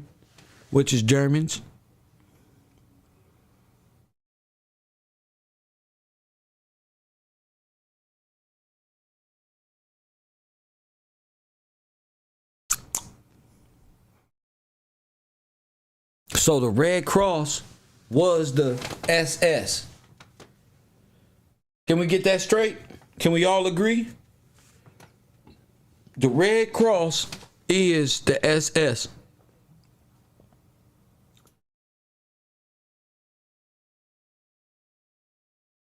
I've never thought that we'll be finding this out. The Red Cross that's why they was helping out the Nazis, change their identities. That's why. And come to America and infiltrate the government. So you've been having Nazis run your government. You've been having a white supremacist mindset because it hasn't been checked from the top. Because the top are a bunch of Nazis who worked for the bank.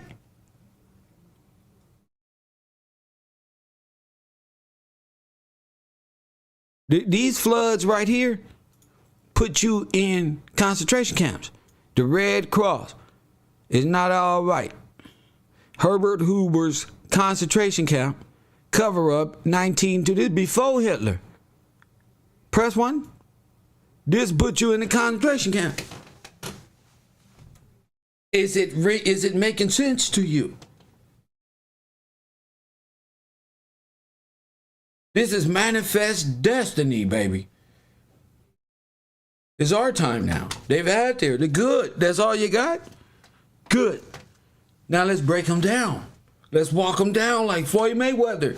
Their stamina is low. They're down. They have nothing else but trolls and agents of confusion. Because their history is written already. They can't change this. This is in our face. They can't change George Washington being the first president. They can't change nothing. Said they was banking on you forgetting and dying off. They was banking on you being entertained for the rest of your life. Never to be questioned, never to question, never to really think about nothing, never to question nothing, be happy with what you got and getting more debt bondage to help the bank. Not only do we got your land, not only do we got your property, not only do we got your soul, we got your car, we got your house, we got the shit you thought you was gonna have when you thought you was about to rent this house. It's mine. Everything in your life you been duped. Facts. Press 1. You might as well listen. You been duped. That motherfucking Challenger with that Hemi ain't that damn important. With that Hellcat, press 1. That's cool. But how much you owe? Press 1. On top of that, see, you fucked up. You rent your electricity, even though there's real ways of getting free electricity. You just rent it. You rent everything, your water, you rent everything. They don't turn your whole world into you rent to live. You rent to stay alive. Press 1. Meanwhile, they cut your head off. Now you see why I put up that flag of the Negroes with their head cut off? Because it was behind the Red Cross. The Red Cross was founded in where? Huh? Where was the Red Cross and who was it? We just now finding out Hitler is the one that set up this Windsor shit. They didn't come out and say it yet, but it's looking bad. Press 1. See? The Swiss flag with the cut off American head. The Negro head. The black head. Press 1. You got a black head? Cut it off. Pop it. Press 1. You got it? Even though the black head is white. Pop it. You got a black head? Pop it.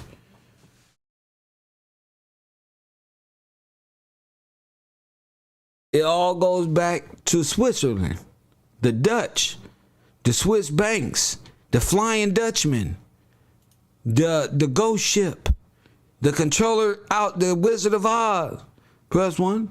You got to be able to see that. Don't look for nobody else. Nobody on YouTube is talking this. You was put in a FEMA camp. Do you know who this man is? Huh?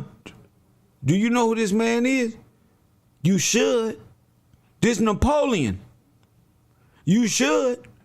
This Napoleon. You should know who this fucker is. Press 1. This is the fucker here. Press 1. The 5-foot piece of shit. Press 1. These are the traitors been given as heroes. Y'all just don't know. You think Napoleon is a little short white man who took over Egypt.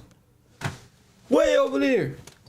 When Napoleon is a North African who helped take over this place. Y'all drunk in the illusion.